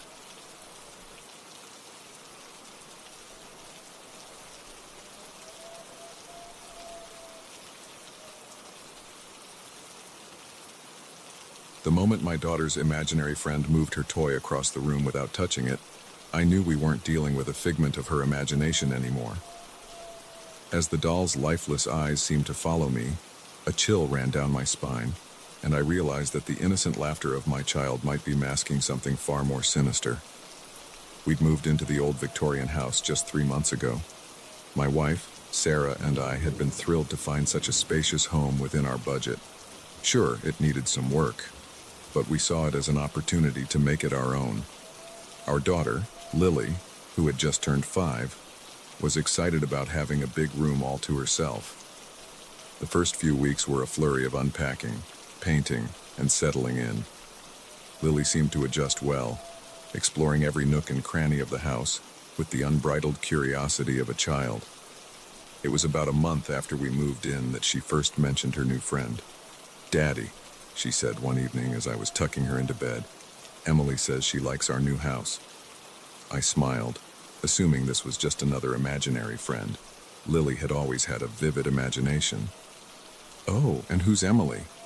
Lily pointed to the empty corner of her room. "She's right there, silly. She says she's lived here for a very long time." I played along, as parents do. "Well, tell Emily we're glad she likes it. Good night, sweetheart." I kissed her forehead and turned out the light, thinking nothing more of it. But Emily kept coming up in conversation. Lily would tell us about the games they played together, the secrets Emily shared with her. At first, Sarah and I found it cute. We even joked about how detailed Lily's imagination was, creating this whole backstory for her invisible friend. Things started to change about 2 weeks after Emily first appeared. I was in the kitchen one morning, making breakfast, when I heard a crash from the living room. I rushed in to find a vase shattered on the floor, water and flowers strewn about. Lily was standing nearby, her eyes wide. "Emily did it," she said, her voice trembling slightly. "She was trying to smell the flowers, but she knocked it over." I sighed, reaching for the broom. "Lily, honey, you know you shouldn't make up stories. If you accidentally knocked it over, just tell me. I won't be mad." But she was insistent. "It wasn't me, Daddy. It was Emily. She feels really bad about it." I cleaned up the mess, making a mental note to talk to Sarah about Lily's increasing reliance on this imaginary friend as a scapegoat. But as I was sweeping up the last of the glass, I noticed something odd. The vase had been in the center of the coffee table, well out of Lily's reach. How had she managed to knock it over from where she was standing? I brushed it off, chalking it up to my own misremembering of where the vase had been. But that was just the beginning. Over the next few weeks, strange occurrences became more frequent. Objects would move when no one was near them.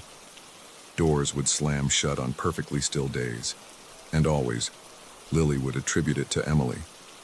Sarah and I began to worry. We talked about taking Lily to a child psychologist, concerned that this imaginary friend was becoming too real for her. But then something happened that made us question everything we thought we knew. It was a quiet Sunday afternoon. Lily was playing in her room while Sarah and I were downstairs watching TV. Suddenly, we heard Lily scream. We bolted upstairs, our hearts racing. When we burst into her room, Lily was huddled in the corner pointing at her dollhouse. "Emily's mad," she whimpered. She doesn't want me to play with her things. I was about to comfort her when I saw it. One of the dolls, a porcelain figure with blonde hair and a blue dress, was moving. Not falling, not rolling, but moving as if an invisible hand was dragging it across the floor of the dollhouse. Sarah gasped beside me, and the doll suddenly dropped, lifeless once more. We stood there, frozen, trying to process what we'd just seen. "See?" Lily said, her voice small. "And I told you Emily was real." That night, after we'd finally gotten Lily to sleep, Sarah and I sat at the kitchen table, both nursing cups of coffee that had long since gone cold. "What are we going to do?" Sarah whispered, her face pale in the dim light. I shook my head, still struggling to believe what I'd seen. "I don't know. Maybe we're just tired, stressed from the move. We could be imagining things." But even as I said it, I knew it wasn't true. We'd both seen that doll move, and deep down, I knew it wasn't the first unexplainable thing I'd witnessed in this house. We decided to do some research on the house's history. It took some digging, but what we found chilled us to the bone. In 1920, a family had lived here, parents and their young daughter, Emily. Emily had died in the house under mysterious circumstances. The official report said it was an accident, but there were whispers of foul play. Armed with this knowledge, we tried to approach the situation rationally. We set up cameras in Lily's room and around the house, hoping to catch evidence of whatever was happening. For days, nothing unusual appeared on the footage. But then, one night, we captured something that made my blood run cold. It was around 2 a.m. The camera in Lily's room showed her sleeping peacefully in her bed. Suddenly, the rocking chair in the corner began to move. Slowly at first, then picking up speed. It rocked back and forth for nearly a minute before abruptly stopping. And then, faintly, we heard a child's giggle. Not Lily's, but another girl's laugh, echoing through the silent room. We were terrified, but we felt trapped. We couldn't afford to move again so soon, and who would buy a house we told them was haunted? So we tried to cope. We talked to Lily about Emily, asking her to tell us everything she knew about her spectral friend. "Emily's lonely," Lily told us one day. "She says her parents went away a long time ago and never came back. She just wants someone to play with." It was heartbreaking and terrifying in equal measure. We were dealing with the ghost of a child, one who had likely suffered a traumatic death. But how could we help her? And more importantly, how could we ensure Lily's safety? We tried everything we could think of. We had the house blessed by a priest. We consulted a medium who attempted to communicate with Emily. We even considered hiring paranormal investigators, but feared it might antagonize the spirit. Through it all, the activity continued. Objects would move. Doors would open and close on their own. And sometimes, late at night, we'd hear the faint sound of a child singing an old lullaby. Lily, for her part, seemed unafraid. She talked about Emily as if she was just another friend, telling us about the games they played and the stories Emily told her about. The old days. It was about 6 months after we'd moved in that things came to a head. I woke up in the middle of the night to the sound of Lily talking. Groggy and disoriented, I made my way to her room. The door was ajar, and I could hear her voice clearly. "But I don't want to go, Emily. This is my home." I froze, my hand on the doorknob. Another voice, faint but distinctly different from Lily's, responded, "But we could have so much fun together. Don't you want to be my friend forever?" I burst into the room, my heart pounding. Lily was sitting up in bed, looking at the foot of her bed where, for just a moment, I saw the translucent figure of another little girl. She turned to look at me, her eyes sad and hollow, before fading away. Lily looked up at me, tears in her eyes. "Daddy, Emily wants me to go away with her. She says we could play forever, but I don't want to leave you and Mommy." I gathered Lily in my arms, holding her tight. "It's okay, sweetheart. You're not going anywhere. Emily is. Emily needs to move on. This isn't her home anymore. That night was a turning point. Sarah and I realized we couldn't keep living like this. Constantly fear for our daughter's safety. We reached out to a renowned paranormal expert who specialized in helping spirits move on. The process was intense. For 3 days, our house was filled with sage smoke and prayers. The expert communicated with Emily, learning her story and helping her understand that it was time to leave this plane. On the final night, we all gathered in Lily's room. The air felt thick, charged with an energy I couldn't explain. And then, suddenly, we saw her, Emily, looking just as she had in the old photographs we'd found. She smiled, a peaceful expression on her face. "Thank you," she said, her voice echoing softly. "Thank you for being my friend, Lily." And then, in a flash of soft light, she was gone. The heaviness in the air lifted, and for the first time since we'd moved in, the house felt truly peaceful. In the months that followed, we had no more supernatural experiences. Lily occasionally talked about Emily, but more in the way one would reminisce about a friend who had moved away. We still live in that old Victorian house. Sometimes, when the wind blows just right, I think I hear the faint echo of a child's laughter, but it no longer fills me with dread. Instead, I smile, hoping that wherever Emily is now, she's at peace. Our experience changed me. I'm more open now to the idea that there are things in this world we can't explain. And I'm grateful in a way for the ghost of the little girl who taught us about friendship, compassion, and the enduring power of love, even from beyond the grave.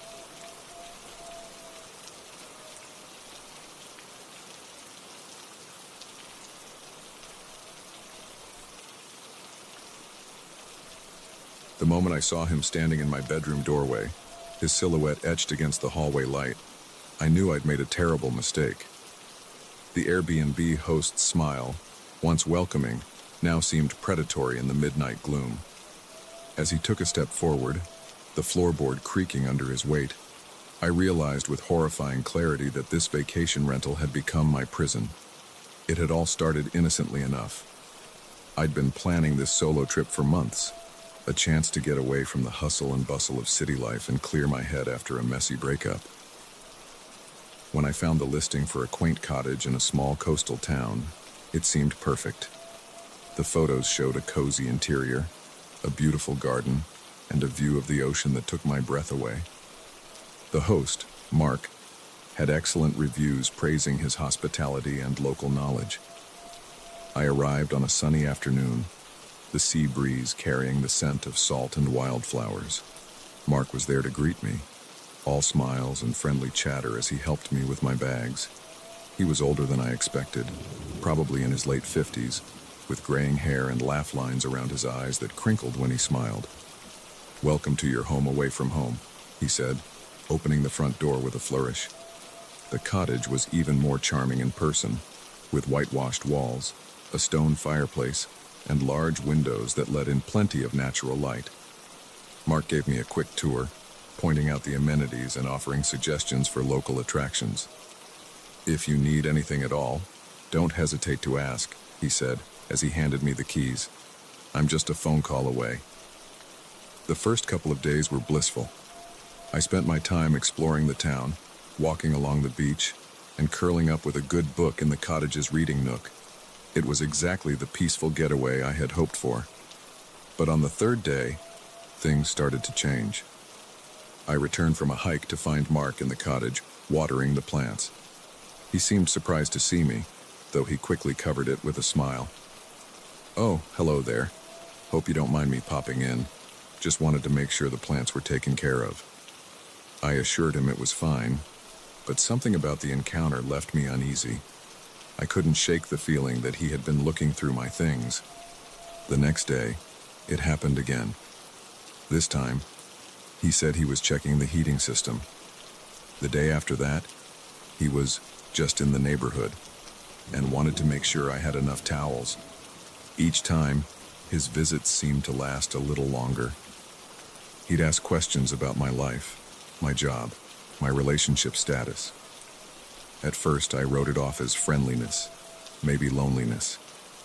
But as the week wore on, his attention began to feel suffocating. I started to notice little things out of place in the cottage. My clothes weren't folded quite the way I'd left them. My laptop had been moved slightly on the desk. Once, I could have sworn I smelled his aftershave on my pillow. I tried to convince myself I was being paranoid. After all, Mark had dozens of positive reviews.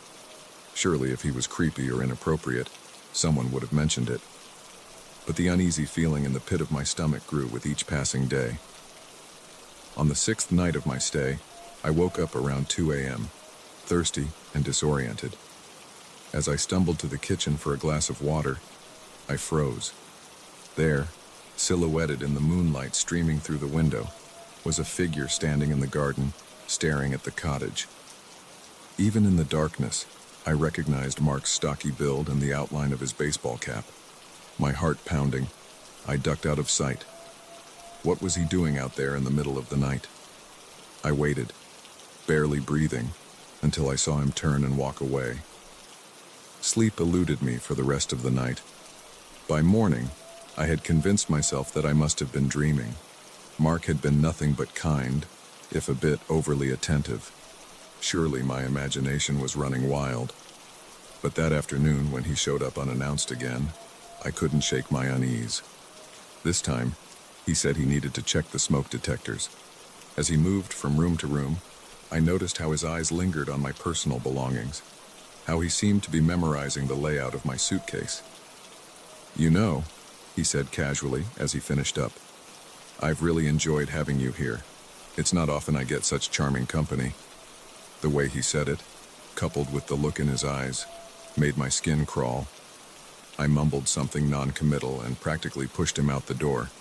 As soon as he was gone, I double-checked all the locks and wedged a chair under the doorknob for good measure. That night, I lay awake, every creak and groan of the old cottage setting my nerves on edge. I was starting to regret booking such an isolated place. The charm of being away from it all now felt dangerously lonely. Just as I was finally drifting off, a sound jolted me awake. Footsteps, soft but unmistakable, were coming from the living room. I sat up, my heart in my throat, straining to listen. The steps moved slowly, deliberately, as if someone was taking great care not to make noise. I reached for my phone with trembling hands, ready to call for help. But as I unlocked the screen, I remembered with a sinking feeling that there was no cell service out here. Mark had mentioned it as a selling point, a chance to truly disconnect. Now it felt like a death sentence. The footsteps grew closer, pausing outside my bedroom door. I held my breath, praying that whoever it was would go away. But then, slowly, the door handle began to turn. In that moment, survival instinct took over. I leapt out of bed, grabbing the heavy bedside lamp. As the door swung open, revealing Mark's hulking silhouette, I didn't hesitate. I swung the lamp with all my might, connecting with a sickening thud. Mark went down hard, crumpling to the floor with a groan. I didn't wait to see if he'd get up. I ran, barefoot and in my pajamas, out of the cottage and into the night. The moon was high, casting an eerie glow over the landscape. I had no idea which direction led to town, so I just ran, my feet pounding against the dirt road. Every shadow seemed to hide a threat.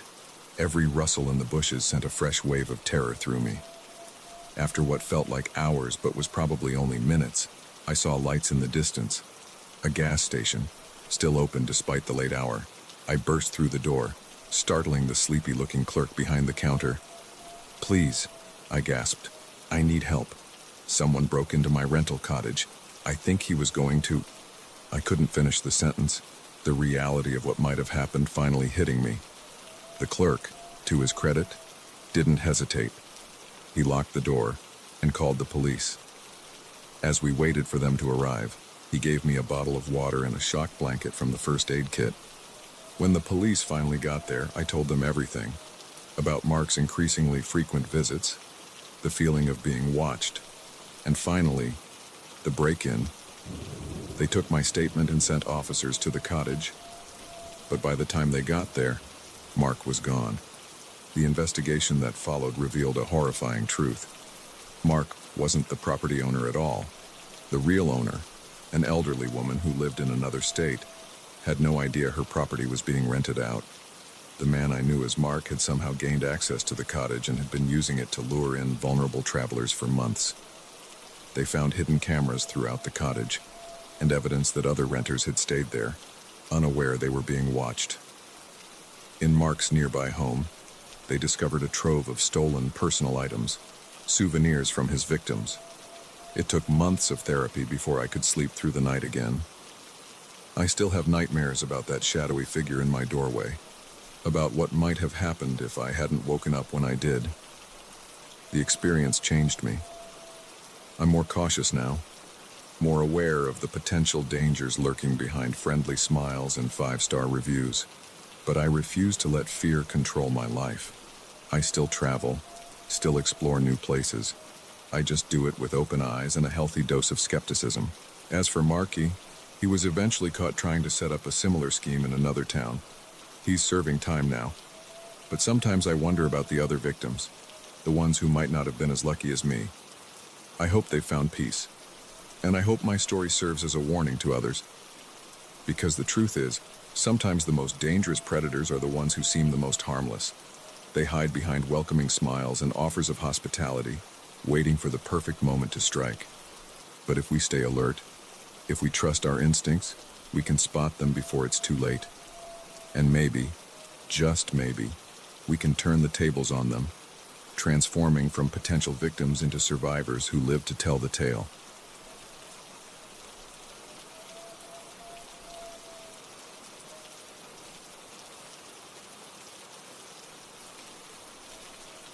The sound of splintering wood jolted me awake, my heart leaping into my throat as I realized the cabin door was being forced open. In that moment, the quaint weekend getaway I'd envisioned transformed into a nightmare, and I knew with chilling certainty that I was trapped in the middle of nowhere with no one to hear me scream. I'd been looking forward to this trip for weeks.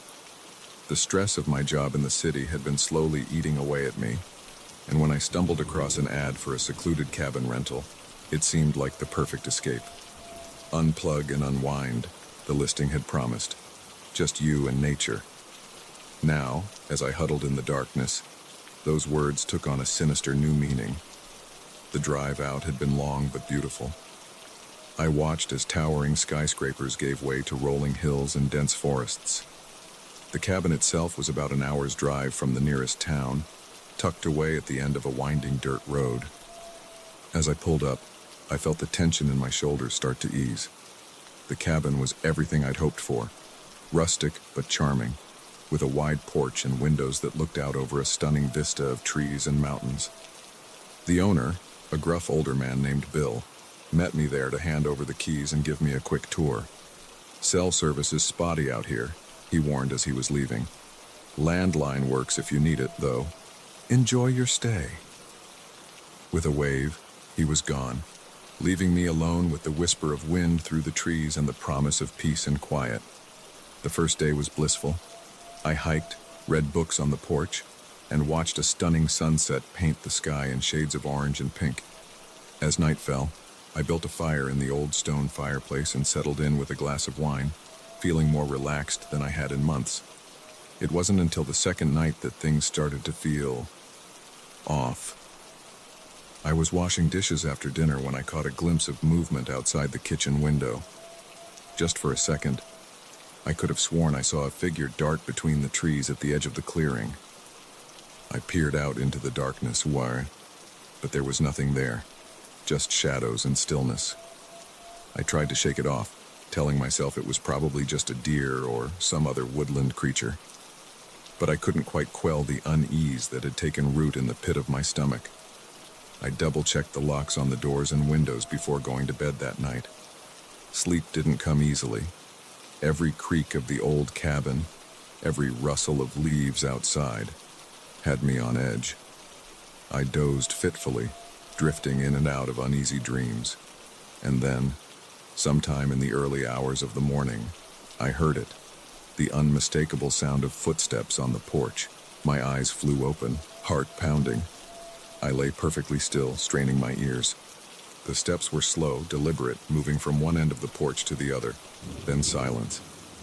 I held my breath, praying it was just my imagination running wild. But then I heard it again, the soft creak of a floorboard, this time right outside my bedroom door. Panic surged through me. I reached for my phone on the nightstand, only to remember with a sinking feeling that there was no service. The landline was in the living room. I'd have to get past whoever was out there to reach it. I slid out of bed as quietly as I could, grabbing the heavy flashlight I'd brought for hiking. It wasn't much of a weapon, but it was better than nothing. Heart thundering in my chest. I crept towards the bedroom door. Just as I reached for the handle, I heard a new sound, the scrape of metal against metal. Someone was trying to pick the lock. I backed away from the door, my mind racing. The bedroom window. Could I squeeze through it? I rushed over, fumbling with the latch. It was stuck, probably from years of disuse. I pushed harder, feeling the old wood start to give. And then I heard it, the splintering crack of the front door giving way. Heavy footsteps entered the cabin. I redoubled my efforts on the window, not caring now about the noise I was making. Finally, with a groan of protesting wood, it slid open. I was halfway out when my bedroom door burst open. A figure loomed in the doorway, backlit by the dim glow of the living room lamp I'd left on. In the split second before I tumbled out the window, I caught a glimpse of a mask, dark eyes glinting behind it. I hit the ground hard, the breath knocked out of me. But fear is a powerful motivator. I scrambled to my feet and ran, not caring about the direction, just needing to put distance between myself and the cabin. The forest was pitch black, the trees nothing more than looming shadows. Branches whipped at my face and arms as I stumbled through the underbrush. I could hear pursuit behind me, crashing footsteps and ragged breathing. I ran until my lungs burned, until my legs felt like they might give out at any moment. And still I pushed on, terror driving me forward. I had no idea where I was going, no plan beyond a way. Eventually, I couldn't run anymore. I collapsed behind a large tree, gasping for air. The woods had gone quiet. I couldn't hear my pursuer anymore, but that didn't mean they weren't out there, searching. I huddled there for what felt like hours, jumping at every snapping twig or rustle of leaves. As the adrenaline wore off, the cold started to seep in. I was barefoot, dressed only in a t-shirt and pajama shorts. If I didn't find help or shelter soon, hypothermia would become a real concern. As the faintest hint of dawn began to lighten the sky, I made a decision. I couldn't stay here. I had to move, had to try to find my way back to the road. Slowly, painfully, I got to my feet. I picked a direction that I hoped would lead me out of the woods and started walking. Every shadow seemed to hide a threat.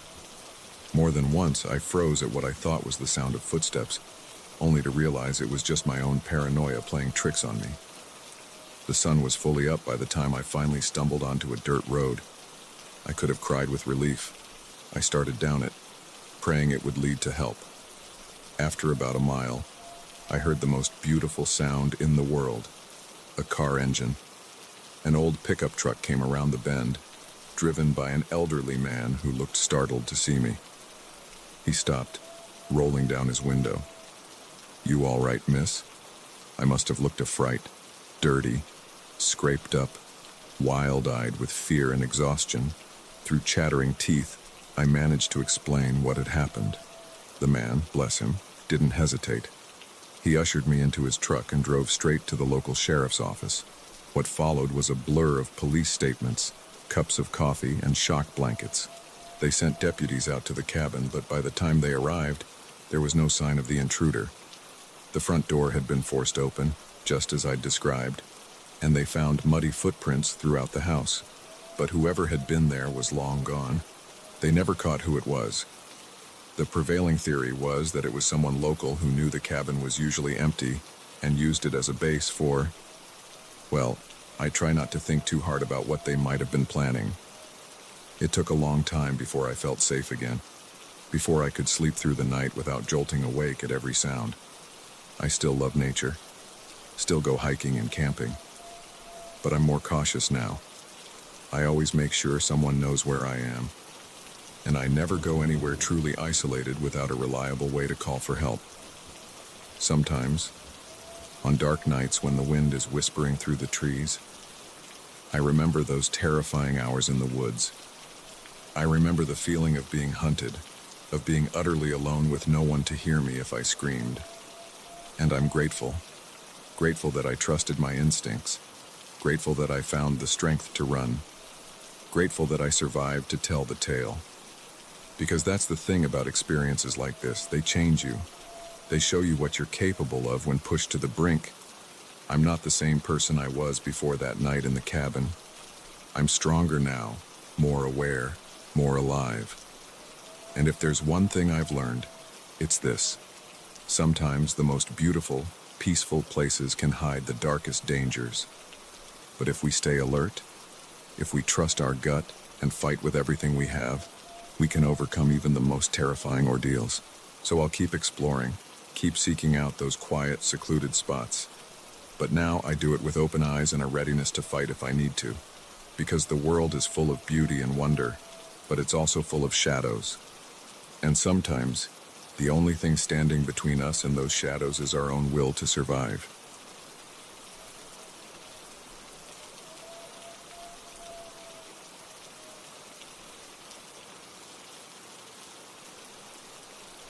The first time I noticed the headlights in my rearview mirror, I thought nothing of it.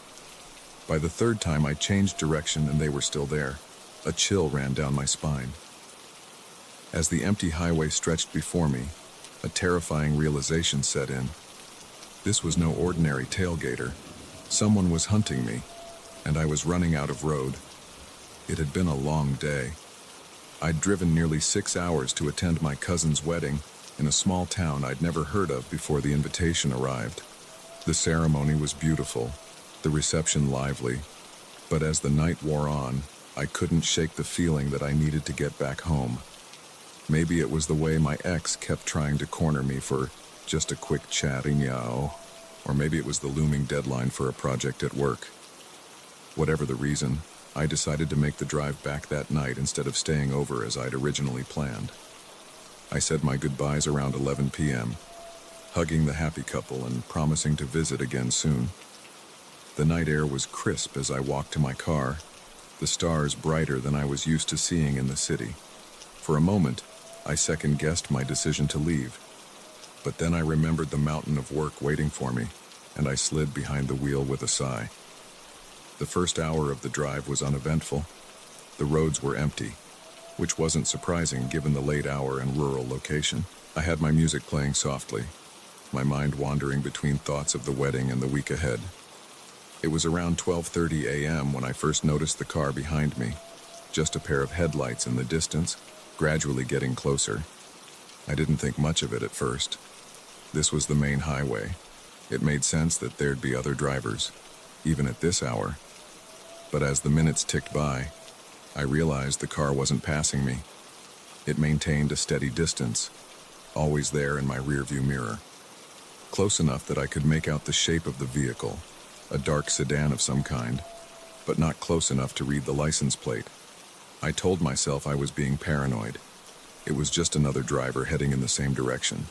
Still, a nagging feeling of unease started to grow in the pit of my stomach.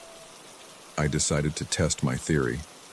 At the next exit, I took a right turn, heading off the highway onto a smaller road. The car followed. My heart rate picked up a bit, but I tried to stay calm. Maybe they needed to exit here too. It didn't necessarily mean anything. I drove for a few miles on this new road before turning back towards the highway. The car was still behind me. Now my palms were starting to sweat. This couldn't be a coincidence. I increased my speed a little, hoping to put some distance between us. The other car sped up too, matching my pace perfectly. I reached for my phone, thinking to call for help, but my blood ran cold when I saw there was no signal. Of course, I was in the middle of nowhere, surrounded by hills that were probably blocking the cell towers. Panic started to set in. Who was following me? What did they want? My mind raced through possibilities, each one more terrifying than the last. An angry ex, a serial killer, someone who'd seen me leave the wedding and thought I'd make an easy target. I tried to focus on my breathing, to think logically. I needed to find somewhere safe, somewhere with people. But at 1 a.m. in rural America, my options were limited. I vaguely remembered passing a 24-hour truck stop about 30 miles back. If I could make it there, I pressed down on the accelerator, pushing my car faster. The speedometer crept up, 70, 80, 90 miles per hour. The headlights behind me grew smaller, and for a moment I felt a surge of hope. But then the other car sped up too. No matter how fast I went, it matched my speed, always staying the same distance behind me. It was like a nightmare where you're running but can't escape. I was driving recklessly now, taking curves too fast, constantly checking my rearview mirror. The road ahead was a blur, the yellow lines merging into a continuous streak. My knuckles were white on the steering wheel, and I could hear my own ragged breathing over the roar of the engine. Suddenly, the headlights behind me flashed. Once, twice, 3 times. A clear signal. Whoever was driving wanted me to know that this was intentional. They were playing with me. Terror gripped me. This wasn't just someone happening to drive the same way. This was a pursuit, a hunt, and I was the prey. I tried to remember everything I'd ever heard about what to do in a situation like this. Keep driving. Don't stop. Find a populated area. But out here, in the dead of night, those rules seemed impossible to follow. The next time I checked my mirror, the car was closer, much closer. I could almost make out the outline of the driver now, a dark silhouette behind the wheel. As I watched, horrified, they flashed their lights again and then, to my utter disbelief, started to ram my bumper. The first hit jolted me forward, my seatbelt cutting into my chest. The second nearly sent me off the road. I struggled to keep control of the car, my tires screeching as I swerved. In that moment of chaos, a memory surfaced. An old story my dad used to tell about a friend of his who'd been in a similar situation. The friend had managed to escape by, without letting myself think too hard about it, I slammed on my brakes. The effect was immediate and terrifying. The car behind me, clearly not expecting this move, swerved violently to avoid hitting me. It fishtailed, tires squealing, before spinning off the road entirely. I didn't stop to see what happened next. I floored it, my engine protesting as I pushed it to its limits. My heart was pounding so hard, I thought it might burst out of my chest. For several agonizing minutes, I drove like this, constantly checking my mirror for any sign of pursuit. But the road behind me remained dark and empty. Finally, blessedly, I saw lights ahead. The truck stopped. I pulled in, tires screeching, and practically fell out of my car. The few truckers milling about looked at me in alarm as I stumbled towards the store, babbling about being chased. The cashier, a kind-faced older woman, took one look at me and called the police. As we waited for them to arrive, she sat me down, gave me a cup of coffee, and listened as I poured out my story. The police arrived about 20 minutes later. They took my statement and then went to check out the stretch of road where I'd last seen the car. They found skid marks and signs that a vehicle had gone off the road, but no car and no driver. In the days that followed, as I gave more statements and talked to more officers, a theory emerged. They believed I had been targeted by a method known as the highway game, a twisted form of entertainment for some bored and dangerous individuals. The goal was to terrify random drivers on empty roads, sometimes with deadly consequences. I was lucky, they told me. My quick thinking and braking suddenly had likely saved my life. But the knowledge that my pursuers were never caught, that they might still be out there playing their sick game with other unsuspecting drivers, haunts me to this day. It's been years since that night, but I still can't drive on dark, empty roads without breaking into a cold sweat. Every pair of headlights in my rearview mirror sends a jolt of fear through me. I've become hyper-vigilant, always aware of my surroundings, always planning escape routes. Sometimes I wonder about the person who chased me. Who were they? What drove them to do something so terrifying and dangerous? Did they ever face consequences for their actions? Or are they still out there, waiting for their next victim? I'll probably never know the answers to these questions. But I do know this. That night changed me forever. It showed me how quickly an ordinary situation can turn into a nightmare. How vulnerable we all are when we least expect it. Now, when I drive at night, I always make sure my phone is charged. I let someone know my route and expected arrival time.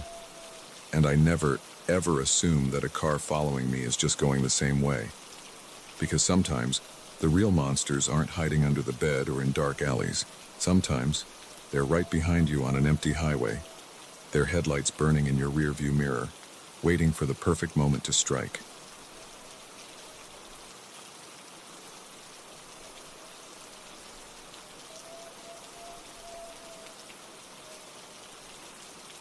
The moment I locked eyes with the figure in my back seat, I knew my life would never be the same. One second I was driving home after another monotonous night shift, and the next, I was trapped in a moving vehicle with a stranger who had materialized out of thin air. As the streetlights flickered by, casting eerie shadows across their face, I realized that the real nightmare wasn't the long hours at work. It was what awaited me on the drive home. I've been working the night shift at the local factory for almost 3 years now. It's not glamorous work, but it pays the bills and allows me to avoid the 9-to-5 rat race. Most nights, I don't mind it. There's a certain peace to the quiet hours when the rest of the world is asleep. But lately, things had started to feel off.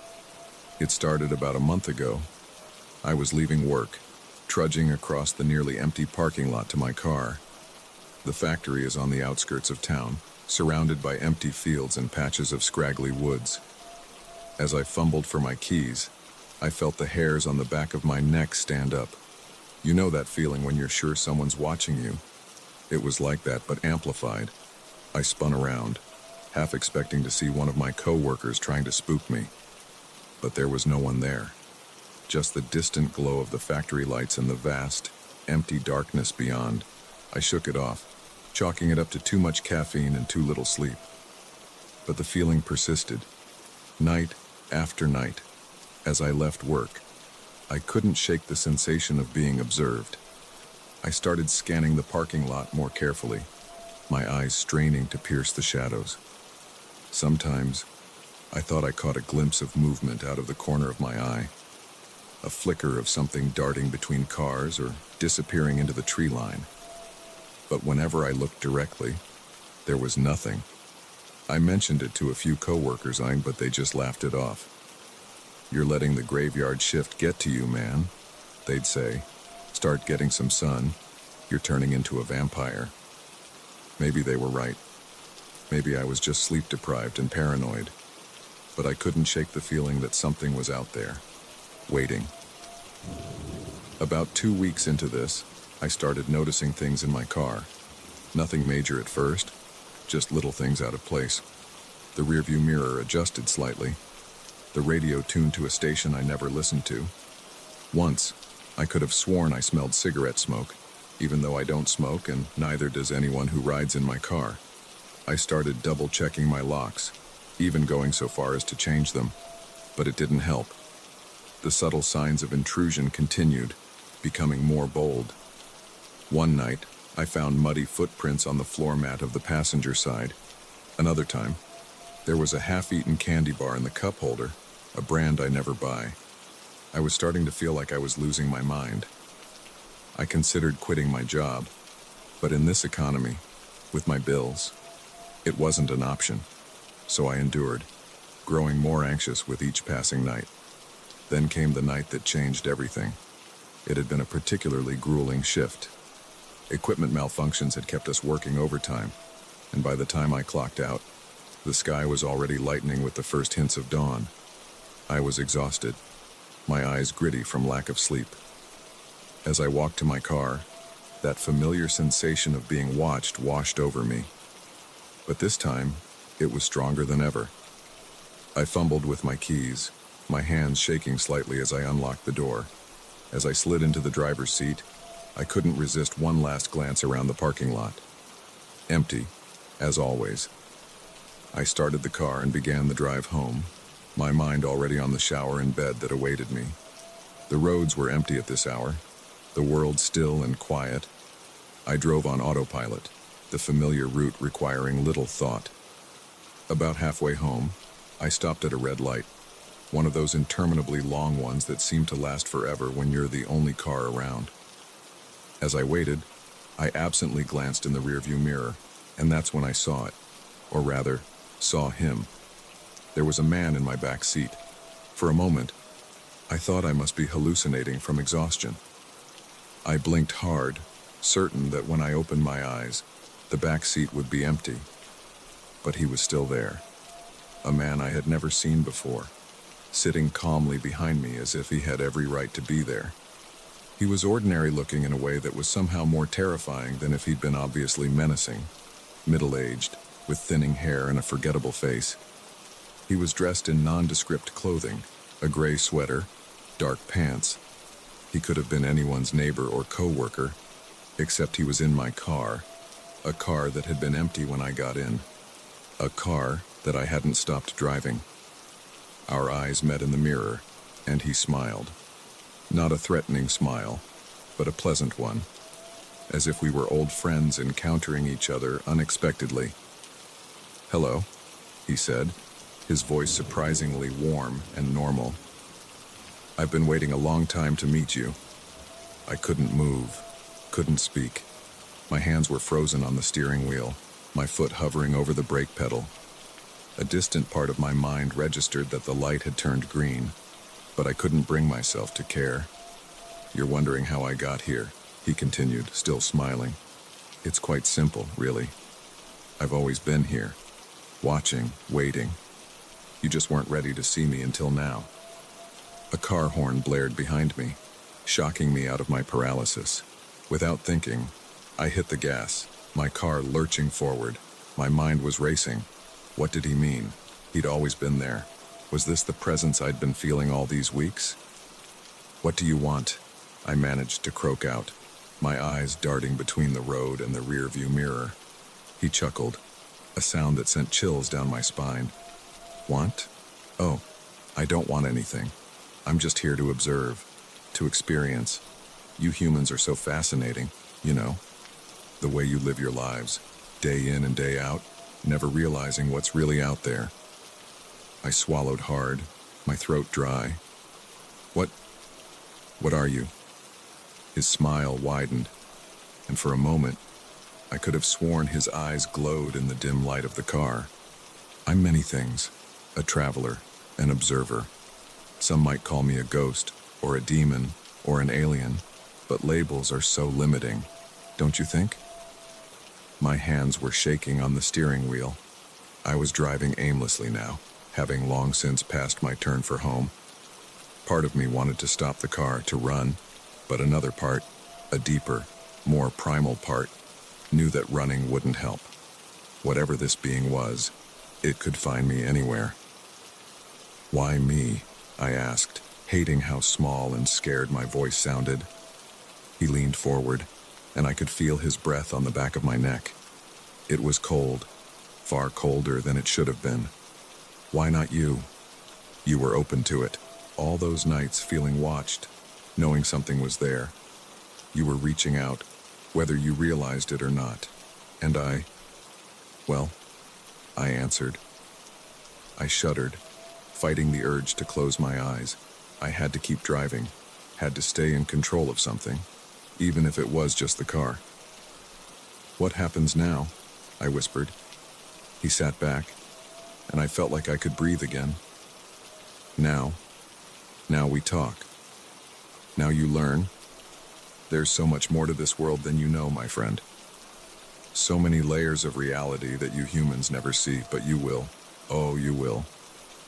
And so began the strangest and most terrifying night of my life. As I drove aimlessly through the pre-dawn hours, the being in my back seat talked.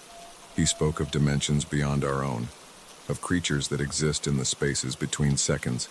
He told me of ancient pacts and cosmic jokes, of worlds dying and being born in the blink of an eye. Some of it I understood. Most of it was beyond my comprehension. But with each word, I felt my perception of reality shifting, crumbling at the edges. As the sun began to rise, painting the sky in hues of pink and gold, he fell silent. I realized we were back in the parking lot of the factory, though I had no memory of driving there. "It's time for me to go," he said softly. "But don't worry, I'll be back. We've only just begun, you and I." I blinked, and he was gone. The back seat was empty, as if he'd never been there at all. But the chill in the air remained, as did the lingering scent of ozone and something alien. I sat there for a long time, watching the sun rise, trying to make sense of what had happened. Part of me wanted to believe it had all been a dream, a hallucination brought on by exhaustion and stress. But I knew better. The world had changed, or perhaps I had. Nothing would ever be the same again. As I finally started my car to drive home, I couldn't help but glance in the rearview mirror one last time. For just a moment, I thought I saw a flicker of movement, a pair of glowing eyes watching me from the shadows. I don't know what tonight will bring. I don't know if he'll be back, or what other horrors might be waiting in the dark corners of the world. But I do know this. The night shift isn't just a job anymore. It's a gateway to something far more terrifying and wondrous than I ever could have imagined. And as I park my car and head into work, I can't help but wonder, who else out there is being watched? Who else might look in their rearview mirror one night and find their entire world turned upside down? Be careful on those late-night drives, my friends. You never know who or what might be hitching a ride.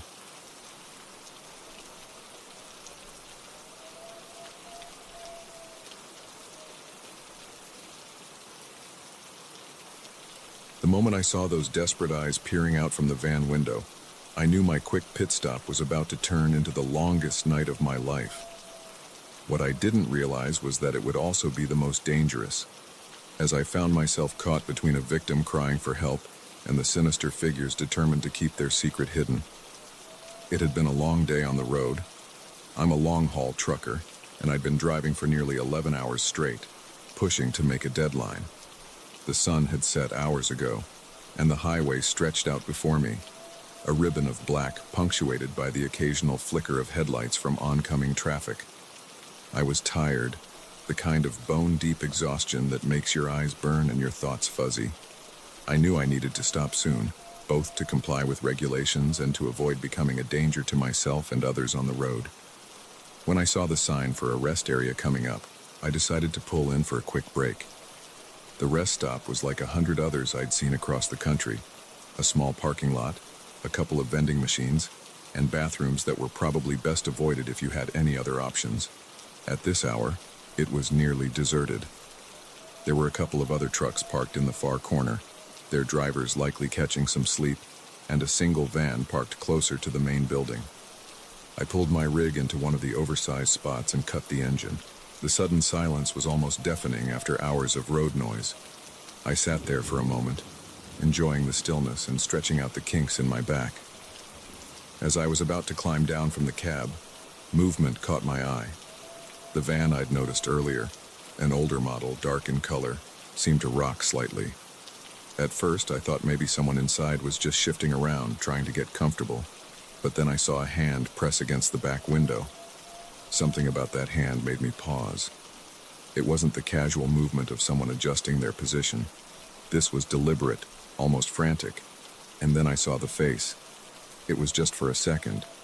But in that moment, our eyes met. A woman, probably in her late 20s or early 30s, her face pale and drawn with fear. She mouthed something. I couldn't make out the words, but the desperation in her eyes was clear. Then, just as quickly as she'd appeared, she was yanked back from the window. My heart started racing. What had I just witnessed? Was this woman in danger? Should I call the police? But even as these thoughts raced through my mind, I saw two men emerge from the front of the van. They looked ordinary enough at first glance, one tall and lean, the other shorter and stockier. But there was something in their body language, a kind of coiled tension that set off alarm bells in my head. They were scanning the parking lot, their movements casual but their eyes alert. I ducked down in my seat, not wanting them to realize I'd seen anything. Through the side mirror, I watched as they walked around the van, checking the doors. They spoke to each other in low voices, too quiet for me to hear. I was faced with a decision. I could pretend I hadn't seen anything, start up my truck and drive away. It would be the safe thing to do, the smart thing. But that woman's eyes haunted me. If she was in trouble and I did nothing, could I live with myself? With shaking hands, I reached for my phone. I'd call 911, report what I'd seen, and let the professionals handle it. But as I went to dial, my heart sank. No signal. Of course, we were in the middle of nowhere, and cell coverage out here was spotty at best. I glanced back at the van. The two men were still outside, one of them smoking a cigarette while the other paced back and forth. They seemed to be waiting for something, or someone. I knew I had to do something. But what? I was just one person, unarmed and unprepared for any kind of confrontation. And yet the thought of driving away and abandoning that woman to whatever fate awaited her was unbearable. Taking a deep breath, I made a decision. I'd try to get closer, maybe find a way to communicate with the woman in the van. If I could just let her know that help was coming, maybe that would be enough. I climbed out of my truck as quietly as I could, trying to look casual. I stretched, like I was just taking a break from driving, and started walking towards the vending machines. My path took me closer to the van, and I strained my ears to hear any sound from inside. As I got nearer, I could hear muffled voices, a man speaking, his tone harsh and threatening, followed by a softer voice, a woman's, pleading. My suspicions were confirmed. Something very wrong was happening in that van. I was so focused on trying to hear what was being said that I almost didn't notice one of the men approaching me. "Help you with something, buddy?" His voice was friendly enough, but there was an edge to it that made my skin crawl. I forced a smile, trying to keep my voice steady. "Just stretching my legs, grabbing a soda. Long night on the road, you know how it is." He nodded, but his eyes were cold, assessing. "Yeah, I know how it is. But this ain't really a place to linger, if you know what I mean. Best get your drink and move on." The threat was clear, even if his words were polite. I mumbled an agreement and hurried to the vending machine, my mind racing. What could I do? I couldn't just leave, not now that I was certain something sinister was happening. As I pretended to deliberate over my drink choice, I saw the other man walk around to the back of the van. He opened the doors just a crack, said something I couldn't hear, then slammed them shut again. The whole van rocked with the force of it. That's when I heard it, a muffled scream, quickly cut off. It was faint, but unmistakable, and it galvanized me into action. Without really thinking it through, I turned and sprinted back to my truck. I could hear shouts behind me, footsteps pounding on the pavement. I reached the cab, hauled myself up, and slammed the door just as one of the men reached me. He pounded on the door, yelling for me to open up. I fumbled with my keys, my hands shaking so badly I could barely get them in the ignition. The engine roared to life just as the man started trying to force the door open. I threw the truck into gear and stomped on the gas. The big rig lurched forward, nearly running over the man's foot as he leaped back. In my side mirror, I could see both of them running back to their van. My mind was whirling. I couldn't outrun them in a big rig, not on these winding back roads. But I couldn't just drive away either. That woman needed help. Then I remembered there was a state trooper station about 20 miles up the road. If I could make it there. I pushed the truck as fast as it would go, taking turns faster than was safe. In my mirrors, I could see headlights gaining on me. The van was faster, more maneuverable. They were catching up. The next few minutes were a blur of fear and adrenaline.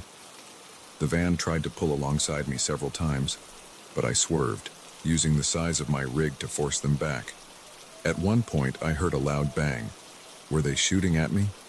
Just when I thought I couldn't keep them off any longer, I saw it, the lights of the trooper station.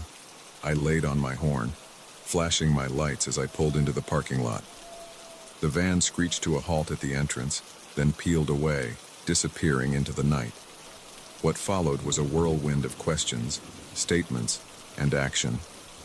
The troopers took my story seriously, immediately putting out an APB on the van.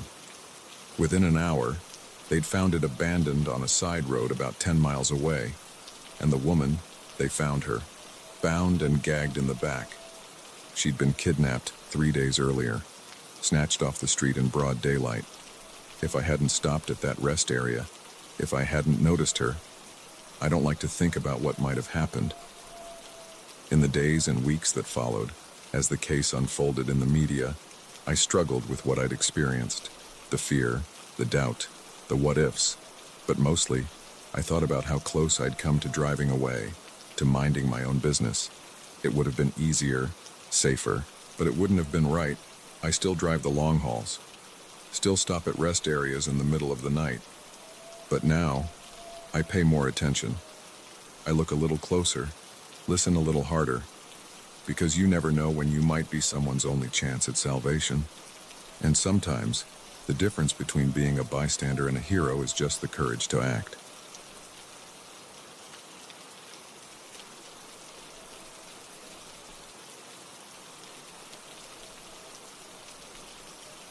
The moment I saw the shadowy figure in the photograph, I felt a chill run down my spine.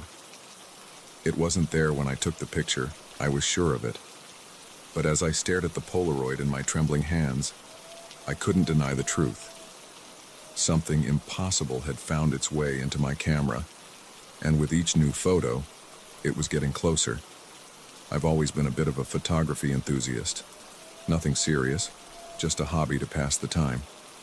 I loved the immediacy of Polaroid cameras, the way you could watch the image slowly develop before your eyes. So when I stumbled across an old Polaroid camera at a yard sale last weekend, I couldn't resist. The woman selling it was eager to get rid of it. "It was my late husband's," she explained, a hint of sadness in her eyes. "I can't bear to look at it anymore. Just take it, no charge." I tried to insist on paying, but she was adamant. As I turned to leave, she called out, "Just be careful what you capture with it." I laughed it off at the time, assuming she was just being superstitious.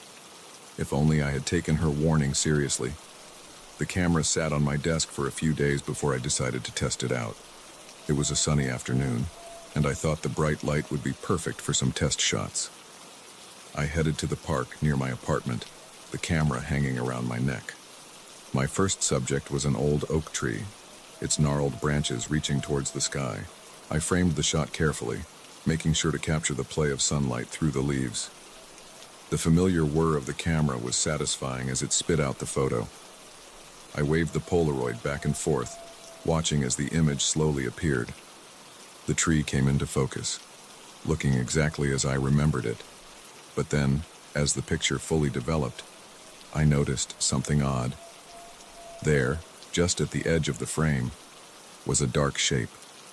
It was blurry and indistinct, but it looked almost like a person standing behind the tree.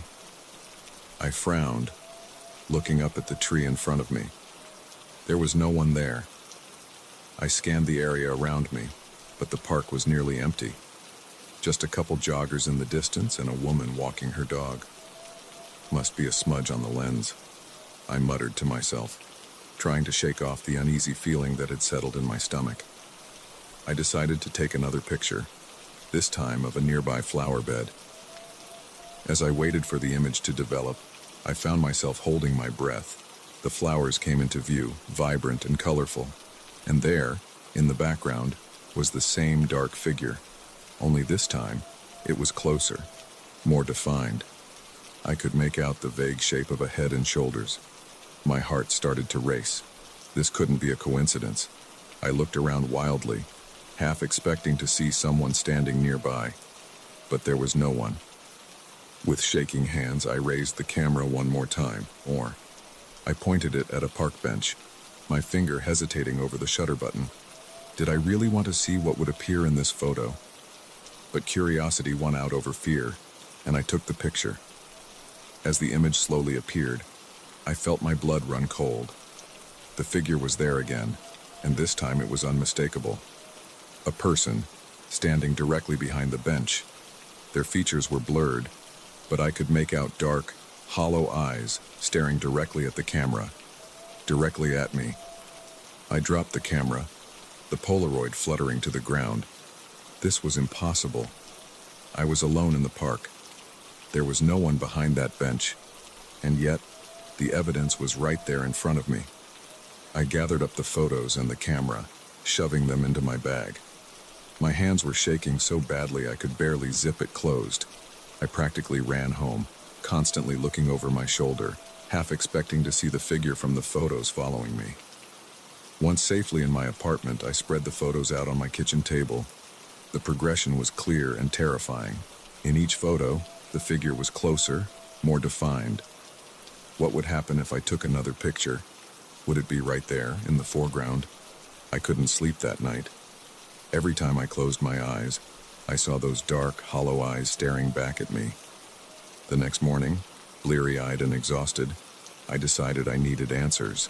I packed up the camera and the photos and headed to the local university. There was a professor there known for his interest in paranormal phenomena. Maybe he could shed some light on what was happening.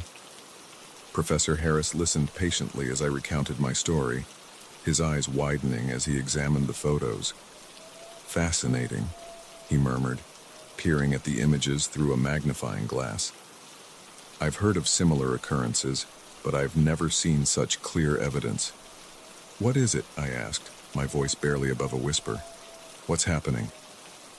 He leaned back in his chair, his brow furrowed. "There are theories about certain objects, cameras included, that can capture things beyond our normal perception. Spirits, interdimensional beings, echoes of past events. This camera of yours, it seems to be photographing something that exists outside our reality. And whatever it is, it's aware of you." A chill ran down my spine at his words. "Aware of me?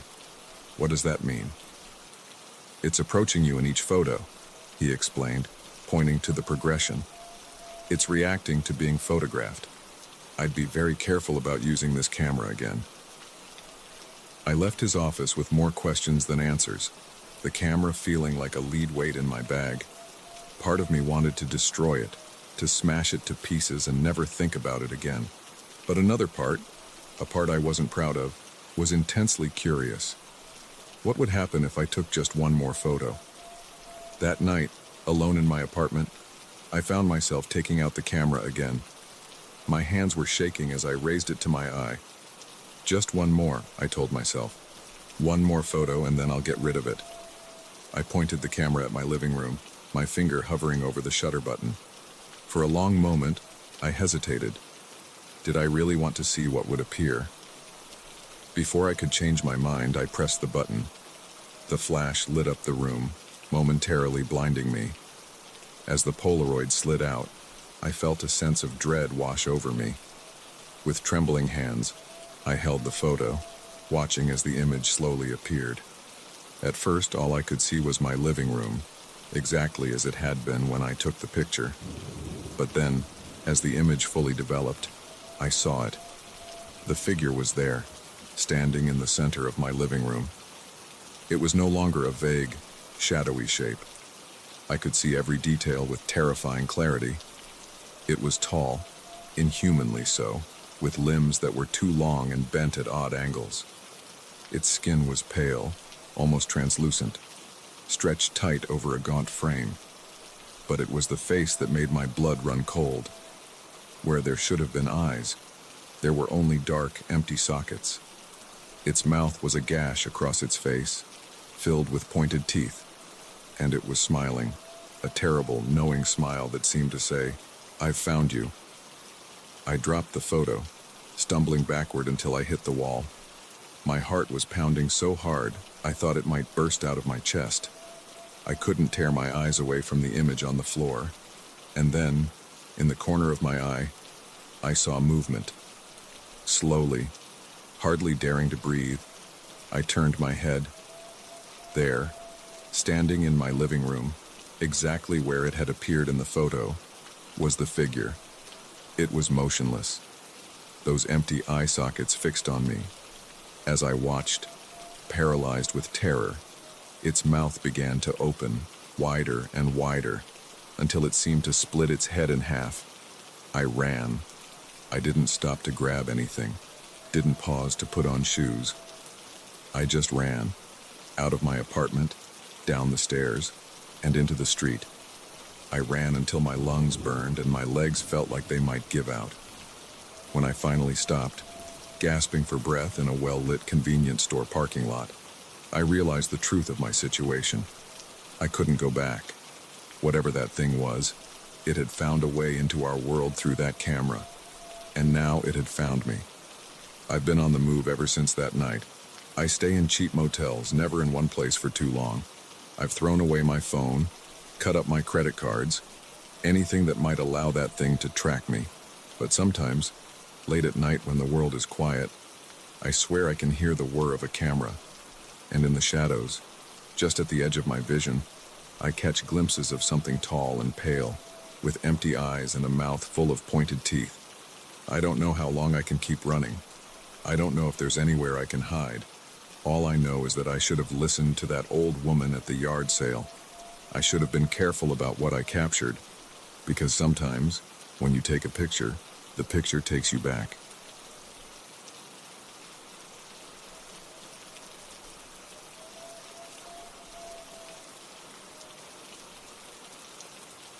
The moment I realized the footsteps weren't just an echo of my own, a chill ran down my spine that had nothing to do with the cool mountain air. As the sun dipped below the tree line, casting long shadows across the trail, I knew with terrifying certainty that I wasn't alone on this hike. Someone or something was following me, and as I quickened my pace, so did they. I've always been an avid hiker. There's something about the solitude of nature, the challenge of conquering a difficult trail, that's always called to me. I'd hiked this particular trail dozens of times before. It was my go-to when I needed to clear my head or escape the pressures of daily life. A 10-mile loop through dense forest, culminating in a breathtaking view of the valley below. It was my idea of perfect. That day had started like any other. I'd arrived at the trailhead early, just as the morning mist was lifting from the trees. The air was crisp, filled with the scent of pine and damp earth. I shouldered my backpack, double-checked my water supply, and set off with a spring in my step. The first few miles were uneventful. I fell into a comfortable rhythm, my boots crunching on the gravel path, my breathing steady and even. I passed a few other hikers early on, a couple taking photos of wildflowers, an older man with trekking poles who nodded a greeting as I passed.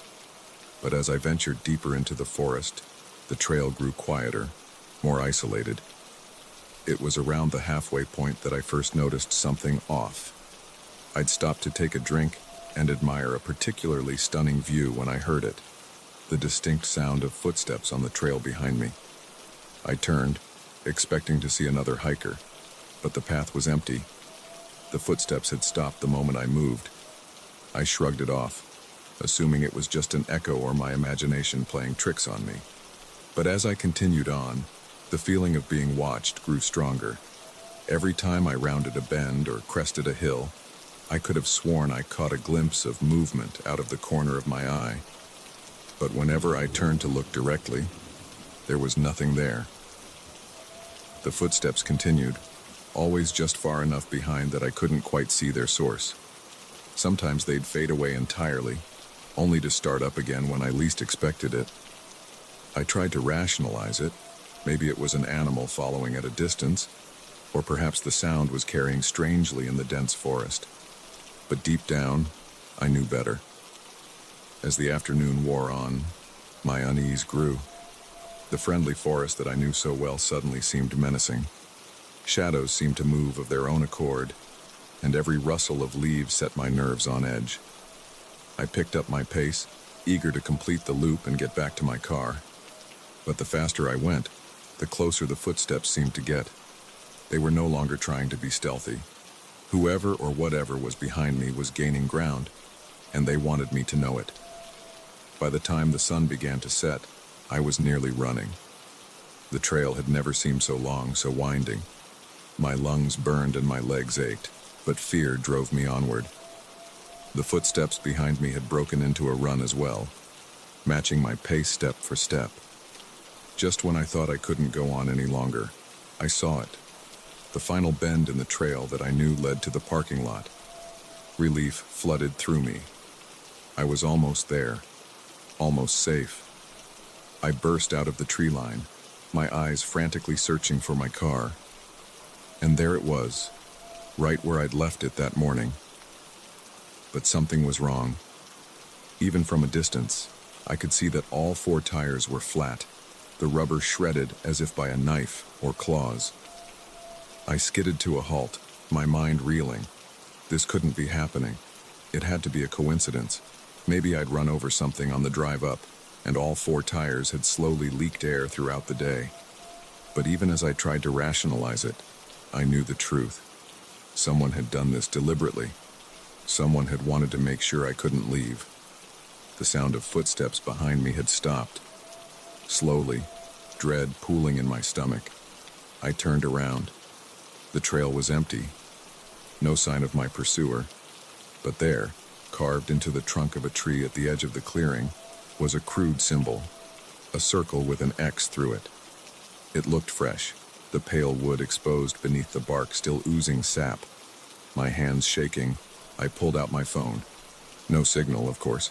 I was miles from the nearest town, with no way to call for help. Night was falling fast, the forest around me growing darker by the second.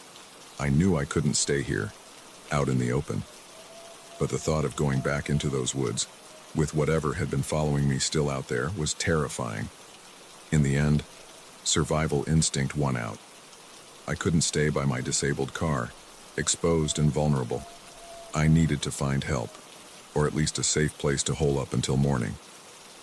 Taking a deep breath, I turned on my phone's flashlight and plunged back into the forest. I didn't take the main trail this time. Instead, I bushwhacked through the underbrush, trying to move as quietly as possible while still maintaining a quick pace. Every snapping twig, every rustle of leaves sent my heart racing. I kept expecting to hear those footsteps again, to feel hot breath on the back of my neck. After what felt like hours of stumbling through the dark, I saw a glimmer of light through the trees. Hope surged through me. Maybe it was a ranger station or a campsite with people who could help. As I drew closer, I saw it was a small cabin. Smoke curled from the chimney, and warm light spilled from the windows. I nearly cried with relief. Surely whoever was inside would let me use their phone, or at least give me shelter for the night. I burst out of the tree line, ready to run to the cabin's door. But something made me hesitate. The cabin looked wrong, somehow. It was old, far older than it should have been given its location in a state park. The wood was weathered and gray, the windows cloudy with age. And there, carved into the door, was that same symbol I'd seen on the tree, a circle with an X through it. As I stood there, frozen with indecision, the cabin door began to open. A figure appeared in the doorway, backlit by the fire inside. I couldn't make out any features, but somehow I knew. This was what had been following me. This was what had slashed my tires and herded me through the forest. I didn't wait to see more. I turned and ran, no longer caring about stealth or direction. I just ran, crashing through bushes and leaping over fallen logs. Behind me, I could hear pursuit, no longer just footsteps, but a cacophony of snapping branches and inhuman growls. I ran until my legs gave out, until I couldn't draw enough breath to keep going. I collapsed at the base of a massive old tree, certain that this was the end. I could hear my pursuer getting closer, could almost feel its presence bearing down on me. But then, just as I was about to give up hope, I heard something else, the the distant rumble of a car engine. Summoning the last of my strength, I staggered to my feet and moved toward the sound. I broke through the tree line once more, this time emerging onto a road I didn't recognize. A car was approaching, its headlights cutting through the darkness. I waved my arms frantically, praying they would stop. The car slowed, then pulled over. An older couple peered out at me, concern etched on their faces. "Are you all right?" the woman asked, taking in my disheveled appearance and wild eyes. I glanced back at the forest, half expecting to see my pursuer emerging from the shadows, but there was nothing there. Just trees and darkness. I got lost, I stammered, the adrenaline starting to wear off. "Can you please give me a ride to the nearest town?" They agreed, and as we drove away, I watched the forest recede in the rearview mirror. I knew I should feel relief, but all I felt was a deep, unsettling certainty that this wasn't over. Whatever had been out there, whatever had lured me to that cabin, it wasn't done with me. I never went back to retrieve my car. I never hiked that trail again. But sometimes, on quiet nights when the wind whispers through the trees, I swear I can hear footsteps, and I know, deep in my bones, that somewhere out there in the darkness, something is still waiting for me to return.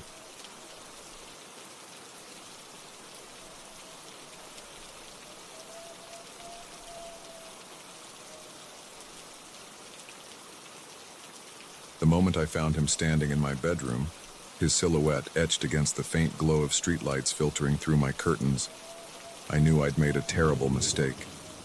My new neighbor, once charming and friendly, now loomed over me with an intensity that sent chills down my spine. As he took a step forward, his voice a low whisper, "I just wanted to check on you."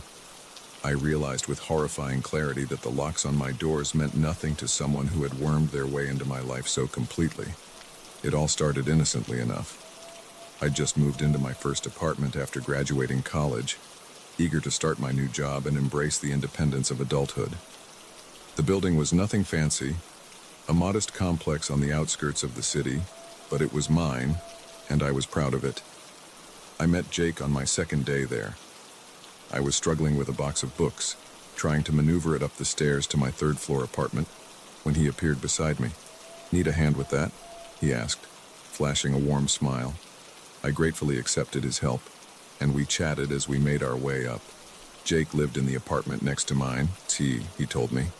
He'd been there for about a year and loved the place. As we reached my door, he offered to show me around the neighborhood sometime, pointing out the best local spots. "It's always nice to have a friendly face around," he said. "Don't hesitate to knock if you need anything." Over the next few weeks, Jake became a constant presence in my life. He was always there when I left for work in the morning, conveniently taking out his trash or checking his mail. He'd wave and strike up a conversation, asking about my day or commenting on the weather. At first, I found it comforting. Being new to the city, it was nice to have someone to talk to. But slowly, things began to change. Jake started showing up at my door more frequently, always with some excuse. He needed to borrow sugar, or he was locked out of his apartment, or he just wanted to see how I was settling in. His visits grew longer, and I found it increasingly difficult to politely end our conversations. I started noticing other things, too. Sometimes, when I came home from work, things in my apartment would be slightly out of place. A book moved on the shelf, a cup in the sink I didn't remember using. I tried to convince myself I was just being forgetful, stressed from my new job and the move. But then came the night I woke up to the sound of my front door closing. I lay there, frozen in fear, straining my ears for any sound of an intruder. After what felt like hours, I finally worked up the courage to check. The apartment was empty, the door locked. But there, on my coffee table, was a single red rose. The next morning, Jake caught me in the hallway.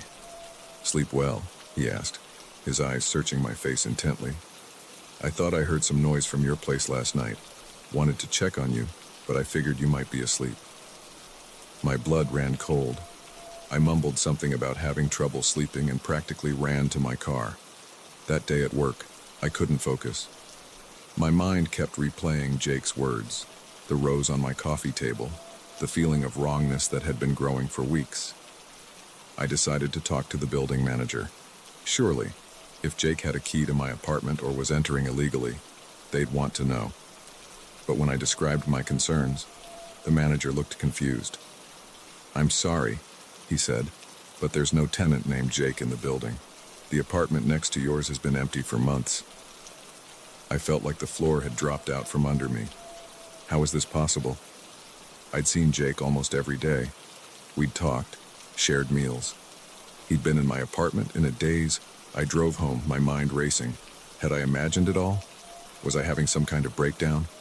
But as I parked my car, I saw him. Jake was standing by the building entrance, smiling and waving as if nothing was wrong. I hurried past him, ignoring his greeting, and locked myself in my apartment. With shaking hands, I called the police. I told them everything, about Jake, about the rose, about what the building manager had said.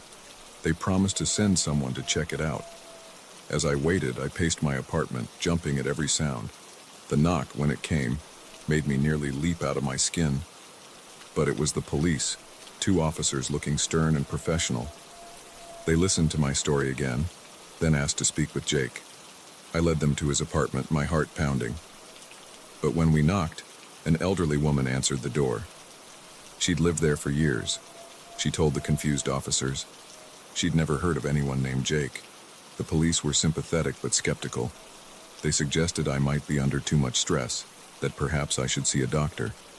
They left me with a card for a local counseling service and a promise to keep an eye on the building. I spent that night at a friend's place, too scared to stay in my apartment, but I knew I couldn't avoid it forever. The next evening, I reluctantly returned home. The building seemed quiet, normal, no sign of Jake. I double-checked all my locks, then took a long, hot shower, trying to wash away the stress and fear of the past few days.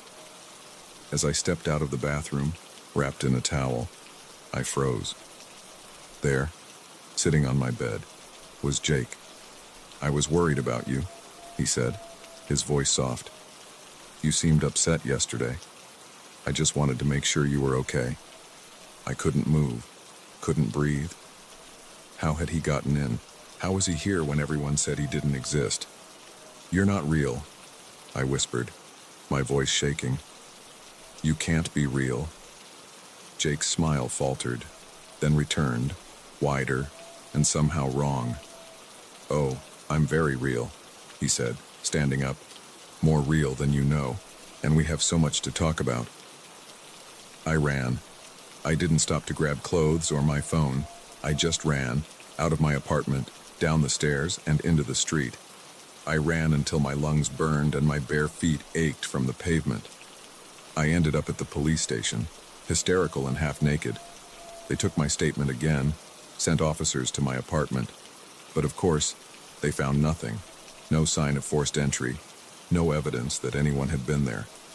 I couldn't go back. I stayed with friends, then family. I quit my job, moved to a new city. But no matter where I go, I can't shake the feeling that Jake is out there, watching, waiting. Sometimes, I catch a glimpse of a familiar face in a crowd, or hear a laugh that makes my blood run cold. I don't know who or what Jake really was. A ghost? A figment of my imagination? Some kind of supernatural entity? All I know is that he invaded my life, my home, my sanity. And even now, years later, I still check the locks 3 times before I go to bed. I still wake up in the middle of the night, certain I've heard my front door closing. Because the truth is, the most terrifying monsters aren't the ones that hide under our beds or in our closets. They're the ones that smile at us in the hallway, that offer to help carry our groceries, that worm their way into our lives until we can't imagine them not being there. And by the time we realize the danger, it's often too late. So if you ever meet a new neighbor who seems just a little too friendly, who always seems to be around when you come and go, who knows just a little too much about your life, be careful. Set boundaries.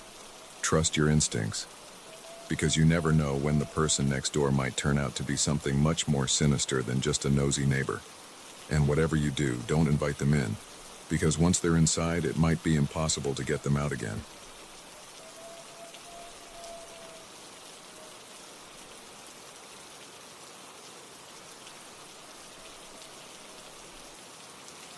The sound of the zipper slowly opening my tent in the dead of night froze the blood in my veins. I lay there, paralyzed with fear, as the realization hit me. The footsteps I'd been hearing for the past 2 nights weren't just my imagination. Someone, or something, had finally decided to make its move. I've always been an avid camper. There's something about the solitude of nature, the challenge of surviving with just the basics, that's always called to me. This particular trip was supposed to be a chance to clear my head after a brutal breakup. 3 days, just me and the wilderness. No cell phone, no internet, no distractions, just the forest, the stars, and my thoughts. The first day had been perfect. I'd hiked deep into the backcountry, setting up camp in a small clearing near a babbling brook. As I sat by my campfire that night, watching the flames dance and listening to the night sounds of the forest, I felt more at peace than I had in months. It was on the second day that things started to feel off. I'd spent the morning exploring the area around my campsite, taking in the beauty of the ancient trees and the melodic songs of the birds. But as I made my way back to my tent, I couldn't shake the feeling that I was being watched. I tried to brush it off. After all, in the forest, you're never truly alone. There are always animals around, hidden in the undergrowth or perched in the trees. But this felt different, more intentional, more focused. That night, as I lay in my sleeping bag, I heard it for the first time. Footsteps, slow and deliberate, circling my tent. At first, I told myself it was just an animal, maybe a deer or a raccoon curious about the strange nylon structure in their forest. But animals don't circle. They don't pace with such purpose. I held my breath, straining my ears to track the movement. The footsteps made a complete circuit around my tent before fading away into the darkness.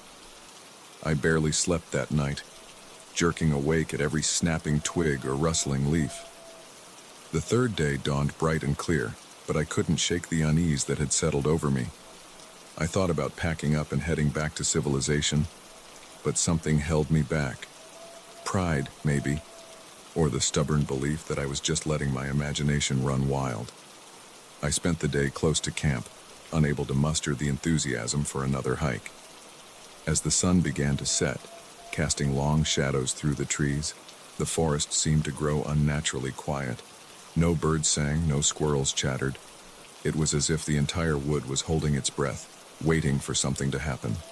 I built my fire larger than usual that night, hoping the flames would keep at bay whatever was lurking in the darkness. But as I sat there, the flickering light seemed to make the shadows dance and twist in unsettling ways.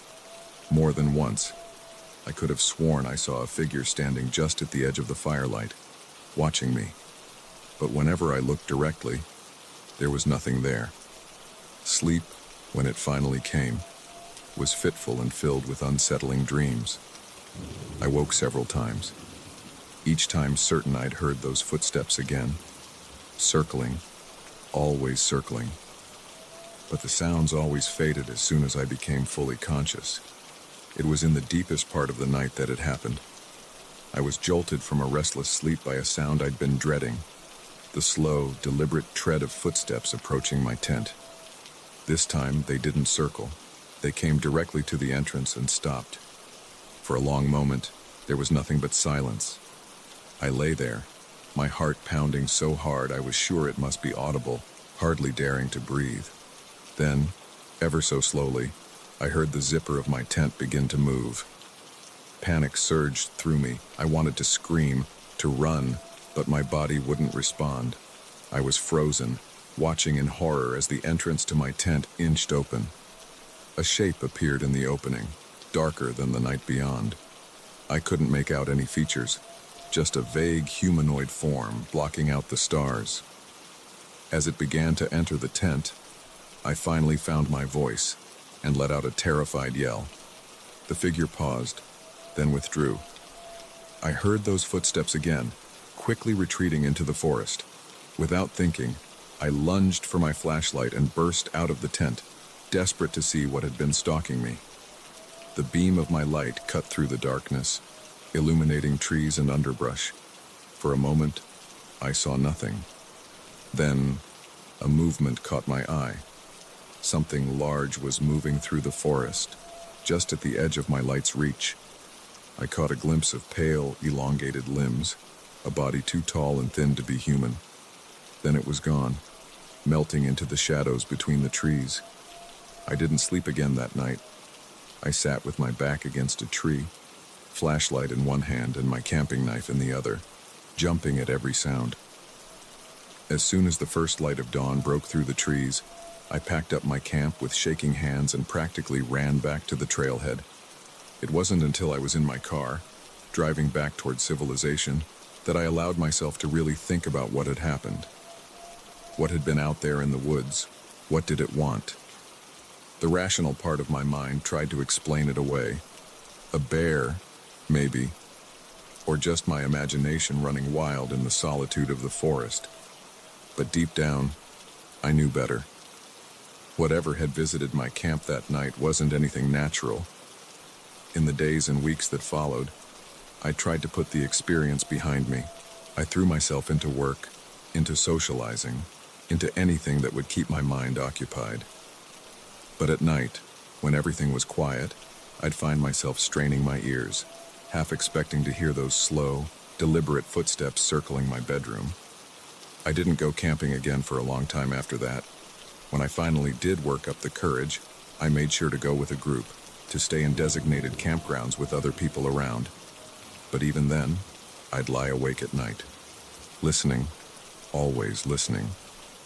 It's been years now since that solo camping trip, but I still can't shake the memory of those 3 nights in the woods.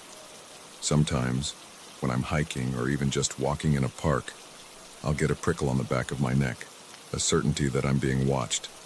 I'll spin around, half expecting to see that tall, pale figure lurking behind a tree. There's never anything there, of course. At least, nothing I can see. I've done research since then, looking into folklore and myths about forest creatures. I found stories from all over the world about entities that stalk lone travelers in the wilderness. Some accounts describe them as protectors of nature, others as malevolent spirits that feed on fear. I don't know which, if any, of these stories might explain what I encountered. What I do know is this: the wilderness, for all its beauty, holds secrets. There are things out there in the deep woods, in the places where humans rarely tread, that defy explanation. Things that watch and wait, that test the boundaries between their world and ours. I still love nature. I still hike and camp when I can, but I'm more cautious now, more aware. I pay attention to the sounds of the forest, to the way the birds and animals behave. And if things ever get too quiet, if I ever get that feeling of being watched, I don't hesitate. I pack up and I leave. Because the truth is, when you're alone in the wilderness, you're never really alone. There's always something out there, just beyond the firelight, just on the other side of your tent's thin wall. And sometimes, if you're very unlucky, it decides to introduce itself. So the next time you're camping and you hear footsteps in the night, ask yourself, are you sure it's just an animal? Are you sure you're alone? And if that tent zipper starts to open, well, maybe it's best not to look. Some things, once seen, can never be unseen. And the forests hold secrets that are perhaps best left undiscovered.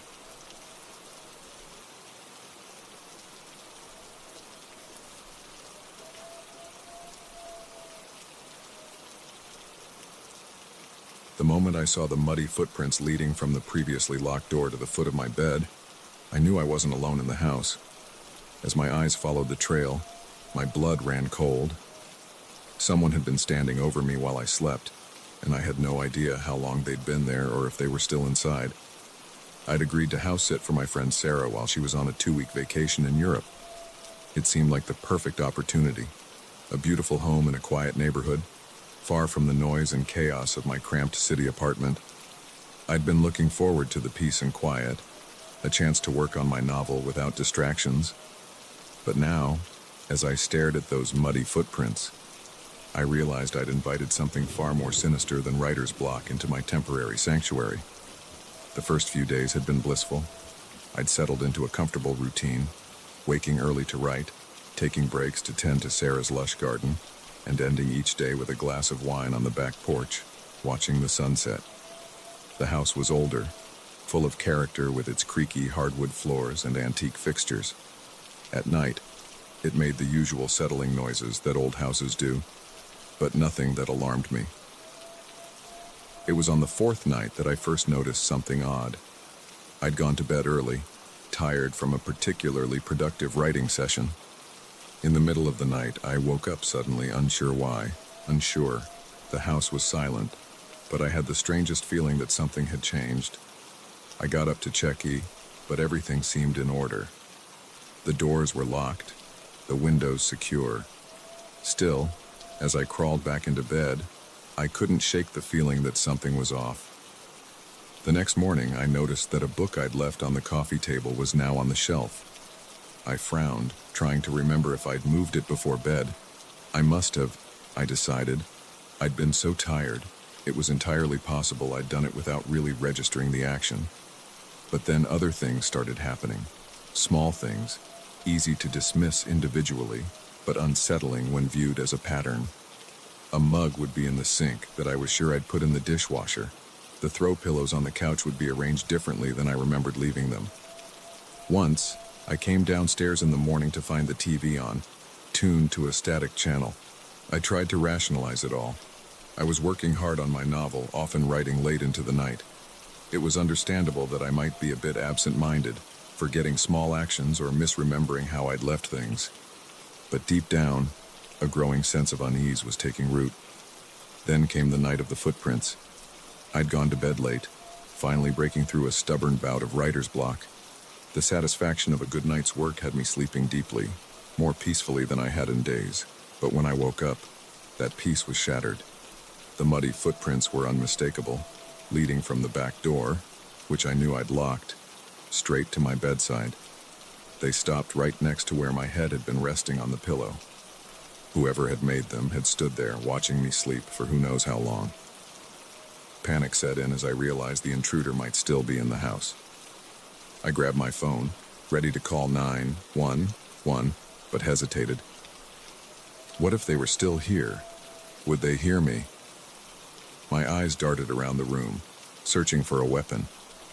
I settled on a heavy table lamp, unplugging it with shaking hands. Heart pounding, I crept out of the bedroom. The house was silent, but it no longer felt empty. Every shadow seemed to hide a potential threat. I checked each room, tensed for a confrontation, but found nothing. No sign of the intruder. No evidence of their presence beyond those muddy footprints in the bedroom. I called the police, my voice trembling as I explained the situation. They arrived quickly, 2 officers who listened to my story with professional concern. They searched the house thoroughly, but found no signs of forced entry, no fingerprints, nothing to indicate anyone had been there besides me. "Are you sure you didn't sleepwalk?" one of the officers asked gently. Sometimes stress can cause unusual behaviors. I wanted to scream in frustration. I knew what I'd seen. Those footprints were real. I hadn't imagined them or made them myself. But even as I thought this, doubt began to creep in. The officers clearly didn't believe me. Was it possible I was losing my mind? They left after taking my statement, promising to patrol the area more frequently. I was left alone in the house, jumping at every creak and groan of the old structure. I couldn't bear the thought of sleeping in that bedroom again, so I set up camp on the living room couch, the lamp-turned weapon close at hand. Sleep didn't come easily, and when it did, it was filled with unsettling dreams. I'd jerk awake periodically, certain I'd heard footsteps or felt someone's presence in the room. But each time, I was alone. The next morning, I went back to the bedroom, half expecting the footprints to be gone. But they were still there, a stark reminder that I wasn't imagining things. I took photos, needing proof for my own sanity as much as anything else. I spent the day in a daze, torn between wanting to flee the house and needing to understand what was happening.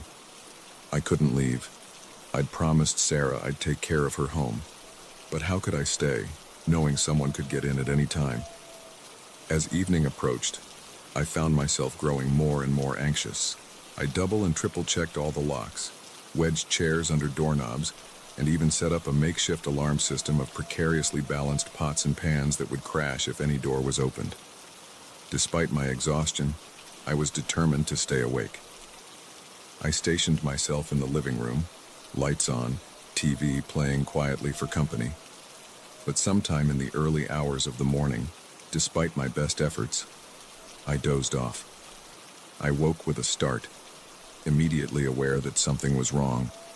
The TV was off, and the room was dark except for a sliver of moonlight coming through the window.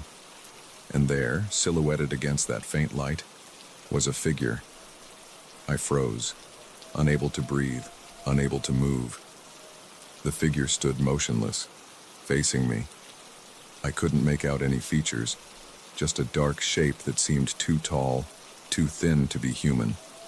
As my eyes adjusted to the darkness, I realized with horror that its proportions were all wrong.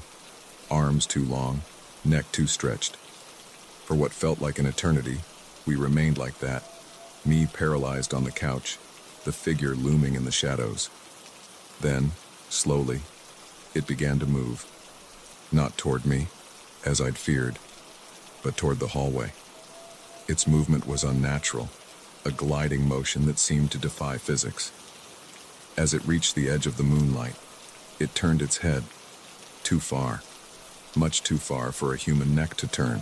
For a moment, I caught a glimpse of eyes reflecting the moonlight, too large and too bright. Then it was gone, melting into the darkness of the hallway. I don't remember much of what happened next.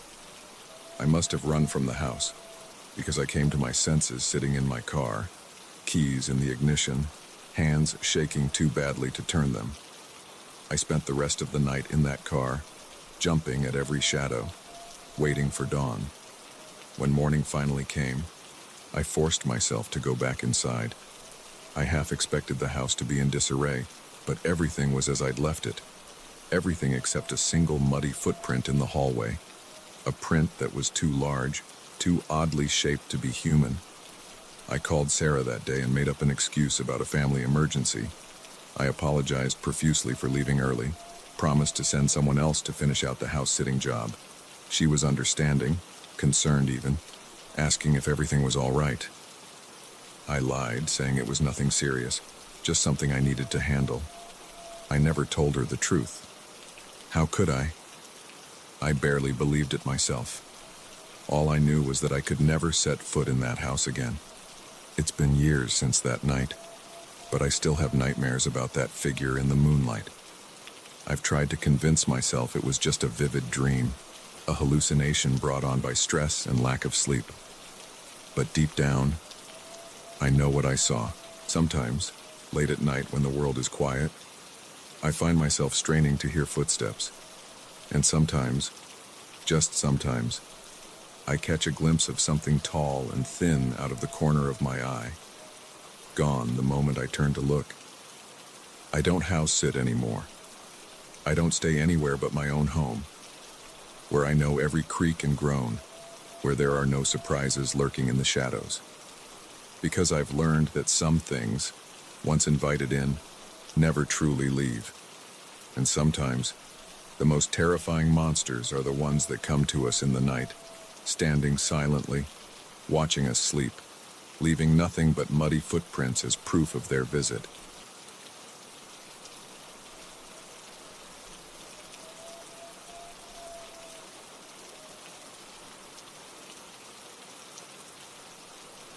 The moment I heard the child's voice on the other end of the line, I knew this wasn't just a prank call. "Help me," it whispered, the sound crackling through the static. "She's coming." As I stood there in the darkened living room, phone clutched to my ear, I realized with growing horror that the call was coming from inside the house. I never wanted to be a babysitter. At 17, I had better things to do with my Friday nights than watch other people's kids. But my mom insisted it would look good on college applications, something about responsibility and all that. So there I was, stuck in the Andersons' big, empty house, 2 sleeping kids upstairs, and nothing but the hum of the refrigerator to keep me company. The Andersons were new to the neighborhood, having moved in just a month ago. Their kids, Tommy and Sarah, were sweet enough, 8 and 6 years old, respectively. They'd gone to bed without much fuss, leaving me to raid the fridge and flip through channels on their massive TV. It was around 10 p.m. when the power went out. 1 second I was watching some mindless reality show. The next I was plunged into darkness. I fumbled for my phone, using its flashlight to navigate to the kitchen where I knew the Andersons kept some candles. As I was lighting the 3rd candle, my phone rang. The caller ID showed it was the house line. Figuring it must be the Andersons checking in, I answered. Hello? Static filled the line, then a small voice came through. Help me. She's coming. I felt a chill run down my spine. Tommy? Is that you? Are you okay? More static, then silence. The call disconnected. My heart racing, I headed for the stairs. It had to be Tommy playing a joke, right? Kids did that sort of thing all the time. But as I reached the 2nd floor, I heard something that made me freeze. Footsteps, coming from the kids' room. I approached slowly, candle in one hand, phone in the other. Tommy, Sarah, everything okay in there? No response. The footsteps had stopped. I pushed the door open, the candlelight casting eerie shadows across the room. Both beds were empty. Panic started to set in. Where were they? Had someone taken them? But the house was locked up tight. All the alarms set. How could anyone have gotten in? My phone rang again, making me jump. The house line again. Hello? I answered, my voice shaking. This time it was Sarah's voice, small and frightened. Don't let her find us. Please. Sarah, honey, where are you? Who are you hiding from? But the line went dead again. I was about to call 911 when I heard it. A laugh, high and childlike, coming from downstairs. Relief washed over me. This was just an elaborate prank. The kids had snuck downstairs while I was distracted by the power outage and were now trying to scare me. Okay, guys, I called out, heading back downstairs. Very funny. Come on out now. As I reached the bottom of the stairs, my phone rang a 3rd time. Exasperated, I answered, All right, you got me. Game over. But the voice that came through the speaker wasn't Tommy or Sarah. It was older, raspier, filled with a malice that made my blood run cold. Found you, it hissed. I spun around, and there, standing at the top of the stairs, was a figure.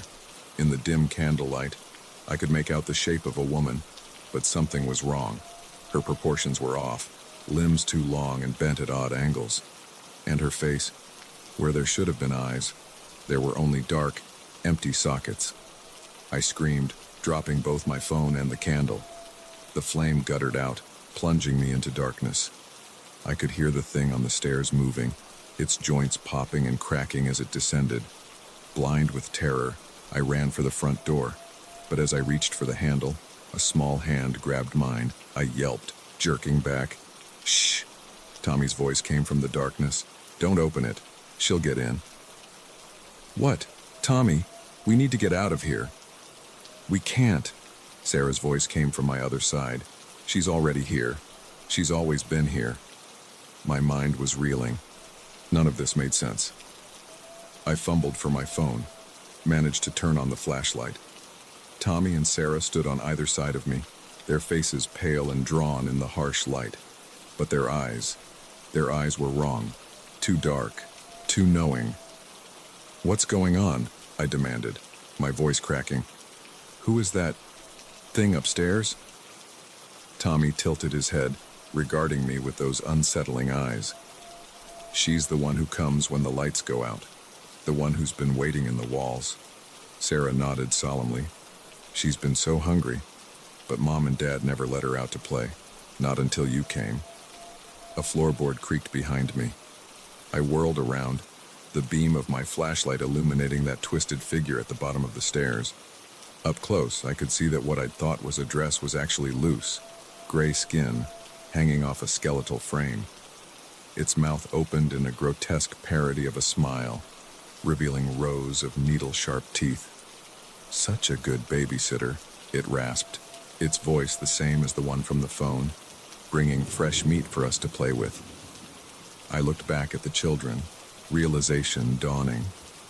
Their eyes had changed, now black and empty like the creatures, their mouths stretched into identical grins, far too wide for their small faces. "Don't worry," Tommy said, his voice overlaid with something older, something hungry. "It only hurts for a little while." I ran. I don't remember consciously making the decision, but suddenly I was moving, crashing through the house, looking for any way out. Windows wouldn't open, doors were locked. Behind me, I could hear them coming. The slap of bare feet on hardwood, the scrape of 2 long nails on walls. I ended up in the kitchen, cornered. As I turned to face my pursuers, the lights flickered back on. There stood Tommy and Sarah, looking perfectly normal. No sign of the creature. "Are you okay?" Sarah asked, her voice filled with concern. "We heard you yelling." I stared at them, my heart pounding. Had I imagined it all? Some kind of stress-induced hallucination?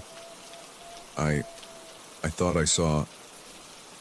I couldn't finish the sentence. How could I explain what I'd experienced? Tommy frowned. "Maybe you should sit down. You look really pale." As if in a daze, I let them lead me to the living room couch. Sarah brought me a glass of water while Tommy called their parents. "Mom wants to talk to you," he said, holding out the house phone. I took it with a shaking hand. "Hello? Is everything all right?" Mrs. Anderson's voice came through, tinged with worry. "Tommy said you weren't feeling well." "I'm fine," I lied. Just a little dizzy spell. I'm okay now. If you're sure, we can come home early if you need us to." "No," I said, too quickly. "No, it's fine. You enjoy your night out. I've got everything under control here." After I hung up, I sat there trying to make sense of what had happened. Had it all been a dream? A nightmare brought on by too much junk food and a dark house?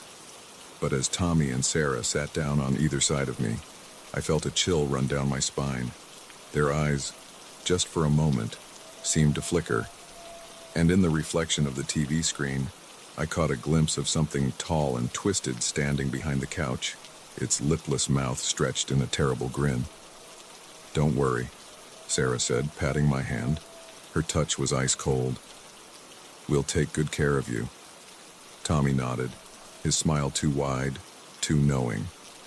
After all, the night's still young, and Mother gets so hungry in the dark. As the lights began to flicker again, I realized with dawning horror that the nightmare was far from over. It was only just beginning. I never babysat again after that night. I told my parents I wanted to focus on my studies, but the truth was, I couldn't bear the thought of being alone in someone else's house after dark. Because now I know that sometimes, the most terrifying monsters aren't the ones that hide under the bed or in the closet. Sometimes, they're the ones wearing the faces of innocent children, waiting for the lights to go out so they can show their true nature. And sometimes, the call really does come from inside the house.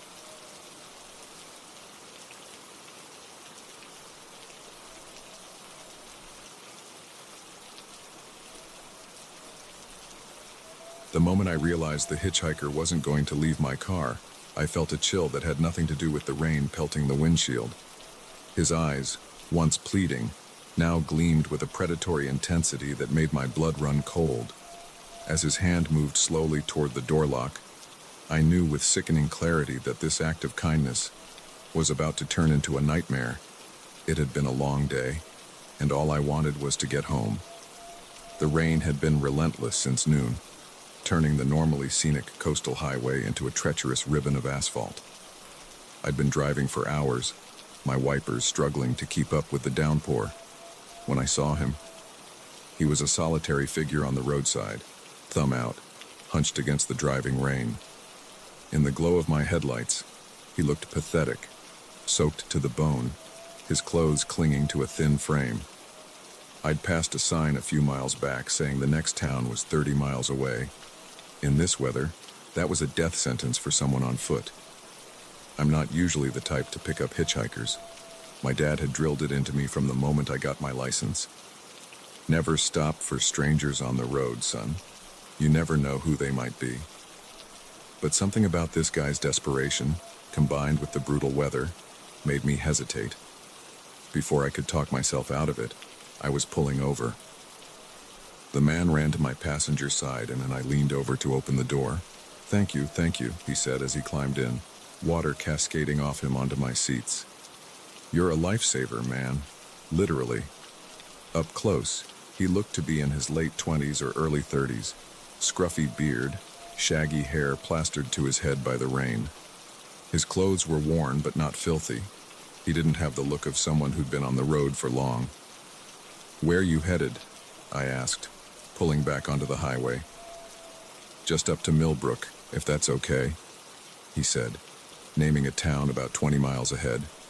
I really appreciate this. Been stuck out there for hours. I nodded, keeping my eyes on the road. The rain, if anything, was coming down harder now. No problem. Couldn't leave you out in this. I'm John, by the way. Dave, he replied. Nice to meet you, John. We drove in silence for a few minutes. I could feel him looking at me, but every time I glanced over, he'd quickly turn away. It was starting to make me uneasy. So, what brings you out here in weather like this? I asked, trying to break the tension. Dave was quiet for a moment before answering. Just needed to get away for a bit, you know? Clear my head. Something in his tone made me think there was more to the story, but I didn't press. We all have our reasons for running sometimes. As we drove, Dave's behavior started to change. He became fidgety, constantly shifting in his seat. His eyes darted around the car, lingering on my phone in its dashboard mount, then on the glove compartment. I tried to tell myself it was just nervous energy, maybe leftover adrenaline from being stranded in the storm. But a nagging voice in the back of my mind was setting off alarm bells. We were about halfway to Millbrook when Dave spoke again, his voice low and oddly calm. You ever think about how easy it would be to just disappear? I felt a chill run down my spine. What do you mean? He gestured at the rain-soaked darkness outside. Out here, miles from anywhere, if something happened, how long would it take for anyone to find out? My hands tightened on the steering wheel. I suppose it would depend on if anyone was looking for you. Dave turned to look at me then, and the expression on his face made my blood run cold. Gone was the grateful, rain-soaked stranger. In his place was someone else entirely. Someone with hard eyes and a smile that didn't reach them. That's the thing, John, he said, my name sounding like a threat on his lips.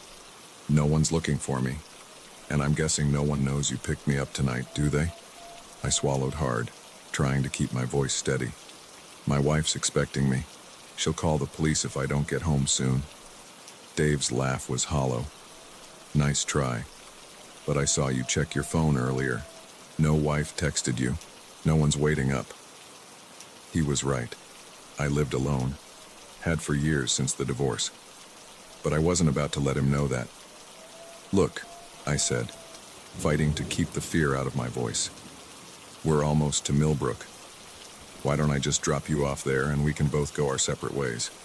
Dave's hand moved then, reaching into his jacket pocket. When it emerged, he was holding a knife. Not a switchblade or anything fancy, just a simple hunting knife. But in the confines of the car, it might as well have been a sword. I don't think so, John, he said, his voice eerily calm. See, I've got some things I need to take care of, and I'm going to need your help. So here's what's going to happen. You're going to keep driving, nice and steady. You're going to take the next exit, and then you're going to follow my directions. If you try anything stupid, well, He gestured with the knife. "I think you can figure out how that ends." My mind was racing. I'd always wondered how I'd react in a situation like this. Would I be the hero, somehow wrestling the knife away and saving the day? Or would I freeze up, becoming another statistic, another cautionary tale about the dangers of picking up strangers? As it turned out, I did neither. Instead, I found myself doing exactly what he said. I took the next exit, a lonely stretch of road that led away from the highway and deeper into the darkness. All the while, Dave kept talking, his voice a low, menacing monotone. He told me about the people he'd hurt, the things he'd done, how easy it was to find victims on the road, especially on nights like this. How no one ever suspected the rain-soaked hitchhiker until it was too late. I drove on autopilot, my hands shaking on the wheel. We turned onto increasingly narrow, winding roads. The rain had slackened to a drizzle, but the darkness seemed to press in on all sides. I knew we were getting farther and farther from any hope of help. Then, as we rounded a particularly sharp bend, I saw it, a glimmer of hope in the form of flashing blue lights up ahead. A police car was parked on the shoulder, probably checking for storm damage or stranded motorists. Time seemed to slow down. I had a split second to make a decision. If I could just get the officer's attention somehow. Without allowing myself to think it through, I jerked the wheel hard to the right. The car skidded on the wet road, fishtailing wildly. Dave was thrown against the passenger door, the knife flying from his hand. "What the fuck are you doing?" he screamed as we spun. I didn't answer, too focused on trying to control the skid. We were heading straight for the police car. At the last second, I managed to straighten out, bringing us to a screeching halt mere feet from the cruiser's bumper. The officer was out of his car in seconds, hand on his holster. "Everything all right here?" he called, approaching cautiously. I was about to respond when Dave made his move. In one fluid motion, he unlocked his door and bolted, disappearing into the rain-soaked darkness beyond the reach of our headlights. The next few hours passed in a blur of police statements and questions. They searched the area, but found no trace of Dave. It was as if he'd vanished into thin air, swallowed up by the night that had birthed him. As I finally drove home in the early hours of the morning, my hands still shaking on the wheel, I couldn't stop thinking about how close I'd come to becoming just another victim, another story on the evening news. All because I'd tried to do a good deed. I never picked up another hitchhiker after that night. Sometimes, when I'm driving late and I see a lone figure on the side of the road, I feel a pang of guilt as I speed past. But then I remember Dave's eyes, the cold gleam of that knife, and I press the accelerator a little harder. Because the truth is, you never really know who you're letting into your car. And sometimes, the real monsters aren't hiding in the shadows. Sometimes, they're standing right there in the light, thumb out, waiting for someone kind enough or foolish enough to stop.